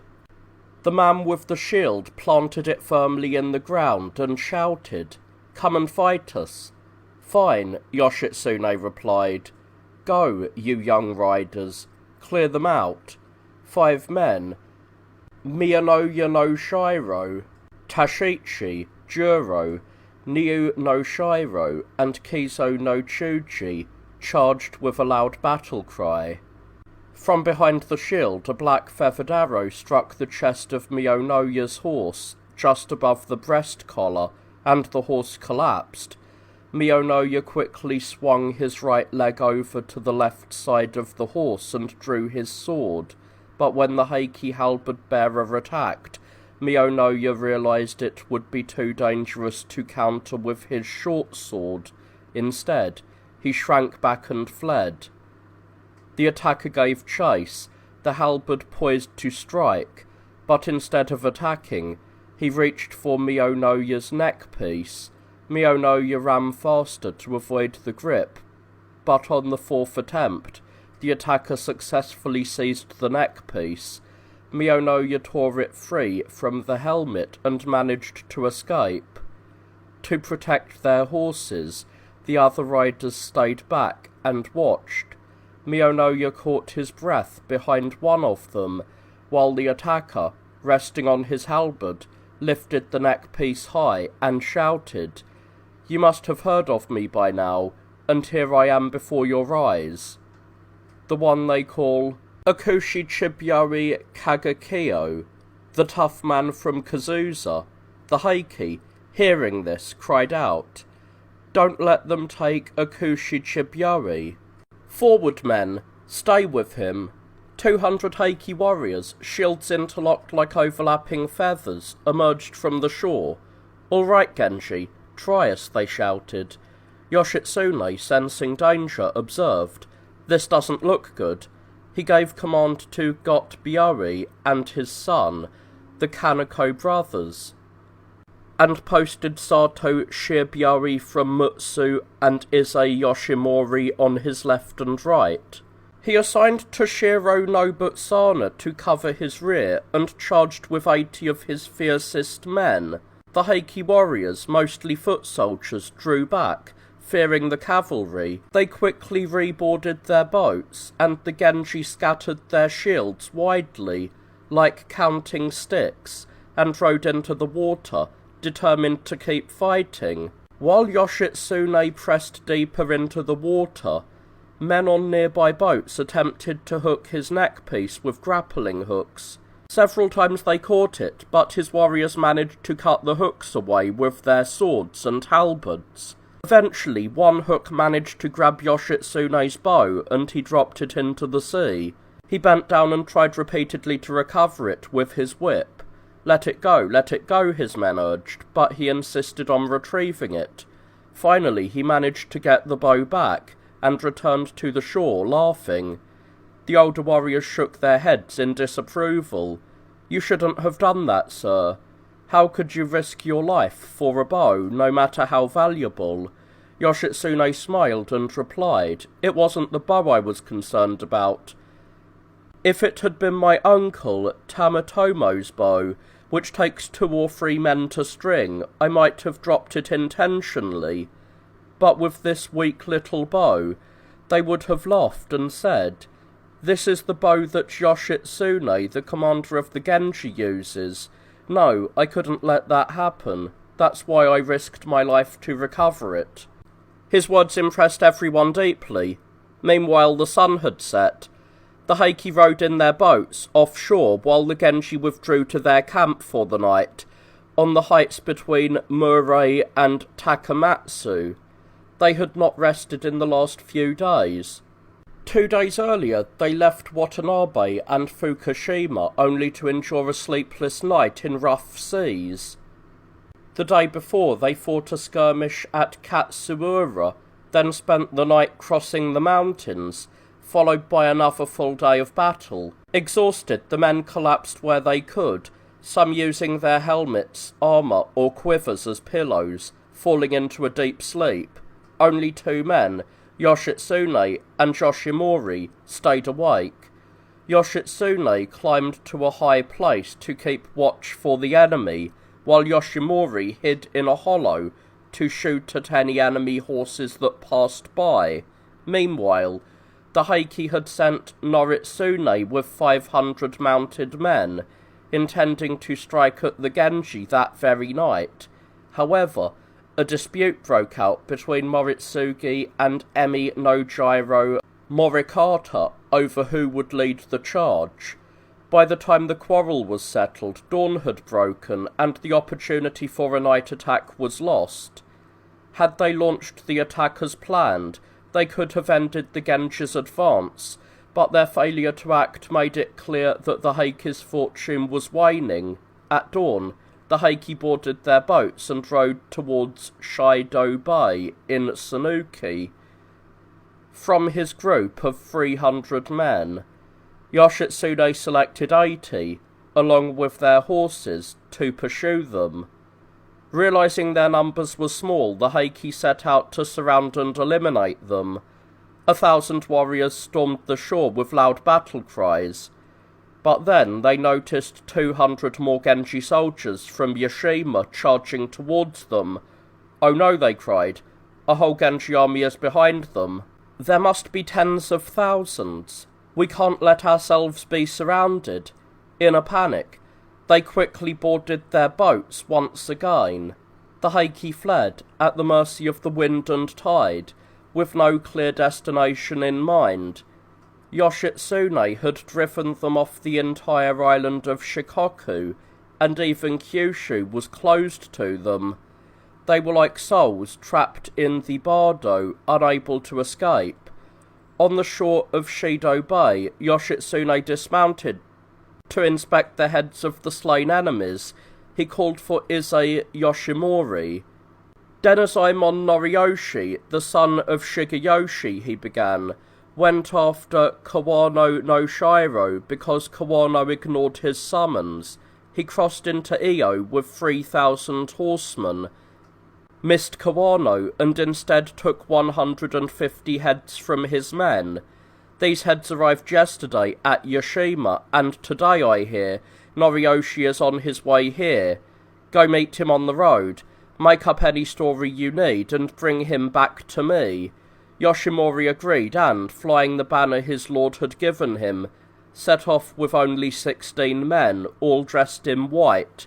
Eventually, he met Noshiori, and the 2 forces, one with red banners, the other in white, stopped about 200 yards apart. Yoshimori sent one of his men to deliver a message. "I am Ise no Subaru Yoshimori, a close associate of Kuro Yoshitsune, the Genji commander. I have come to speak with you. My presence here is not related to battle, and my men and I are unarmed. We have no bows or arrows. Please allow us to pass through your ranks." The 3,000 warriors parted to let him through. Yoshimori approached Noriyoshi and began, "As you may know, Kuro Yoshitsune, the younger brother of Lord Yoritomo in Kamakura, has been given a decree from the cloistered emperor to destroy the Heike, and has come to Shikoku to carry out his mission. The day before yesterday, he landed at Katsuura in Awa, where your uncle, Sakuraba no Suki, was killed. Yesterday, he attacked Yashima, burned the Emperor's palace, and captured Lord Manamori and his son. Lord Noritsune took his own life. The other Heike nobles died on the battlefield or drowned themselves in the sea. Your father surrendered, and I have taken him into custody. Alas, he laments, Noriyoshi knows nothing of this, and tomorrow he will surely die in battle. It's too much to bear. I felt sorry for him, so I've come to warn you. Whether you choose to fight or surrender and see your father again is up to you. Noriyoshi, though a famous warrior, seemed resigned to his fate. He said, "This is exactly what I heard." He took off his helmet, unstrung his bow, and handed them to one of his men. Seeing their leader's gesture, the rest of the 3,000 warriors followed suit.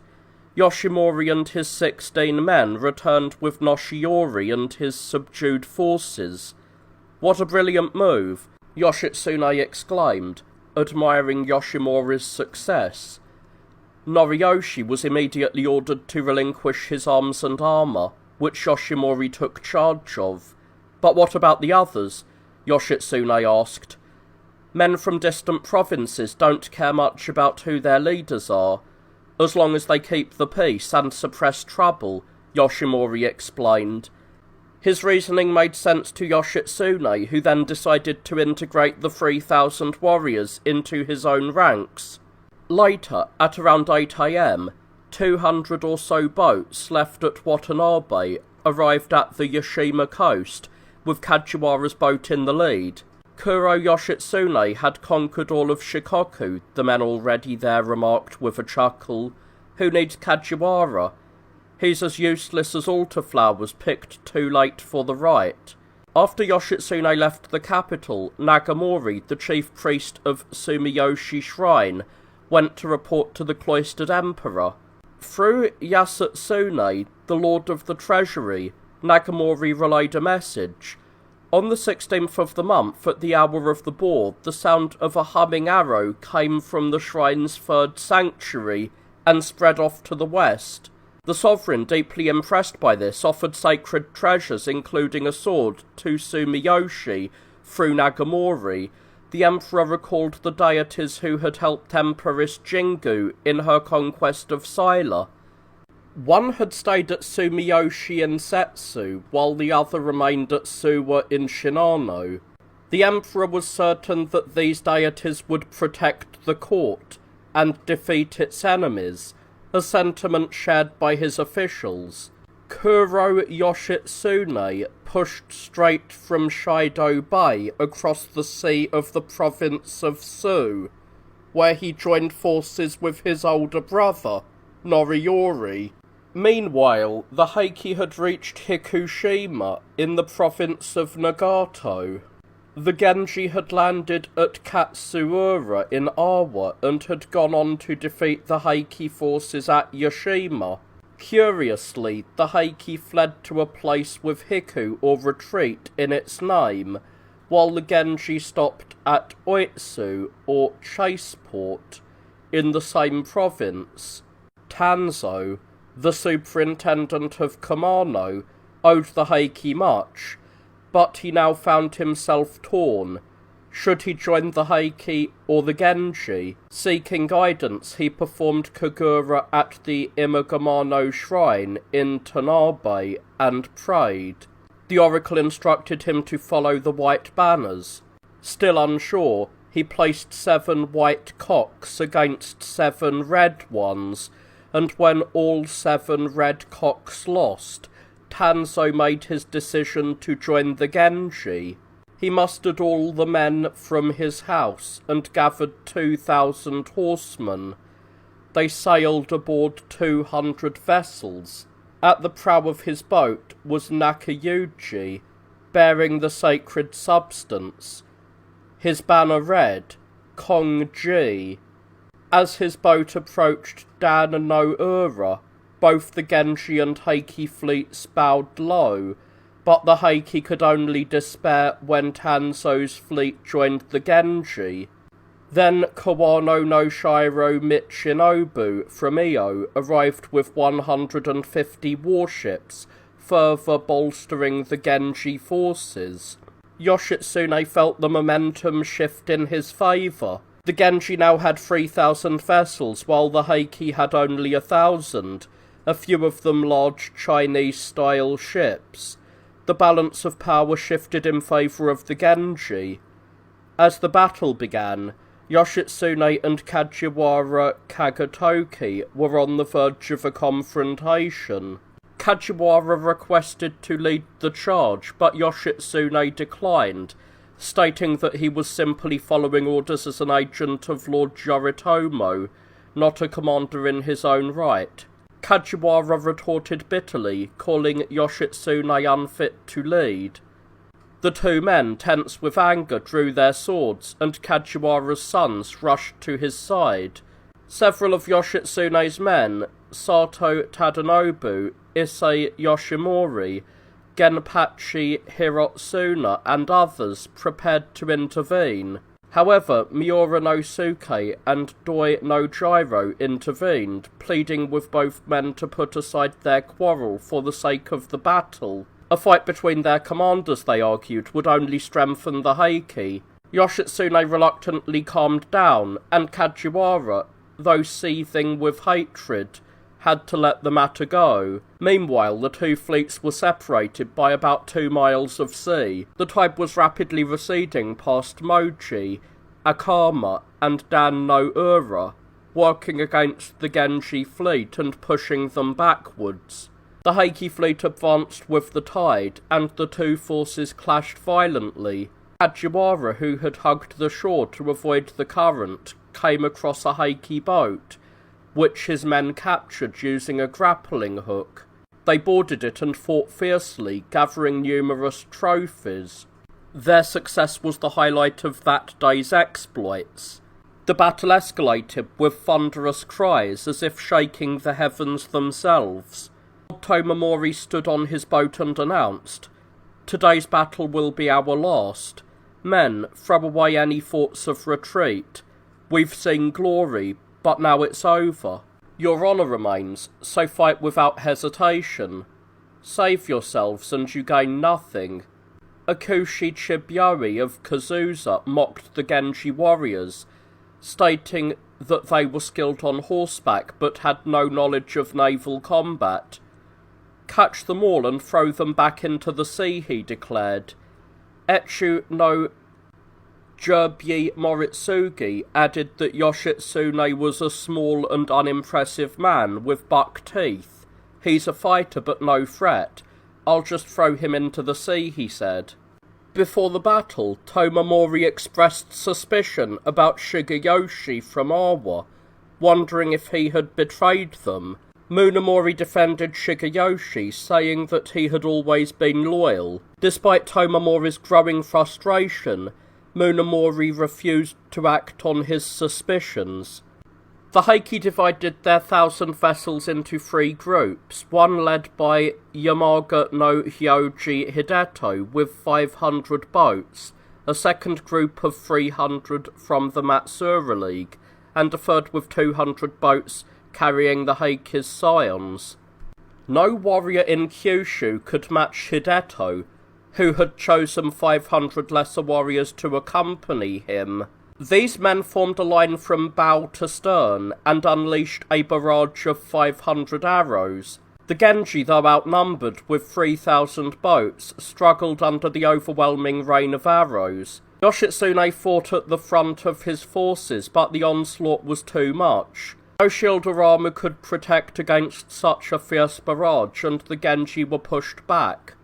The Heike, confident of victory, beat their war drums and shouted in triumph. But the battle was far from over, and the outcome still hung in the balance. One of the Genji, Wada no Kotaro Yoshimori, never boarded a boat, instead staying on the beach with a groom carrying his helmet.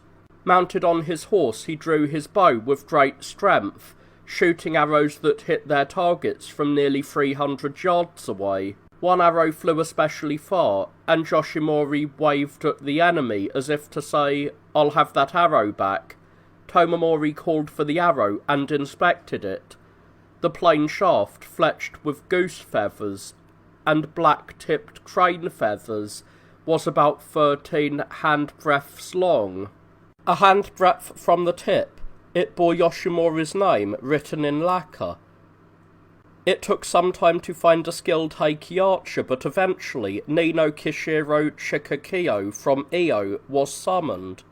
He was given the arrow to shoot back, and after a stretch of about 300 yards, he sent it flying towards the Genji side, hitting Miura no Ishizakon no Taro in the upper arm.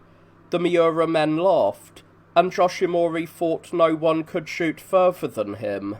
Yoshimori heard their mockery and was deeply embarrassed. Furious, he boarded a boat, sailed out to sea, and returned fire with a volley of arrows, killing or wounding several. Another arrow with a plain shaft like Yoshimori's hit Yoshitsune's boat from out at sea. It was fletched with pheasant tail feathers, and was inscribed with the name Ni no Kishiro Chikakyo of Io. Yoshitsune summoned Gotyobi Sanamoto and asked if they had anyone capable of returning the shot. Asarai no Yoichi from the Kai Genji, sir. He is the one for this task. Yoshitsune called for Asari no Yoichi, who arrived and took the arrow. After inspecting it, Yoichi said, "This arrow is a little weak and short, so I'll use one of my own." He armed himself with his 9-foot lacquered bow, and a black fletched arrow 15 hand-breadths long. Drawing the bow with great force, Yoichi shot the arrow over 400 yards, striking Chikakyo in the torso while he stood at the bow of the ship. Chikakyo collapsed to the ship's bottom, and it was unclear whether he was dead or alive. Asari no Yoichi was a legendary archer. It was said that he could hit a running deer from 200 yards away every time. The battle raged fiercely as both sides clashed with merciless ferocity. Neither side seemed to hold a decisive advantage, but the Heike did have the Emperor and his regalia on their side. Just as the Genji began to doubt their chances of success, a white banner appeared in the sky, drifting down from nowhere, landing in a Genji boat. Yoshitsune cried, "Great Bodhisattva Hachiman has appeared to us." He rinsed his mouth and bowed in reverence, and all his men followed his lead. At that moment, thousands of dolphins surfaced and swam from the Genji side towards the Heike. Lord Monomori summoned the diviner, Haranobu. "Dolphins are common, but never have I seen this. What does it mean?" he asked. The diviner replied, "If the dolphins turn back and keep swimming near the surface, the Genji will be defeated, but if they dive underwater, then we are in grave danger." Hardly had he finished, when the dolphins dove straight under the Heike ships. The diviner grimly announced, "This is it." Shigeyoshi, who had loyally served the Heike for years and risked his life many times in battle, had watched his son Noriyoshi be taken captive. Realizing that his continued devotion to the Heike was futile, he switched sides and joined the Genji. The Heike had planned to position their nobles in warboats and their foot soldiers in Chinese-style ships. The idea was that the Genji would focus on attacking the warboats, leaving the Chinese-style ships free to surround and destroy them. However, once Shigeyoshi defected, the Genji ignored the Chinese ships and instead attacked the boats carrying the Heike commanders in disguise. Tomomori was furious. "That Shigeyoshi, I should have beheaded him," he lamented, filled with regrets.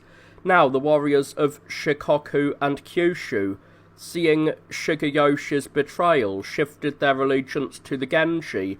The once loyal followers of the Heike now turned their bows against their former lords, wielding their blades against them.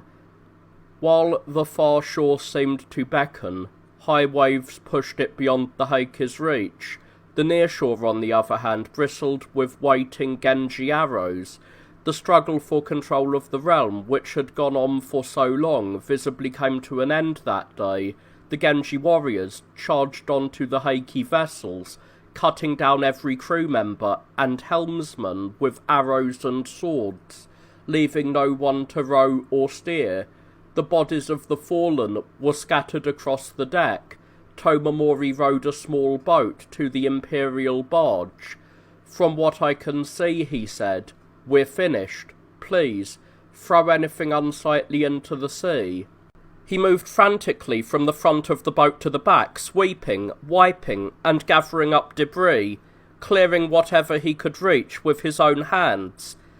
"How is the battle going, Lord Tomomori?" the ladies aboard asked. Tomomori, laughing loudly, replied, "You'll soon meet some rare gallants from the east." The women, horrified, called out, "How can you joke at a time like this?" Lady Ni had anticipated this moment and now acted. She threw her 2 grey nun's robes over her head, raised her silk trouser skirts high, secured the sacred jewel to her side, slipped the treasured sword into her sash, and took the Emperor in her arms. "I may be a woman," she said, "but I won't let the enemy take me. No, your Majesty, I will stay with you. All those loyal to the Emperor follow me." She stepped to the side of the boat. The Emperor, though only a child, was already mature for his age, his beauty shining brightly. His long black hair flowed past his waist. "Where are you taking me, grandmother?" he asked, his eyes full of wonder. "You don't know, your Majesty?" she replied. "Your virtuous karma from past lives made you ruler of this realm, but now evil has ended your reign. First, face east and say goodbye to the grand shrine of Issei. Then, trusting Amida to welcome you into his western paradise, turn west and call his name. This land of ours, a few scattered millet grains in the vast sea, is not a good place. I'm taking you to a much happier one, the pure land of bliss." She spoke to him, tears in her eyes. The Emperor, dressed in dove grey, his hair styled in boyish side loops, cheeks wet with tears, clasped his tiny hands together. He bowed towards the east, bidding farewell to Issei Shrine, then turned to the west, calling Amida's name. Lady Ni, with her arms around him, said, "Down below, far beneath the waves, another capital awaits us," and then she plunged into the deep sea. Alas, in a single moment, the spring winds of transience swept away the beauty of this fragile blossom. The cold waves of fate consumed the Emperor. Though his title had promised eternal life and youth, before he could even reach his 10th year, he was lost to the depths of the ocean. The monarch's once promising fate now meant nothing. The great dragon, once soaring above the clouds, had fallen to the ocean depths, reduced to a mere fish. A ruler, once exalted in his lofty palace, whose words had been law to all, had first sought refuge aboard a ship, only to meet his tragic end beneath the waves. It was as sorrowful a tale as any ever told. Amid the chaos, the Emperor's mother, Kenrai-Monin, placed a warming stone and an inkstone into the folds of her robe, and threw herself into the sea. But a man from the Watanabe League, Gengo Uma no Jo Matsura, caught her hair with a grappling hook and pulled her back, though she was unaware of who she was at the time. "How awful," the woman cried. "That's her ladyship." Once Yoshitsune learned of this, he quickly had her returned to the imperial barge. Lady Dainagon no Suke tried to throw herself into the sea while clutching the chest containing the sacred mirror, but an arrow struck her skirts, pinning them to the side of the ship, causing her to trip and fall. The warriors ensured she could go no further. The chest was then unchained, and they were about to open it, when something strange happened. Their vision blurred, and blood poured from their noses. Tyranno Tokitada, who had already been captured, declared, "That chest holds the sacred mirror. No ordinary person can gaze upon it." The warriors, upon hearing this, hesitated and stepped back. Yoshitsune, consulting with Tokitada, ensured that the chest was securely bound again as before. Meanwhile, brothers Norimori and Tsunemori, arm in arm, leapt into the sea while wearing their armour and carrying an anchor. Similarly, young lords Tsukimori, Arimori, and Yukimori also leapt into the water together. While others took to the sea, Lord Munemori and his son, Kiyomune, made no attempt to drown. Instead, they went to the side of their boat, looking around in fear. Some shocked Heike men pushed Munemori into the water, as if trying to get past him, and Kiyomune jumped in after him, while everyone else had entered the sea weighed down with armour and heavy objects to ensure that they sank quickly. Munemori and Kiyomune were strong swimmers, and they did not sink. Munemori thought to himself, "If Kiyomune sinks, I will too. If he survives, then so will I."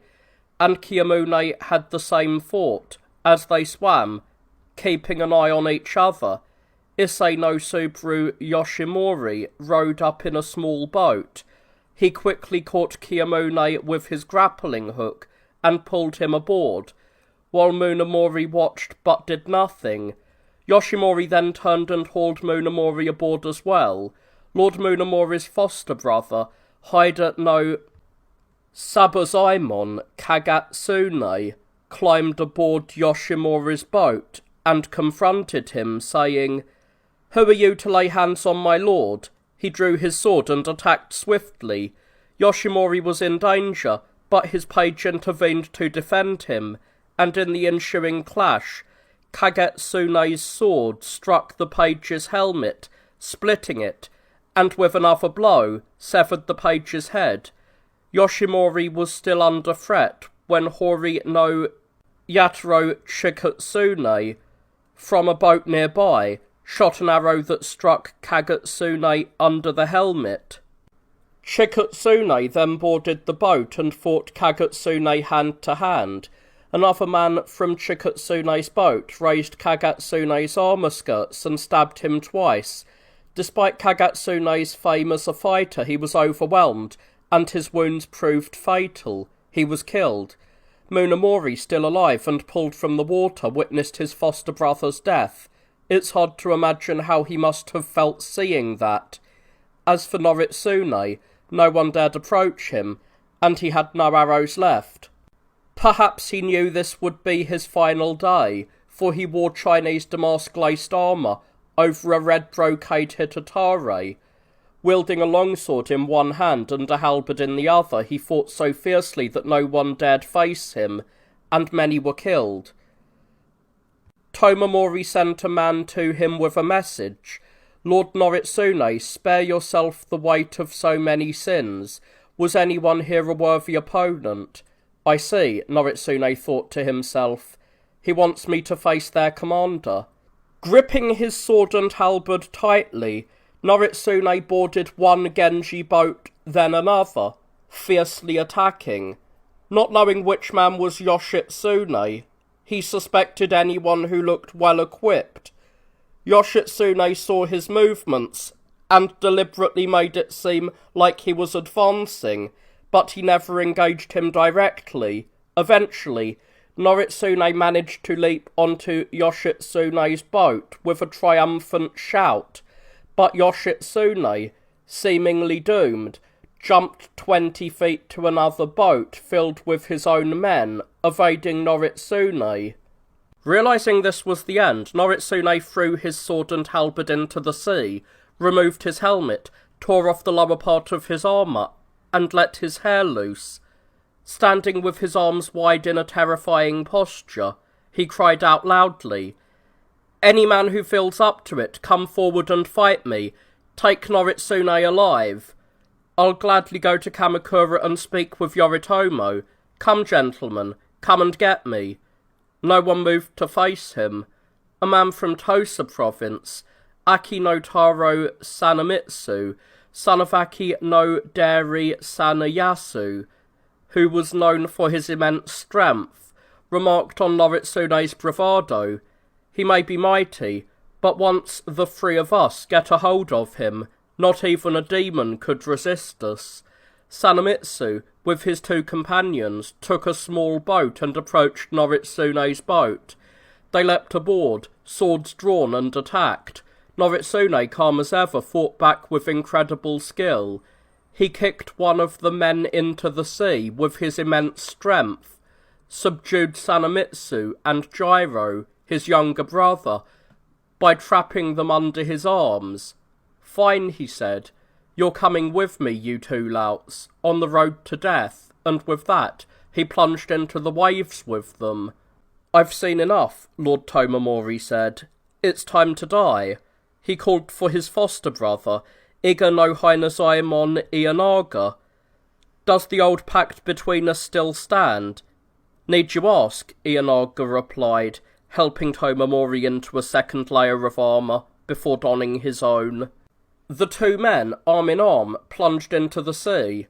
More than 20 of Tomomori's men refused to be left behind, and they too sank into the water together. However, a few managed to escape, including Echu no Jiro, Kazusa no Goro, Akuchi Biori, and Haida no Shiro, who fled to safety.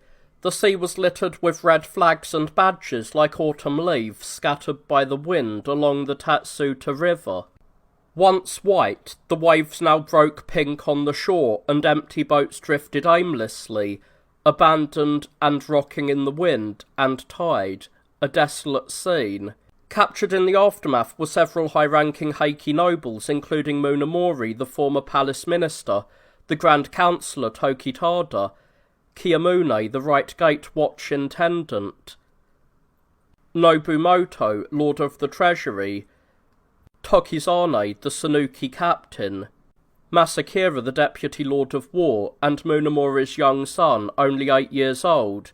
Among the monks taken were Senshin, the Great Prelate, Nen, the Superintendent of Hoshoji, Chukai, a Master of Discipline, and Yuen, the Kyujubei Adept. In total, 38 men were captured, along with key retainers, such as Gendayu Suasada, the Setsu Magistrate Morizumi, and Awa no Minbu Shigeyoshi and his son. Also taken were several ladies, including the regent's wife, Kenraimonin herself, another daughter of Kiyomori, the mistress of the gallery, Lady Dainagon no Suki, who was Shigehira's wife, Lady Sotsu no Suki, who was the wife of Tokitada, and Tomomori's wife, Jibyuki no Tsubone. There were 43 women in all. What kind of time must it have been? What kind of moment in history?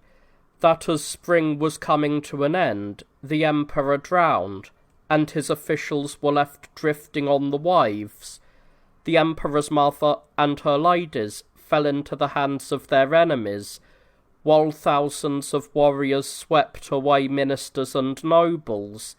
In the end, these nobles regained their homes, but not without great shame, and the trials the ladies endured taught them a sorrow like that of Wang Zhaojuan, sent to the land of Zhongnu. On the 3rd day of the 4th month, Yoshitsune reported to the cloistered Emperor Go-Shirakawa, through Genpachi Hirotsuna, about the Heike's defeat in the strait between Ta-no-Ura and Dan-no-Ura, and announced the safe return of the free imperial regalia. The news caused a stir throughout the residence. The cloistered emperor summoned Hirotsuna to his private court, questioning him closely about the battle. In his joy, he appointed Hirotsuna a lieutenant in the left watch. On the 5th day, he sent Togan Nobumori westward to confirm the return of the regalia. Nobumori, not even stopping at home, galloped straight off on one of the cloistered emperor's own horses.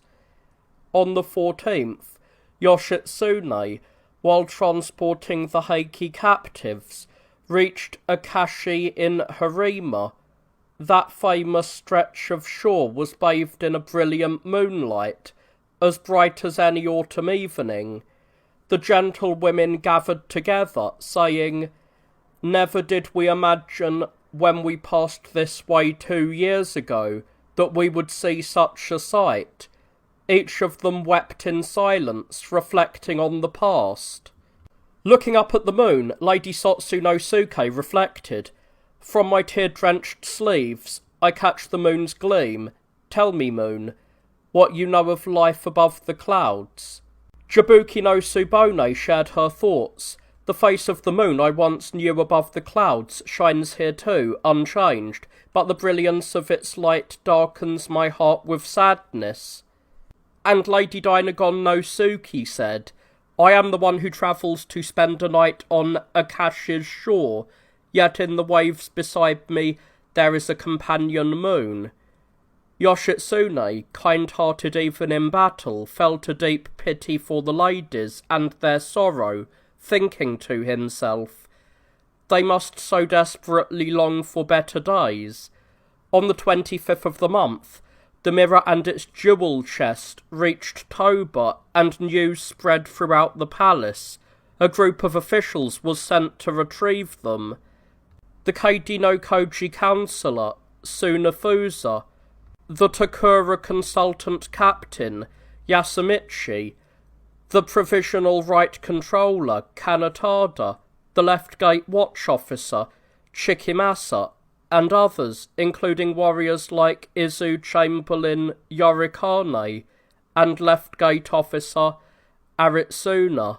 That night around midnight, the mirror and jewel in the chest entered the Council of State's precincts with solemn dignity. Sadly, the imperial sword was lost.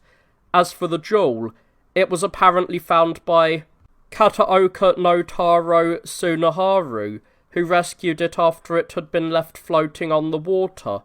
In the age of the gods, 3 spirit swords were passed down to us: Totsuka, Amano Hayakiri, and Kasanagi.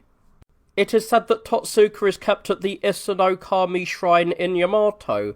Amano Hayakiri is housed at the Atsuta Shrine in Awari, and Kusanagi is kept in the palace, where it is now the most treasured of the 3 regalia.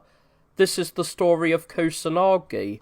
Long ago, Susanoo no Mikoto built a palace for himself in Soga, Izumo. He noticed the sky there was always covered by 8-coloured clouds and created this poem. "Where rise 8-fold clouds, Izumo, an 8-fold fence to keep my wife home I put up. An 8-fold fence, yes, a fence I built, 8-fold. This was the first poem ever composed using 31 syllables. He named the province Izumo, or Land of Ever-Rising Cloud, after the clouds. In those ancient times, Susanoo no Mikoto descended to the headwaters of the river Hio in Izumo, where he met a couple, Ashinazuchi and Tenazuchi, and their beautiful daughter, Inadahime.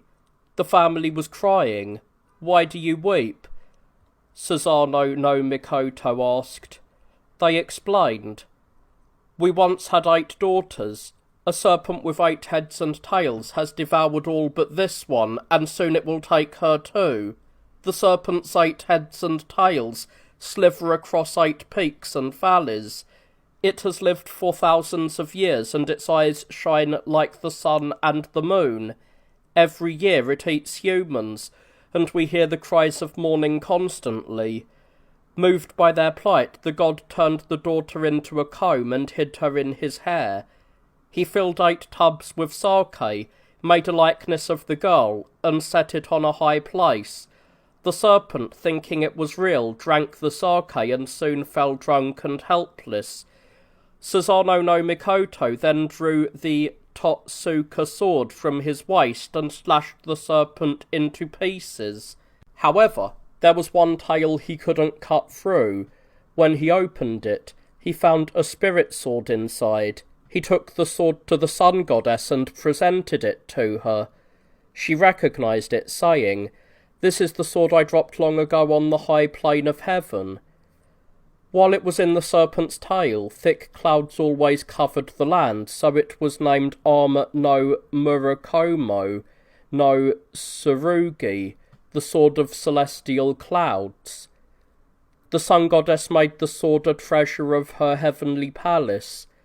Later, when she sent her celestial grandchild to rule over the central land, she gave him the sword along with the mirror.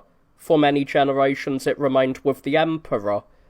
During the reign of Emperor Sunjin, the sword was moved to the shrine of the sun goddess in Kazunui, Yamato, as a precaution against the spirit's power. A replica was made to serve as the emperor's protector, and its power was equal to the original. The sword remained within the sun goddess's shrine for 3 reigns, from Sunjin to Keiko.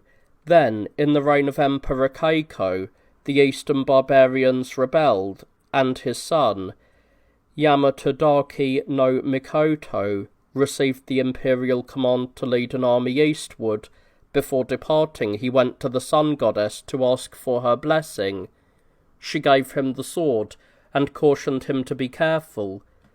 In Suruga, the rebels tricked him with promises of hunting and then set fire to the meadows, almost burning him alive. But Yamotodake drew the sword and used it to mow down the grass for miles around. Then he set his own fire, which the wind blew over the rebels, causing their deaths in the flames. From that time on, the sword was known as Kusanagi, or grass mower. Yamatodake continued his campaign, defeating rebels across the land.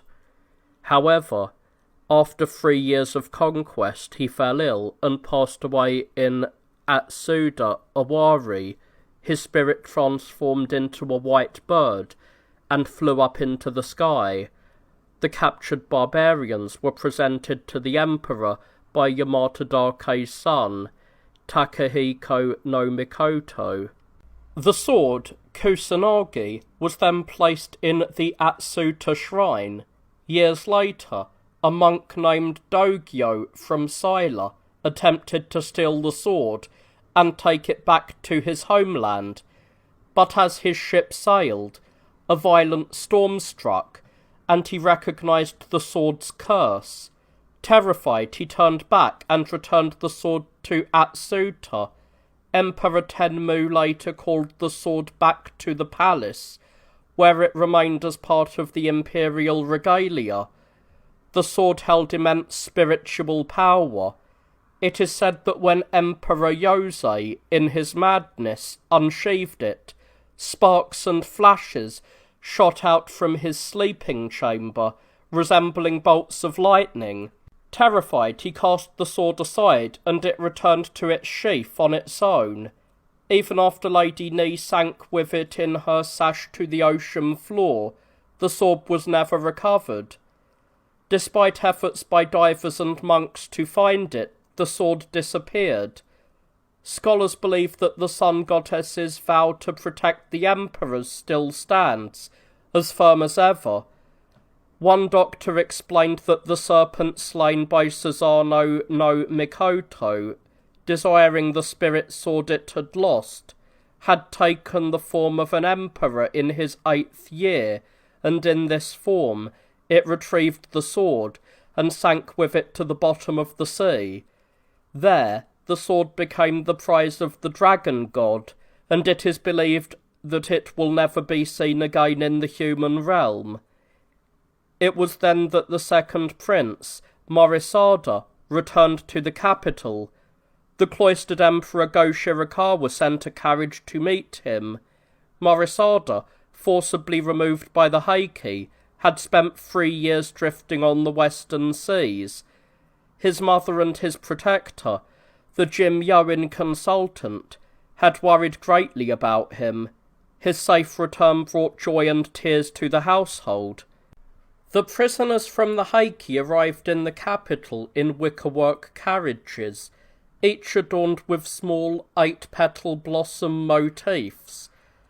The front and rear blinds of the carriages were raised, and the windows on either side stood open. Lord Monogatari wore a white hunting cloak. Kiyomune, dressed in a white hitatare, rode at the back of his father's carriage, with Tokitada's carriage following behind. Tokizane, his son, had been meant to accompany him, but illness prevented him. Nobumoto, who had been wounded, took quieter streets to avoid the crowds. Monogatari, once so handsome and imposing, now looked unrecognizable in his reduced state. Yet he gazed around without showing any visible despair. Kiyomune, on the other hand, lay face down and never raised his eyes. He appeared despondent.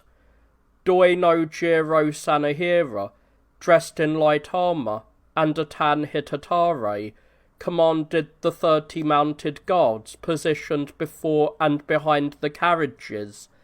Spectators gathered in large numbers, not just from the capital, but from distant provinces, and temples as well.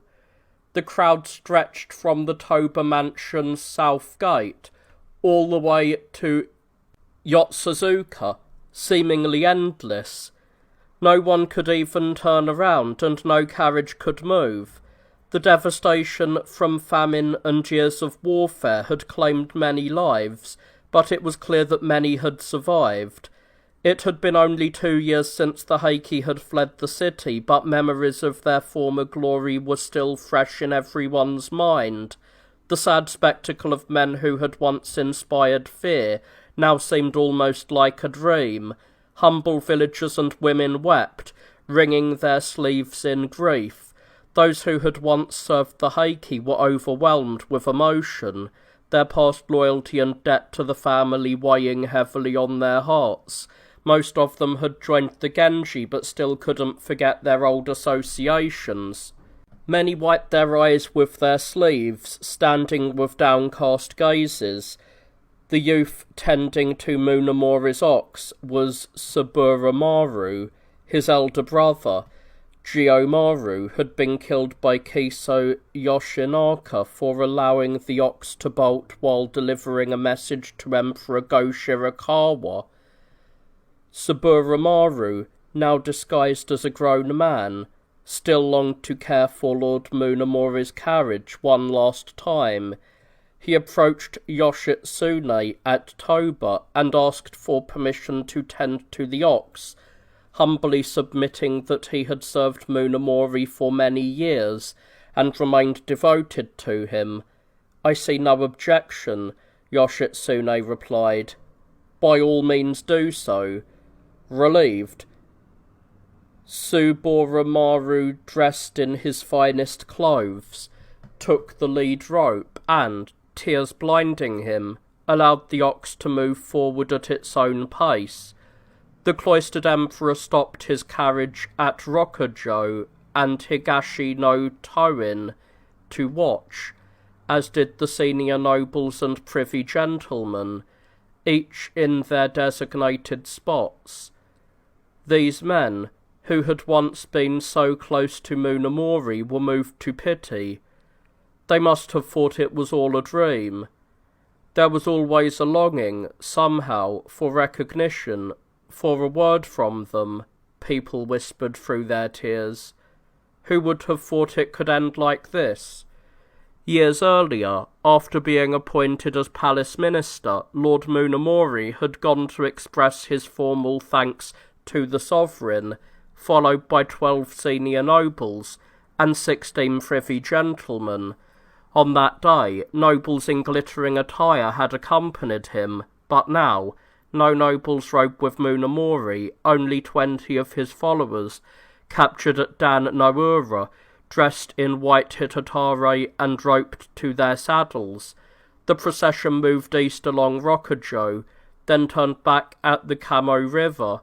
Monomori and his son then went to Yoshitsune's residence at Rokujo, Horikawa, where they were served refreshments. Though neither touched any food, they sat in silence, exchanging glances and shedding endless tears. As night fell, Monomori did not remove his clothing but lay down on one of his sleeves, covering his son with the other. His guards, Genpachibyo, Eda no Genji, and Kumaitaro, noticed this and observed, "Alas, whether great or small, nothing is more moving than the love between parent and child. How much good can it do, really, to cover him with just a sleeve? But oh, what love this gesture shows!" Hardened warriors though they were, all of them wept. On the 28th of the month, Yoritomo no Kamakura was promoted to the junior second rank. A rise of 2 ranks already indicated noble imperial favour, but this promotion was a leap of 3. The 3rd rank would have been more fitting for him, but the promotion to the 2nd rank avoided setting a precedent like that of Kiyomori. At midnight, the sacred mirror was moved from the Great Hall of State to the Unmaiden, where the emperor made a ceremonial visit.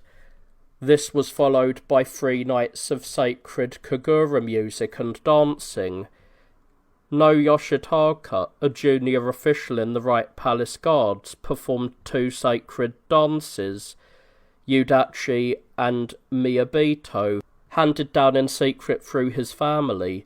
The reward he received for his brilliant performance was a recognition of his exquisite artistry.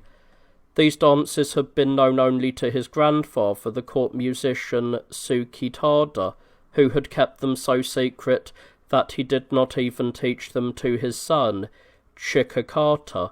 Instead, Tsukikada entrusted them to the reigning emperor, Horikawa, who passed them on to Chikakata after Tsukitada's death. The emperor's dedication to preserving such an art form is a testament to his commitment to ensure it was never lost.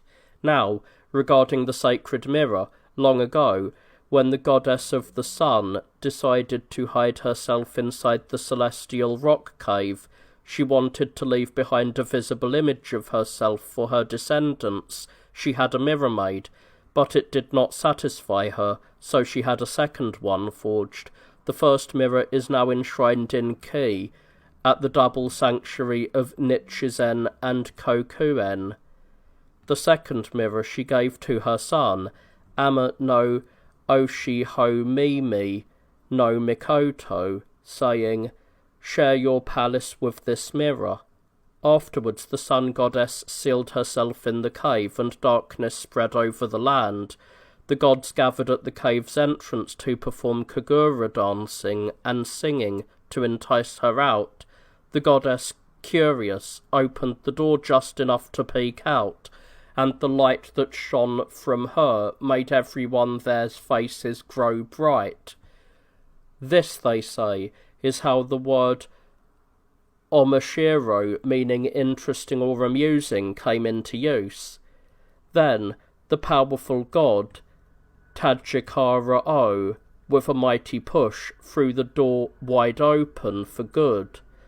The mirror remained in the palace throughout the reign of Emperor Heike, the 9th emperor, but during the reign of the 10th emperor, Sujin, fearful of its powerful spirit, the mirror was moved to a separate hall.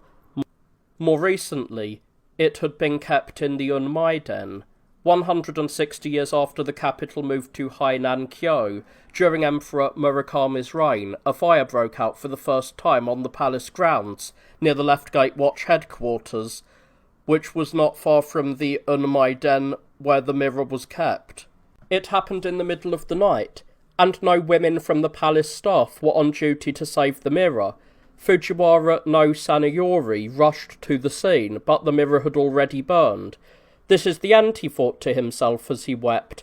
The mirror suddenly lifted itself from the flames and hung in the Nandan cherry tree, glowing like the morning sun, rising behind the mountains. Sanayori then understood that all was well in the world, and tears of joy filled his eyes. He knelt, spread his left sleeve, and through his tears called out to the mirror, "Come, if the vow of the goddess made to protect the line of sovereigns still lives. Come now, lodge in my left sleeve." Before he finished speaking, the mirror flew to him as he had called. He carried it, wrapped in his sleeve, straight to the Council of State, where it was later returned to the Unmaiden. Who in the present age could even imagine such an event or receive the mirror in their sleeve as it was once done? The ancient times truly shone brighter than ours. Tyranno Tokitada and his sons were staying near Yoshitsune. Tokitada might have accepted his fate under the circumstances, but it was clear that he still had a will to live. He called his son, Tokizane, to him and said, "Yoshitsune seems to have obtained a box of private letters. If Yoritomo in Kamakura sees them, many, including me, could be in danger. I don't know what to do." Tokizane replied, "People say Yoshitsune is generally kind. They say that when a woman approaches him with a grievance, he always listens, no matter what the issue is. You have several daughters. What harm could there be in offering him one? If you build a connection with him, you might succeed." Tokitada, moved by the suggestion, shed bitter tears. "When I held a high position in the world, I always dreamed of finding consorts or even empresses for my daughters. Never would I have considered offering one to just any man." His son responded, "Given the situation, it's time to forget all that. Your daughter with your current wife is already 18 after all." Unable to stomach the idea of offering his younger daughter, Tokitada instead gave Yoshitsune his daughter from his previous marriage, now 23 years old. She wasn't young, perhaps, but she was still beautiful and sweet-tempered. Yoshitsune was pleased to have her. Although he already had a wife, the daughter of Kawagawa no Taro Shigeyori, he gave this new wife a house of her own, beautifully furnished. When she mentioned the box of letters to him, he immediately returned it to Tokitada, unopened. Tokitada, greatly relieved, quickly burned the letters without reading them. What could have been in them? Rumour suggested something sinister. With the Heike defeated, the provinces were finally at peace, and travel across the country was easy. The capital was so quiet that people began to say, "There's no one like Kuru Yoshitsune. What did Yoritomo in Kamakura ever do for us? If only Yoshitsune were in charge." Yoritomo heard these remarks. "How outrageous," he exclaimed. "I'm the one who devised the strategy that led our armies to victory over the Heike. Yoshitsune could never have brought peace on his own. It seems the talk has gone to his head, and he now thinks his word is law. And now, of all people, he's chosen to be Tyranno Tokitada's son-in-law, and is doing him favours. I won't accept that. He shows no respect for anyone else's opinion. What does he mean by this? When he comes here, he'll probably put on a show for us." Word reached Munamori that Yoshitsune was planning to take the Heike prisoners to Kanto. He sent Yoshitsune a messenger with a plea. "I hear you are leaving for the Kanto tomorrow. A father's love should never be forgotten. I saw a boy on the list of prisoners around 8 years old. Could you tell me if he is still alive? I would like to see him one last time." Yoshitsune reflected on Munamori's words. What he says about a father's love applies to us all. He could hardly feel any other way. He then ordered Kawagawa no Kotaro Shigefusa, who was looking after the boy, to bring him to Munamori. Shigefusa borrowed a carriage and accompanied him with 2 women. The boy, overjoyed to see his father after so long, ran to him. "Come here," Munamori said, pulling the boy onto his lap, stroking his hair with tears in his eyes. He addressed the gods, saying, "Listen to me. This little boy has no mother. She gave birth to him with ease, but fell ill soon after and died. Before she passed, she told me, if you have other children with other women, don't let your love for this one fade. Raise him with care in my memory. Don't just send him away to a nurse. Her words moved me deeply, and I promised her, when I assign Kiamune as commander in some campaign, I will make sure this boy is appointed as his second in command. She was so pleased by this that it became a pet name for him. She died only a week later. Every time I look at this boy, I remember her. Munamori could not hold back his tears. Kiamune, the guards, and the boy's nurse all wept along with him. Very well, Fukushi, Munamori said, wiping his eyes after a moment. You can go now. It has been so lovely to see you. But the boy refused to leave. Come, Fukushi, Kiamune said, trying to hold back his own tears. It's time to go. A visitor will be here soon. Please, go back tomorrow morning. But Fukushi clung to his father's sleeves, crying, No, I don't want to. This continued for some time until the sun set, but eventually the boy's nurse picked him up and put him in the carriage. The two women, wiping their eyes, said their goodbyes, boarded the carriage, and set off. Munamori watched them leave, his heart breaking. Munamori had never left the boy to be raised by a nurse. He had taken his mother's dying request to heart and raised his son at home, naming him Yoshimune when he came of age. He had kept the boy close, never letting him out of his sight, even when they sailed across the western seas. But defeat had scattered them, and now, after so long, they were apart again. Kawagawa Shigefusa approached Yoshitsune. Sir, he said, what should become of this boy? Yoshitsune answered, I cannot take him to Kamakura. Deal with him here as you see fit. Shigefusa went to the boy's location. Lord Munamori is going to Kamakura, but his son must stay here. I too will go to Kamakura, so I have orders to send him to Ogata no Subru Koryoshi. He must board the carriage immediately. The boy got into the carriage, unaware of what was happening. Am I going to my father's like yesterday? He asked, happy and trusting. The women exchanged nervous looks. Behind the carriage, 50 or 60 warriors followed them. When the carriage reached the riverbank, they stopped and spread out to hide. Please get out, they told the boy. He did so, feeling uneasy. Where are you taking me? He asked. But the women had no answer. One of Shigefusa's men, sword drawn, moved behind the boy. Just as he was about to strike, the boy saw him and dashed into his nurse's arms. The warrior hesitated, unable to harm the child. The nurse screamed in terror, collapsing with the boy in her arms. Her cries pierced the air, and anyone watching could feel pity for her, but time was running out. Shigefusa, holding back tears, said, Please, listen, you can't save him. It's time. He pulled the child away from her, stretched him out with the dagger at his throat, and finally with a single stroke took his life. Every warrior present wept. The bravest among them could not remain unmoved. Shigefusa took the boy's head and left to present it to Yoshitsune. The boy's nurse, barefoot and desperate, followed him. Please let me have his head, so I can pray for him in the afterlife, she begged. Yoshitsune, deeply moved, wept and said, Of course, you may have it.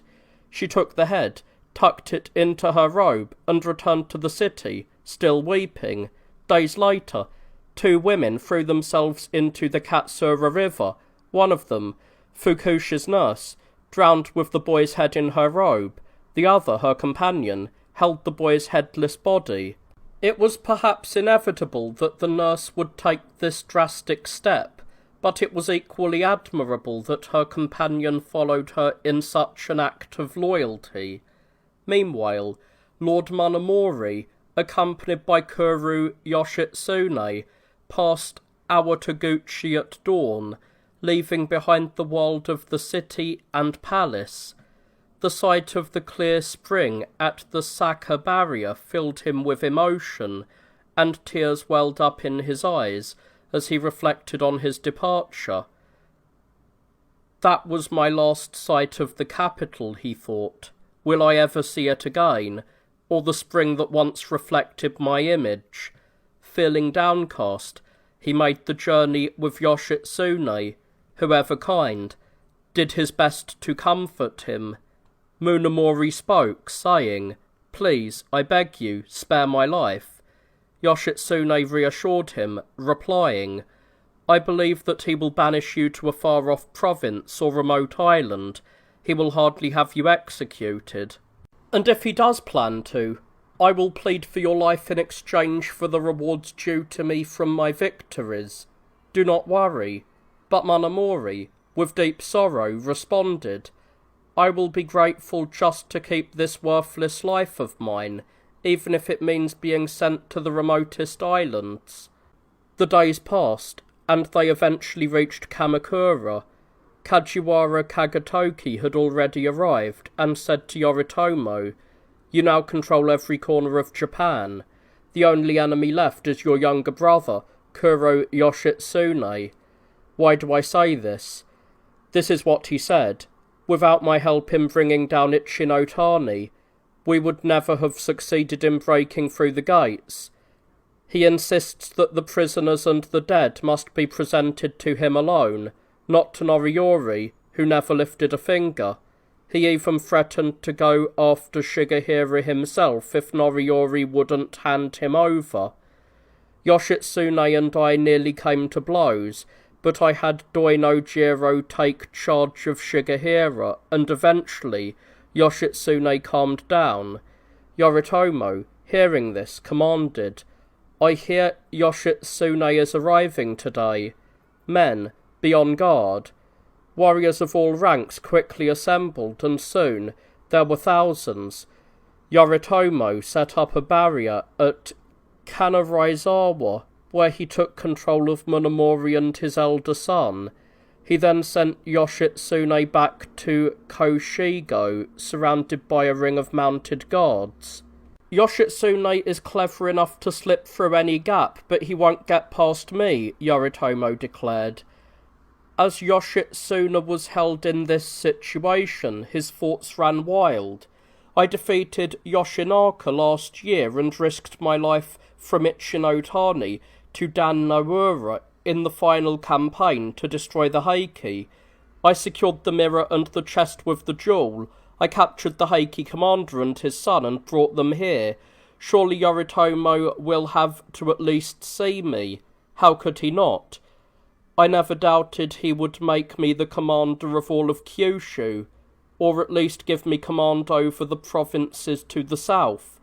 Maybe even over Shikoku and Ki to secure his position, but no. Now he only offers me Iyo, and refuses to even let me enter Kamakura. What is the meaning of this? Wasn't it Yoshinaka and I who brought peace to Japan? Yoritomo's father was mine too. Being older by birth doesn't make him superior. Why can't anyone who wants to rule the realm do so? Yet he will not even meet me, sending me back to the city instead. I will never forgive him for this. What does he want from me?" Despite his frustration, Yoritsune dutifully sent a letter to Iono Hiramoto, pleading his case. Minamoto no Yoshitsune respectfully writes on behalf of Lord Yoritomo at his express request, and as an imperial envoy, I overthrew the enemies of the court and cleansed the shame our family once bore, yet, at the very moment when I should have received my due reward, I was struck by slander that erased the merit of my deeds, and burdened me with blame I do not deserve. Though innocent and deserving, I suffer under Lord Yoritomo's unjust wrath, and for this I weep bloody tears in vain. I cannot defend myself until the truth is properly examined, and I am allowed to return into Kamakura. Until then I endure these wasted days. It's been so long since I last saw my brother's face that our bond of flesh and blood feels like it has broken. Could it be that our past karma is at work? Who but my father, reborn, could now speak on my behalf? Who will show me mercy? I must remind you that my father passed away shortly after my birth, leaving me an orphan. My mother carried me to Uda County in Yamato, and since then I have never known peace. My life has been mine alone, but I could not stay in the capital. Instead, I hid in remote provinces, under the care of local peasants. Then my fortunes turned. I was called to the capital to wage war against the Heike. First I crushed Kizo no Yoshinaka, then driven by the pursuit of victory I risked my life crossing perilous cliffs and braving stormy seas, never caring whether I lived or died. I slept in the wild, using helmet or armour as my pillow, always striving to avenge my ancestors and achieve the long-cherished goal of triumph. I was even appointed a police officer with the 5th rank, an important position and a great honour for our house. Yet despite all this, profound grief weighs on me now. What can I do without the aid of the gods or Buddhas to convey my anguish? I have sworn on the talismans of countless shrines that I have no ambitions of my own, and I've offered prayers to the gods for peace. Still, Yoritomo remains suspicious. This land is sacred, and the gods would never condone injustice. I have no recourse but to turn to you. If you can find a way to present my case to Lord Yoritomo and prove my innocence, then great karma will reward you, and your house will enjoy everlasting glory. If you succeed, the anxiety will be lifted, and I can live in peace once more. I could say more, but I have kept this brief. Your humble servant, Yoshitsune. Meanwhile, Yoritomo received Lord Manamori, and had him placed in a room across from his own, observing him through blinds. He sent a message through Heike no Toshi Yoshizaku to convey his words. I hold no personal grudge against any of the Heike. If Lady Ikki hadn't intervened, I wouldn't have survived, but Lord Kiyomori granted me permission to live. I owe my survival and the lifting of my exile to his generosity. For over 20 years I lived in exile, but when the Heike became enemies of the court, I received an order from the Emperor to suppress them. I could not disobey that command, and so I acted. I am honoured to meet you. When Yoshikazu relayed this message to Lord Manamori, Manamori bowed deeply, showing clear signs of weakness and humility. The warriors present, both from the capital and the provinces, watched with mixed emotions. Some murmured in dismay. Does sitting up straight really matter now? It won't save him. Others whispered sadly, when the tiger roams free, all animals are afraid, but once caged, even the fiercest tiger begs for food. How could he maintain his courage now? Meanwhile, Kuro Yoshitsune continued pleading with his brother, but Yoritomo's suspicion, fueled by Kagetoki's slanders, left no room for a clear response. Then came the order for Yoshitsune to accompany Manamori back to the capital. Manamori, by now, was clinging to every extra moment of life, and he started to wonder whether they might spare him. But as they moved through the provinces, stopping at various post stations, he felt increasingly desperate. When they reached Utsumi no Awari province, where their father had been executed, Manamori believed his time had finally come, but to his surprise they continued on. Could they actually let us live? He asked his son Kiyomune, though he had little hope. Kiyomune remained silent, thinking to himself that they were simply waiting until they were close to the capital, to ensure they wouldn't die from the heat. As they neared the capital, they arrived at Shinohara Post Station in the province of Mie. Yoshitsune, ever thoughtful, sent a messenger ahead to summon the holy man known as Honjo Tangi. Father and son had been together until the day before, but now they were separated. Manamori, facing his likely end, became filled with despair, wondering where his son was. He feared that they would be separated even in death. The holy man, seeing Manamori's grief, responded with detached compassion. Do not let your mind wander. The life you have lived, filled with wealth and glory, was a rare gift. The causes of your current suffering lie in your past karma. Do not blame the world or any individual. All life is transient, fleeting like morning dew or a lightning strike. The greatest rulers of history, like Emperor Qin or Emperor Wu, are now gone. Even the Buddha had to face death. All things pass. Remember, good and evil are both empty in their essence, like the Buddha teaches. Do not stray from your path. Monogatari, touched by the holy man's words, let go of his anxiety and turned to the west, calling out amida in prayer. At that moment, Kitsu Kanaga, sword in hand, stood ready to strike, but just as Monogatari's voice faltered, his head fell forward. And Kiyomune, is it done? He asked, his voice full of concern. Kanaga, who had once served the Heike with loyalty, stood still, witnessing the solemn moment with a sense of shame. The holy man then guided Kiyomune to his final prayers, and assured him that his father had died magnificently. Kiyomune, relieved, asked the holy man to proceed with his death. This time, Hori no Yatsuro swung the sword. Yoshitsune then carried their heads back to the capital, and Kinaga arranged for their bodies to be buried together.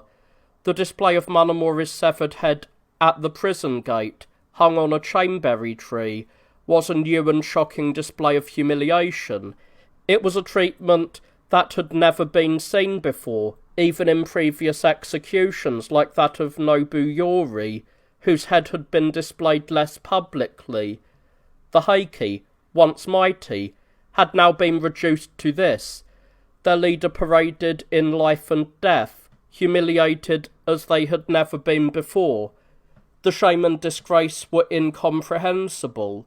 Lord Shigehira had been in Izu province for some time, under the custody of Nanonosuke Munamochi, but the monks from Nara continued to demand him. Finally, an order was given to send him there.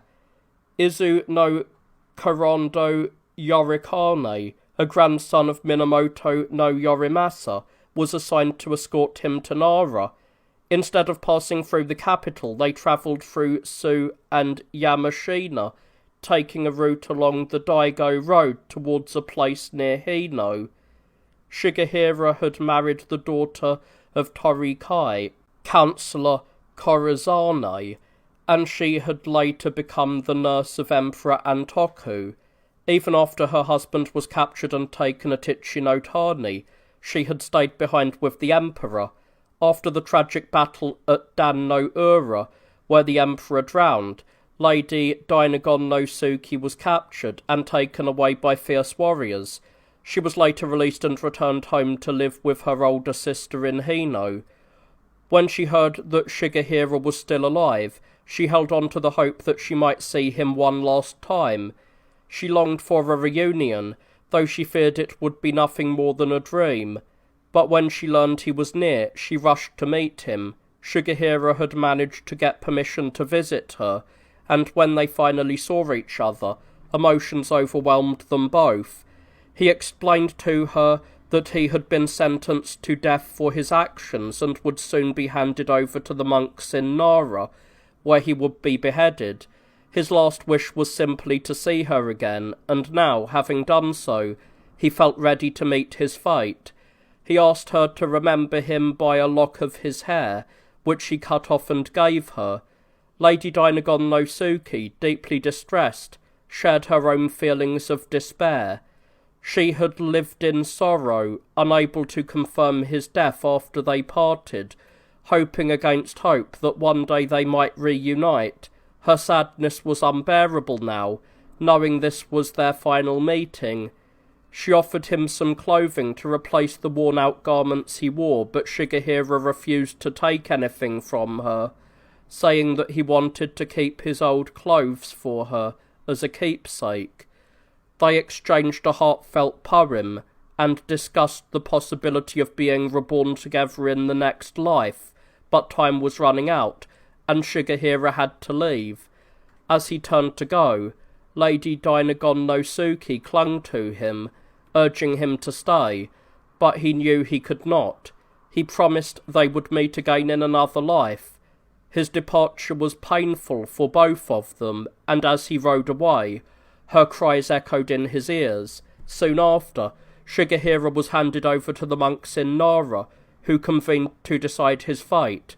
They agreed that his crimes were so severe that he deserved a terrible punishment.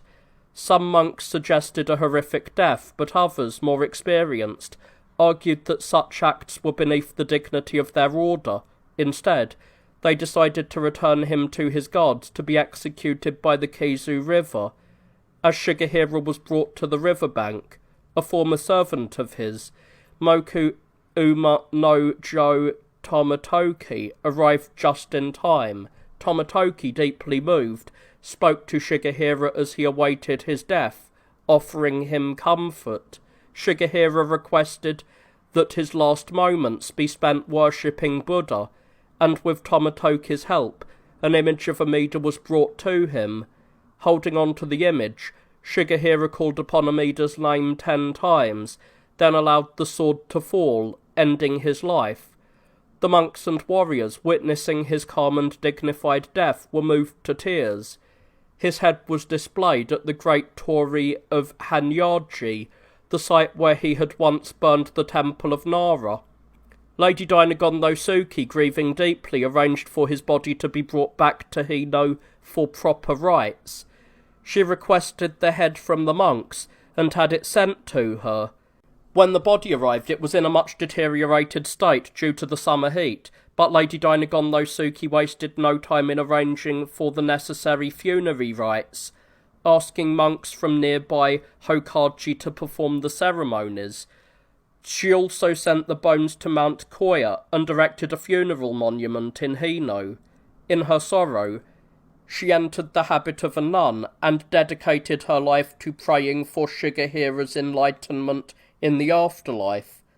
Their story is one of profound devotion and love, enduring beyond death.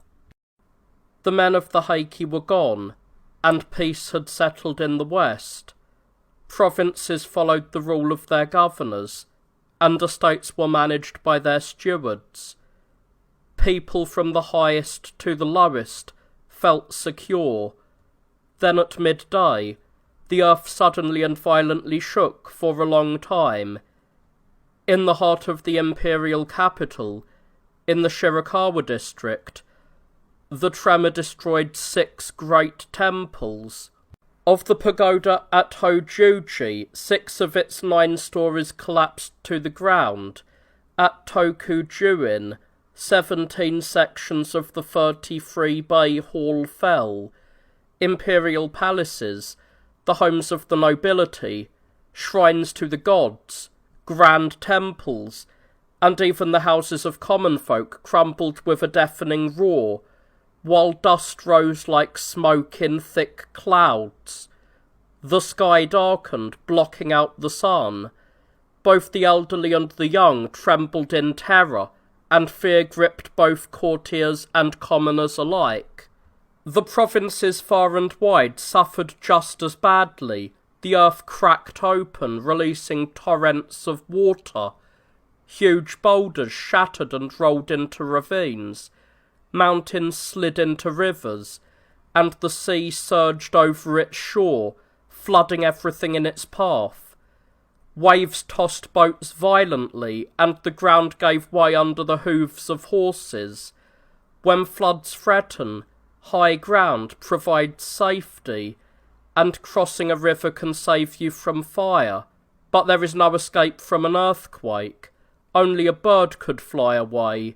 Only a dragon could rise into the clouds. The number of people crushed under the ruins in Shirakawa, Rokuhara, and throughout the city was beyond reckoning. 3 of the 4 great forces, water, fire, and air, cause harm often enough, but not the earth, surely. In a blind panic, people of all ranks locked themselves inside their homes. Each time the heavens roared or the ground trembled, a chorus of voices, sure of their impending doom, filled the air, crying out to the divine. The elderly, some 70, 80 or even 90 years old, horrified by the thought that they would end so suddenly, screamed in fear, causing children to cry in alarm. Meanwhile, Emperor Go-Shirakawa, living in seclusion, was on a pilgrimage at the time. The many deaths, and the resulting contamination, hurried his return to his residence in Rokkajo. The sight of the devastation along the way must have broken his heart. As the Emperor travelled by palanquin to the shore of his lake, the cloistered sovereign took shelter in a tent set up in the garden south of his mansion. The highest ladies fled their destroyed homes by palanquin or carriage. Scholars of astrology rushed to warn that, on that very night, during the hours of the boar or the rat, the world would overturn. This prediction, in its terrifying certainty, overshadowed even past disasters. They spoke of an earlier quake in Sako, when the head of the Buddha at Todaiji fell to the ground, and another in the time of Emperor Montoku, when the emperor himself fled to a large tent for safety. But those were distant memories, events from the past that now seemed irrelevant. Surely such a disaster would never befall the world again. The emperor had left the capital and was said to have drowned far from shore. The ministers and high nobles were paraded through the streets and executed. There has always been reason to fear the wrath of vengeful spirits. So everyone with any sense looked forward with deep anxiety, uncertain of what the future held. On a certain day, in the late summer, the holy monk, Mongaku of Takao, hung around his neck the genuine skull of Minamoto no Yoshitomo, the father of Lord Minamoto no Yoritomo, and around the neck of one of his disciples, the skull of Kamidabai Masakio. With these in hand, he set off for Kamakura. The skull of Yoshitomo that Mongaku had given to Yoritomo in the past, however, was not the real one. It was merely an old skull wrapped in a white cloth, presented to Yoritomo to provoke him into rebellion. And rebel Yoritomo did, seizing power in the belief that the skull was indeed his father's. Now, Mongaku had returned to Kamakura with what he claimed was the true skull.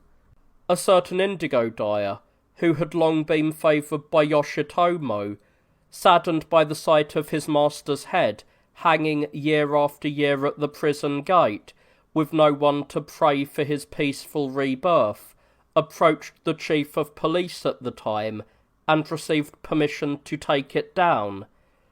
Yoritomo may be in exile now, he thought, but one day he will rise to power, and when he does, he will seek out his father's skull. The dyer then hid the skull at Engakuji in the eastern hills, and it seems Mongaku eventually learned of this, and brought him along to Kamakura. When Yoritomo learned that Mongaku would be arriving that day, he went out to meet him at the Katase River. He then changed into mourning clothes and returned to Kamakura weeping. He seated Mongaku on the veranda and stood on the ground below to receive the skull of his father. The warriors, both great and small, present for this emotional moment, were moved to tears.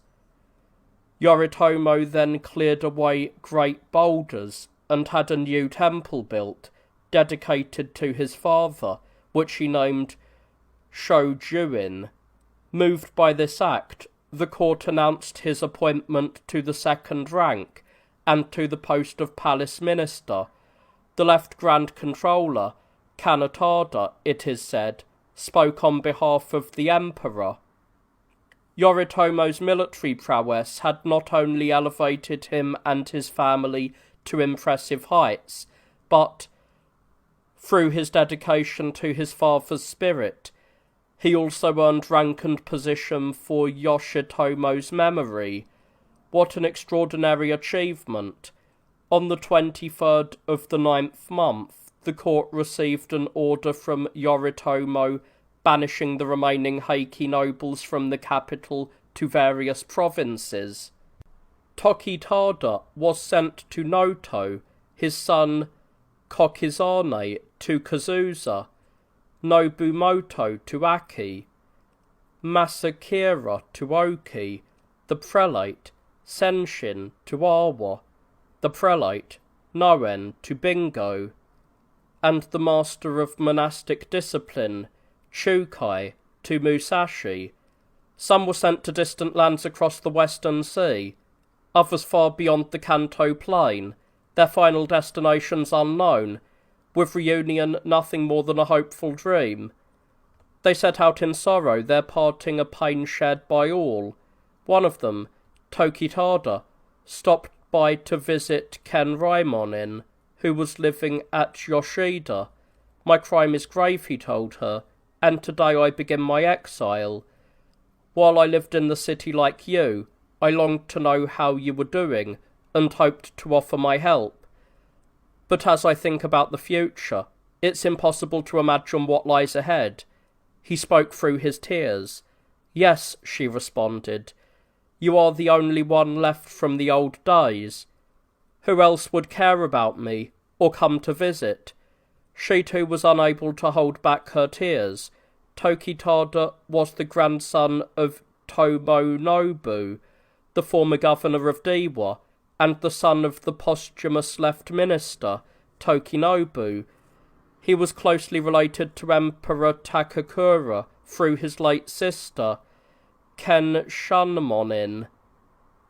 His other sister, Lady Ni, had married Lord Kiyomori, which gave him access to any position he desired. This connection allowed him to rise quickly to the second rank, and the post of Grand Councillor. He had also served as head of the police 3 times.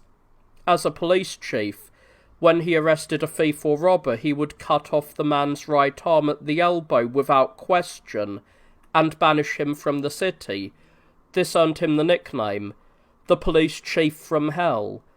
When the cloistered emperor ordered the Heike to return the emperor and the regalia from the western provinces, Tokitada was the one who carried out the order to brand Hanakata with the Namikata mark.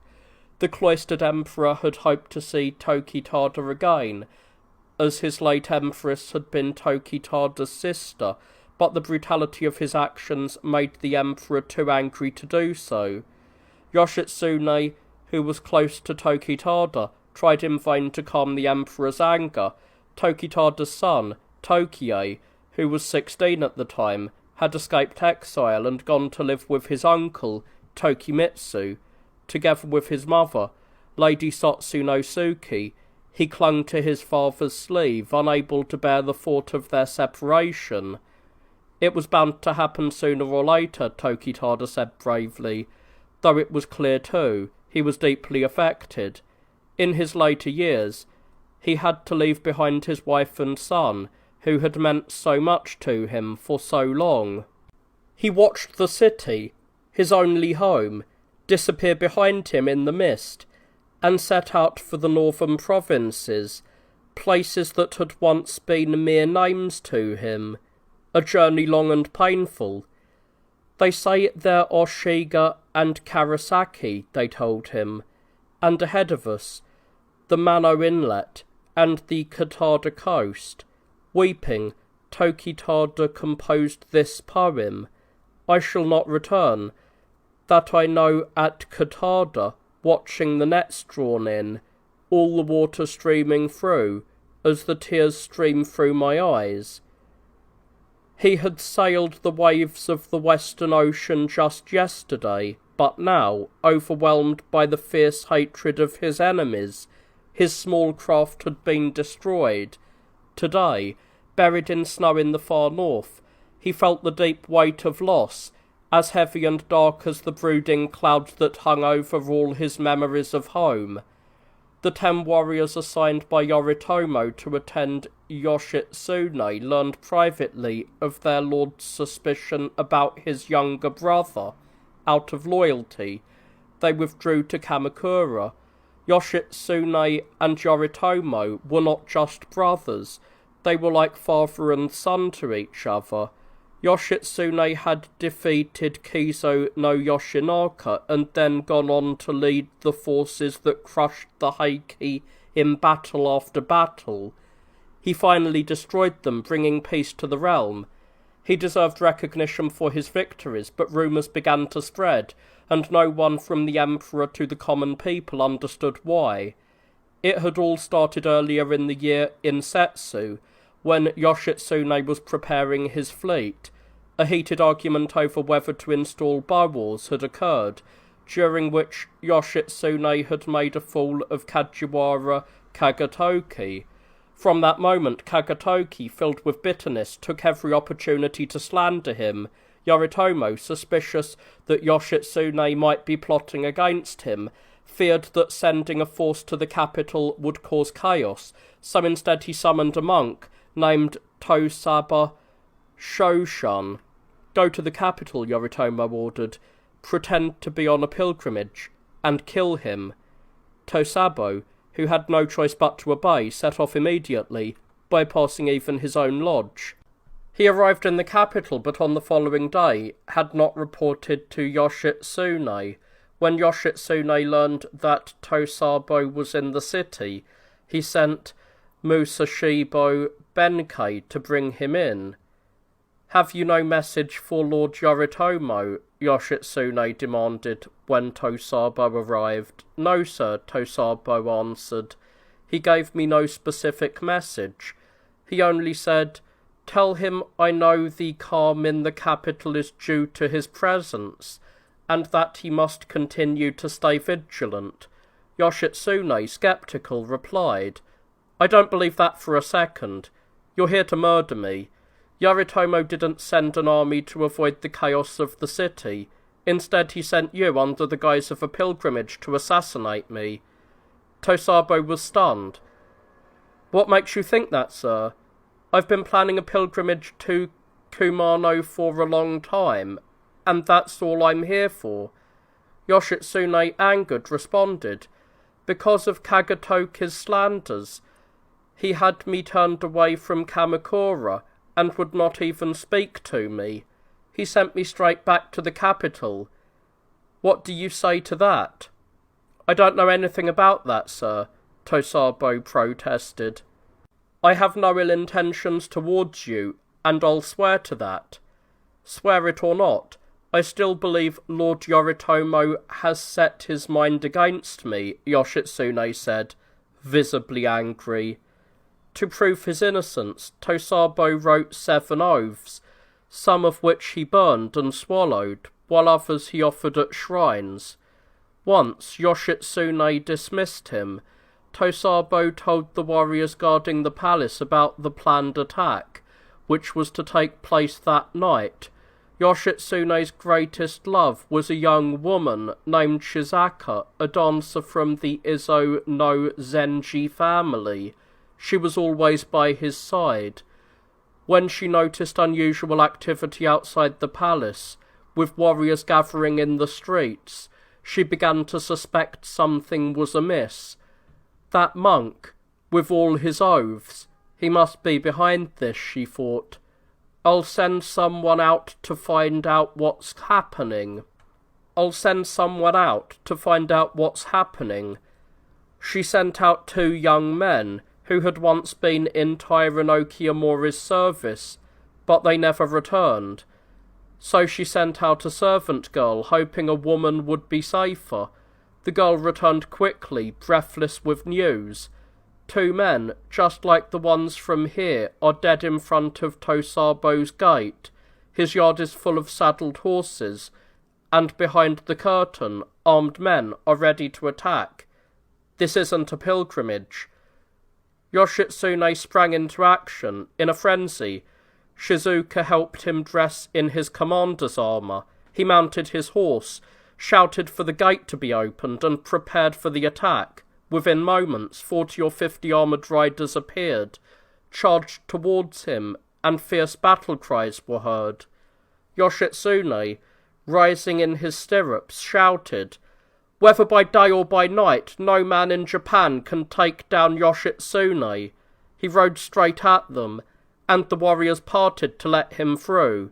Behind him came his most loyal followers, including Yoshimori, Sato Tadanobu, Eda no Genzo, Tumai Taro, and Benkei. With a cry of "a night attack," the rest of Yoshitsune's men surged in from every direction, overwhelming Tosaba's attackers. 60 or 70 of Yoshitsune's warriors overwhelmed Tosabo's forces, cutting down nearly all of them. Only Tosabo himself narrowly escaped, taking refuge in the wilds of Mount Kurama. The next day, Yoshitsune, familiar with the mountain, had Tosabo captured and brought to his residence. Tosabo had been hiding in a ravine called Sogatani. When they dragged him before Yoshitsune, he sat calmly in a black-blue robe and black cowl. Yoshitsune grinned. "This is what you get for swearing all those oaths," he said. Tosabo laughed loudly and replied, "Yes, I swore falsely, and it got me into trouble." Yoshitsune then said, "To obey your lord's orders without considering your own life, that was very brave. If you want to stay alive, I could send you back to Kamakura. Would you like that?" Tosabo replied, "That's impossible. If I went back, my lord would never let me live. He told me, 'You're a monk, but you're the one to finish him.' Once he gave me that order, my life was his. I can't take it back, so please behead me now." "Very well," Yoshitsune replied. "Cut off his head." Tosabo was taken to the riverbank at Rokujo, where the execution took place. No one could help but praise Yoshitsune for his decisive action. Adachi no Shinzabu was a jack of all trades, a man of no particular importance, but known for his sharp mind. Yoritomo had assigned him to Yoshitsune with the instruction, "This man may be a nobody, but he's unusually clever." Yoritomo tasked Adachi with keeping an eye on Yoshitsune and reporting back everything he observed. After Tosabo's execution, Adachi hurried down to Kamakura, travelling day and night to tell Yoritomo what had happened. Yoritomo immediately ordered his younger brother, Noriyori, to lead a punitive force to the capital. Noriyori hesitated and refused repeatedly, but Yoritomo insisted so strongly that Noriyori eventually relented. When he came before Yoritomo fully armed to bid him farewell, Yoritomo warned, "Don't follow Kuro's footsteps."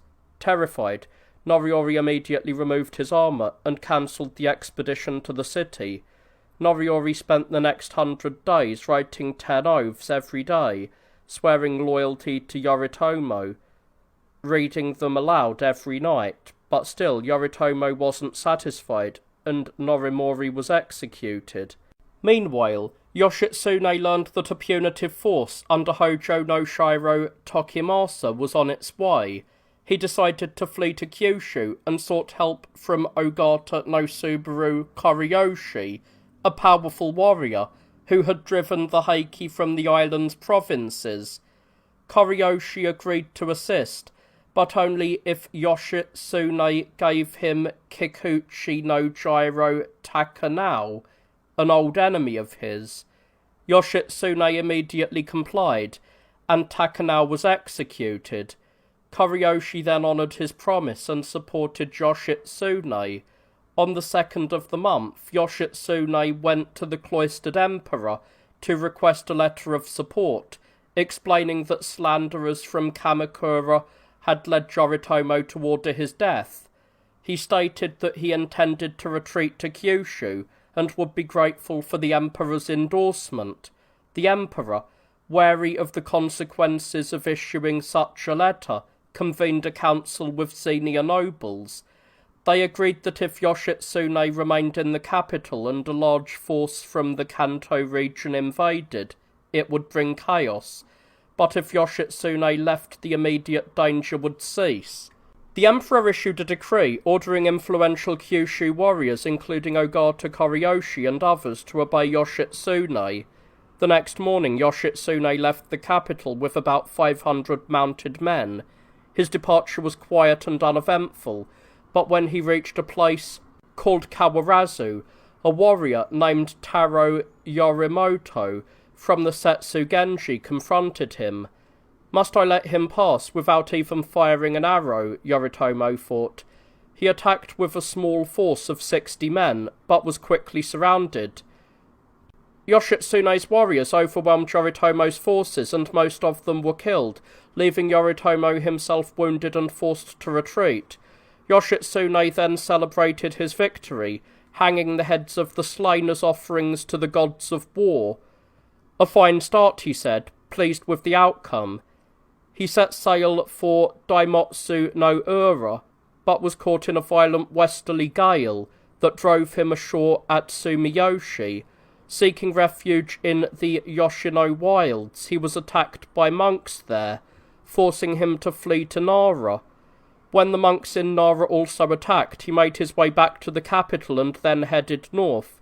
Yoshitsune had left the capital with 12 women, but he abandoned them at Sumiyoshi.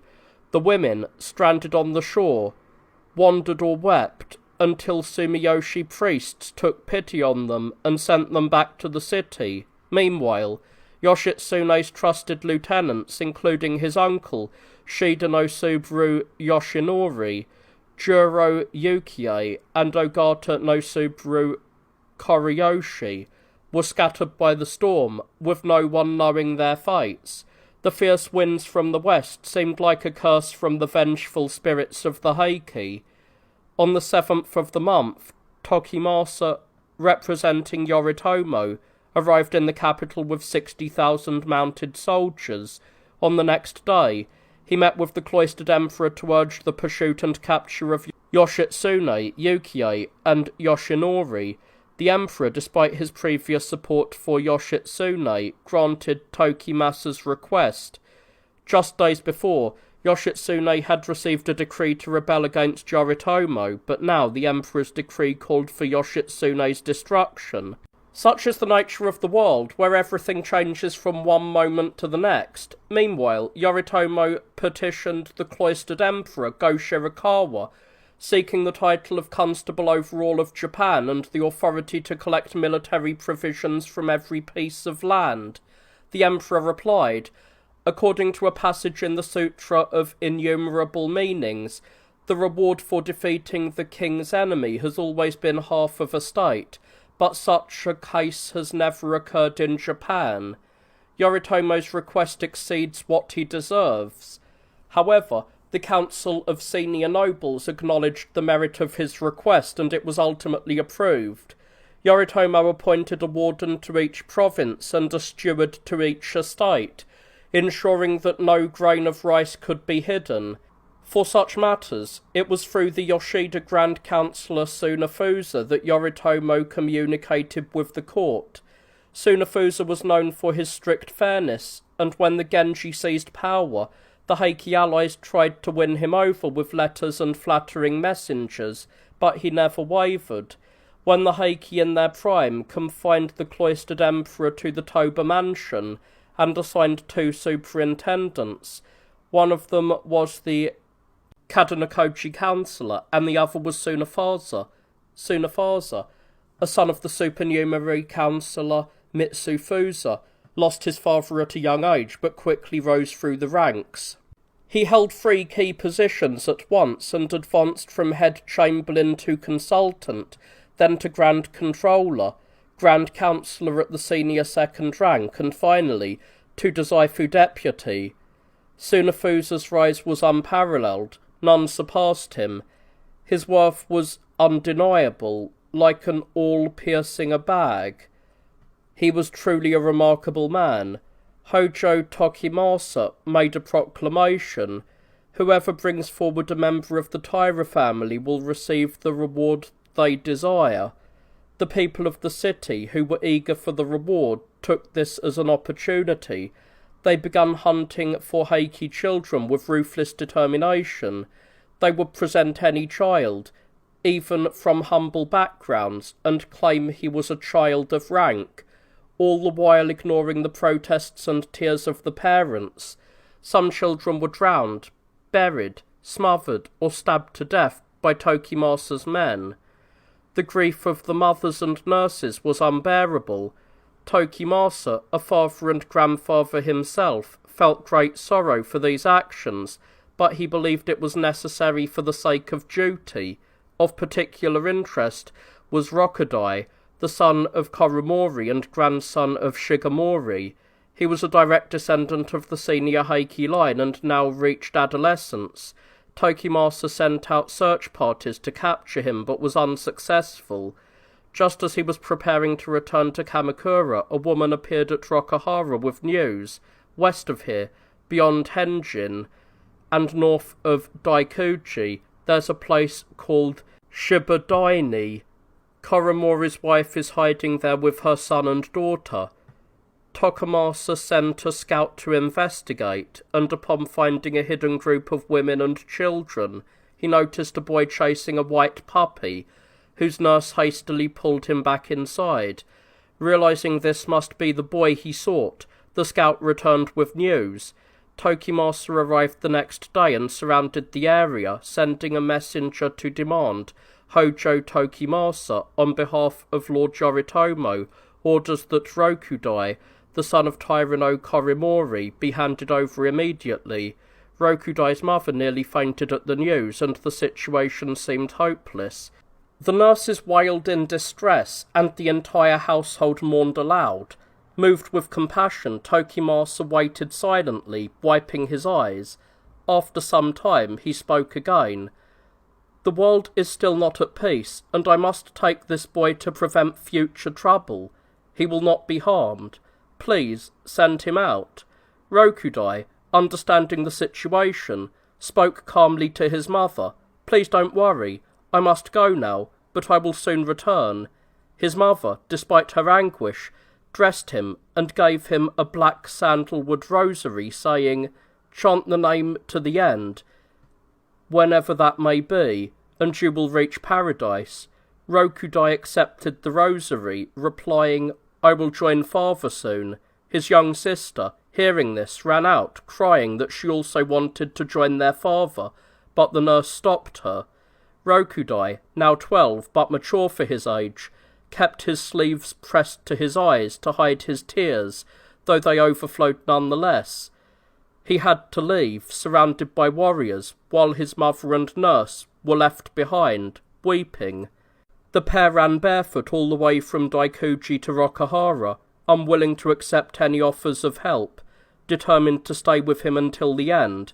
His mother, stricken with grief, worried aloud about what would happen to her son. As the night wore on, she dreamed of him returning to her, saying, "I missed you so much that I got to leave to come back for a while," but when she awoke, he was gone. Saitogo and Saitoroku eventually returned to her with a letter from Rokudai. It reassured her that he was safe for now, though the uncertainty still hung over her. The days passed, but the promised reprieve from Mongaku, the holy man, never arrived.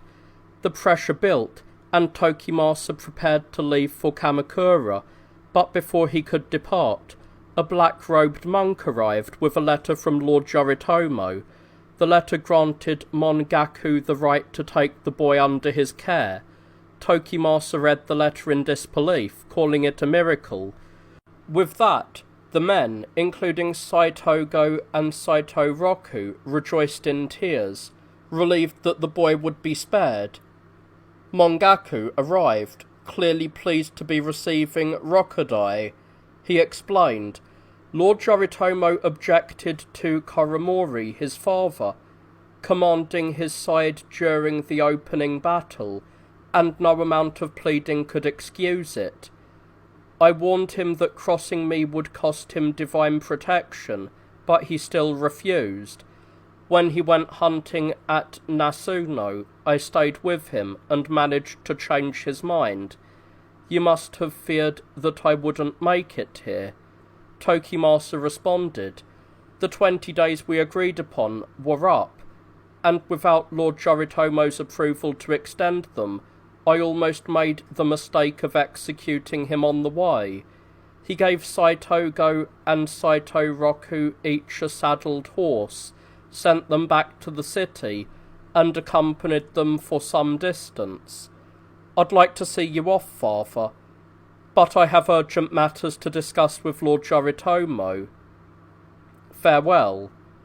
And so they parted ways, and Tokimasa continued his journey, a man of true kindness. Mongaku then took charge of Rokudai and hurried towards the capital. They spent the year's end at Atsuta, in Owari province. In the first month of the new year, Mongaku reached the city and gave Rokudai a rest at his lodge in Okuma. Later, they arrived at Daikakuji in the middle of the night. Mongaku knocked on the gate, but there was no response. Then Rokudai's white puppy emerged from a gap in the wall, wagging its tail. "Where's mother?" Rokudai asked in despair. Saito Roku scaled the wall and let them inside. The place showed no sign of life. Rokudai, deeply sorrowful, lamented, "I wanted so much to stay alive, though I didn't deserve it, just to see mother once more. What could have happened to her? What could have happened to my family?" He wept through the night, as any young man would. By morning, they questioned a neighbour who replied, "They left last month for a pilgrimage to the great Buddha of Todaiji, and they were planning a retreat to Hasadara in the new year. No one's been here since." Saitogo rushed to Heise and told his mistress the news, but neither she nor the nurse could believe it. "Is this real, or am I dreaming?" she exclaimed, rushing back to Daikakuji. Upon seeing her son, she was overwhelmed with joy and burst into tears. "Quickly, have him renounce the world," she urged, but Mongaku, believing it would be a shame, refused to do so. Instead, he took Rokudai straight to Tokaido and helped his mother in her modest circumstances. Mongaku's kindness was remarkable, and the tale is still told as a testament to Kanon's compassion for both the guilty and the innocent. Though many stories from ancient times testify to this divine mercy, this was a rare and wondrous example. As Tokimasa travelled with Rokudai towards Kamakura, a messenger from Yoritomo met him at the Kamagai post station. "What's your news?" Tokimasa added. The messenger explained that Juro Yukie and Shida no Subaru Yoshinori had joined Yoshitsune, and Yoritomo wanted Tokimasa to deal with them. Tokimasa, with an important prisoner, sent his nephew, Hojo no Hiroku Tokisada, to find and kill Yukie and Yoshinori.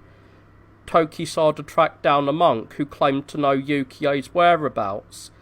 After some questioning, the monk revealed that Yukie was at Tenji, so Tokisada's men set out to capture him.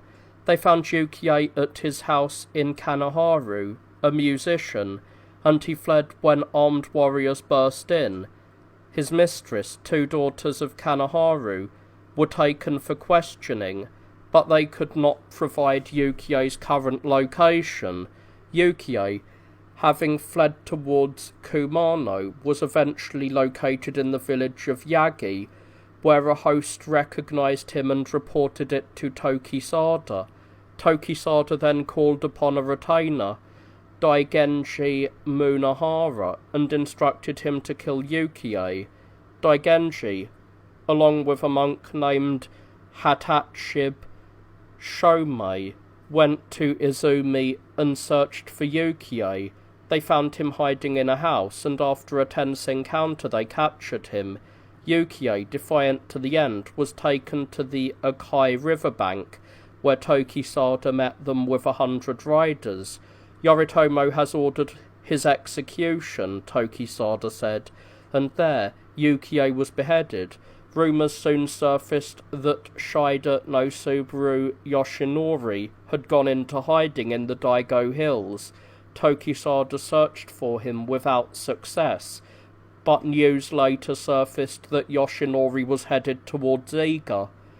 Tokisada sent men to find him, and when they did, they found him dead from a self-inflicted wound, his body discovered in a temple at Sendo.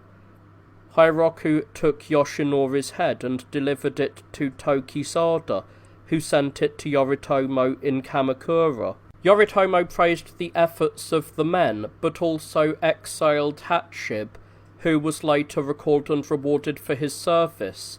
Meanwhile, Rokudai reached his teenage years, and his beauty brightened the world around him. His mother, perhaps more out of affection than wisdom, sighed, saying, "If the world were as it once was, he'd already be a member of the palace guards by now."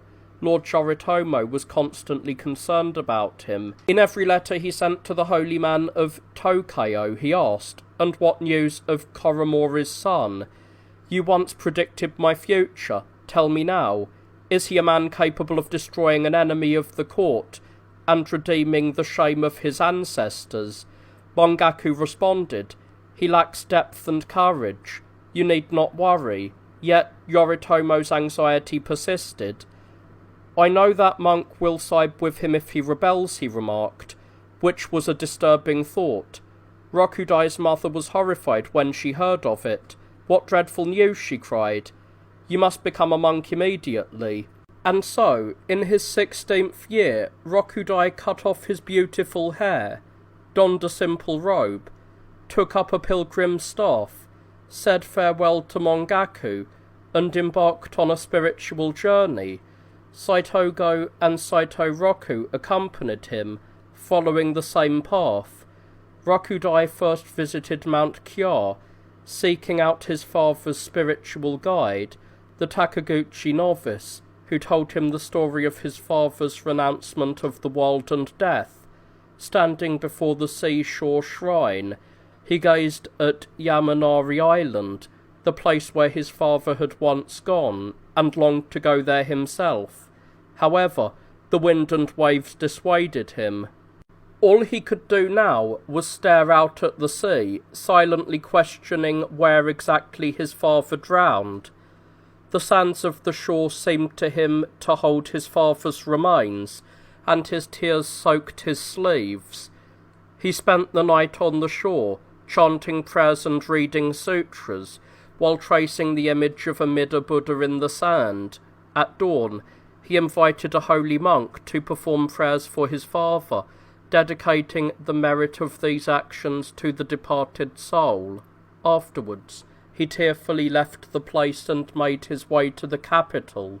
Meanwhile, Taira Tadafusa, son of Lord Shigemori, had vanished after fleeing the Battle of Yashima.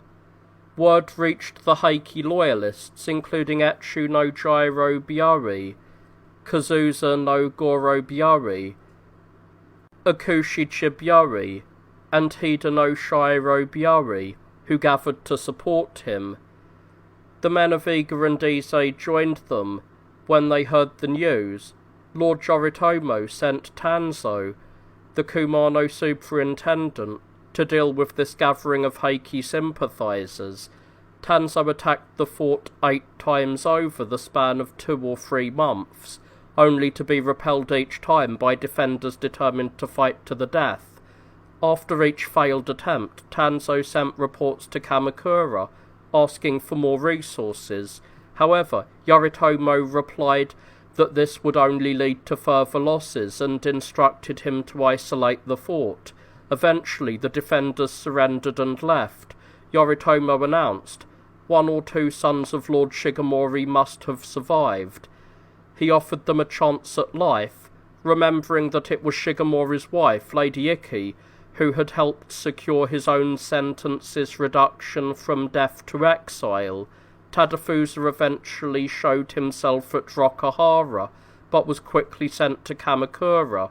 There, Yoritomo ordered his death, which was carried out at Seta Bridge.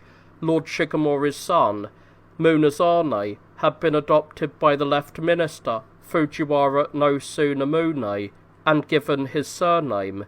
Now at 18, Munezane had focused more on the literary arts than on war. Lord Yoritomo did not pursue him, but out of respect for the times, Tsunamune drove him away. Deprived of a future, Murasane sought refuge with the holy man Shunjobo Chogen at Todaiji. Munezane asked the holy man to accept him as a disciple, having renounced his past life.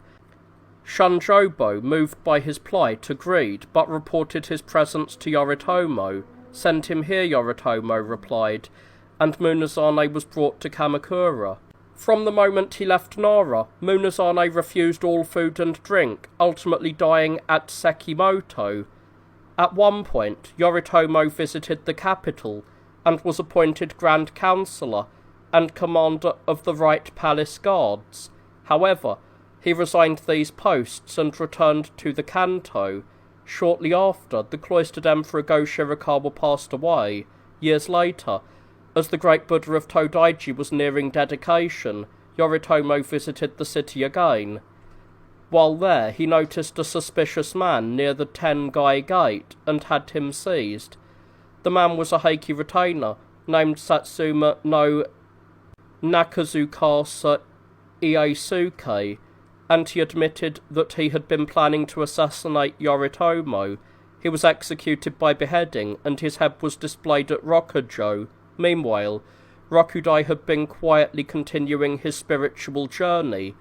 "Look at whose son he is, and whose disciple," remarked one of the great lords in Kamakura. "No doubt he has shaved his head, but not his heart." Eventually, Ando Tsukane was ordered to capture Rokudai and bring him to the Kanto. At the Togashi River, Okube Gonokami Yatsusana followed orders and executed him. Rokudai survived from his 12th to his 30th year only by the grace of the canon of Hasadera. Thus, the Heike line came to an end,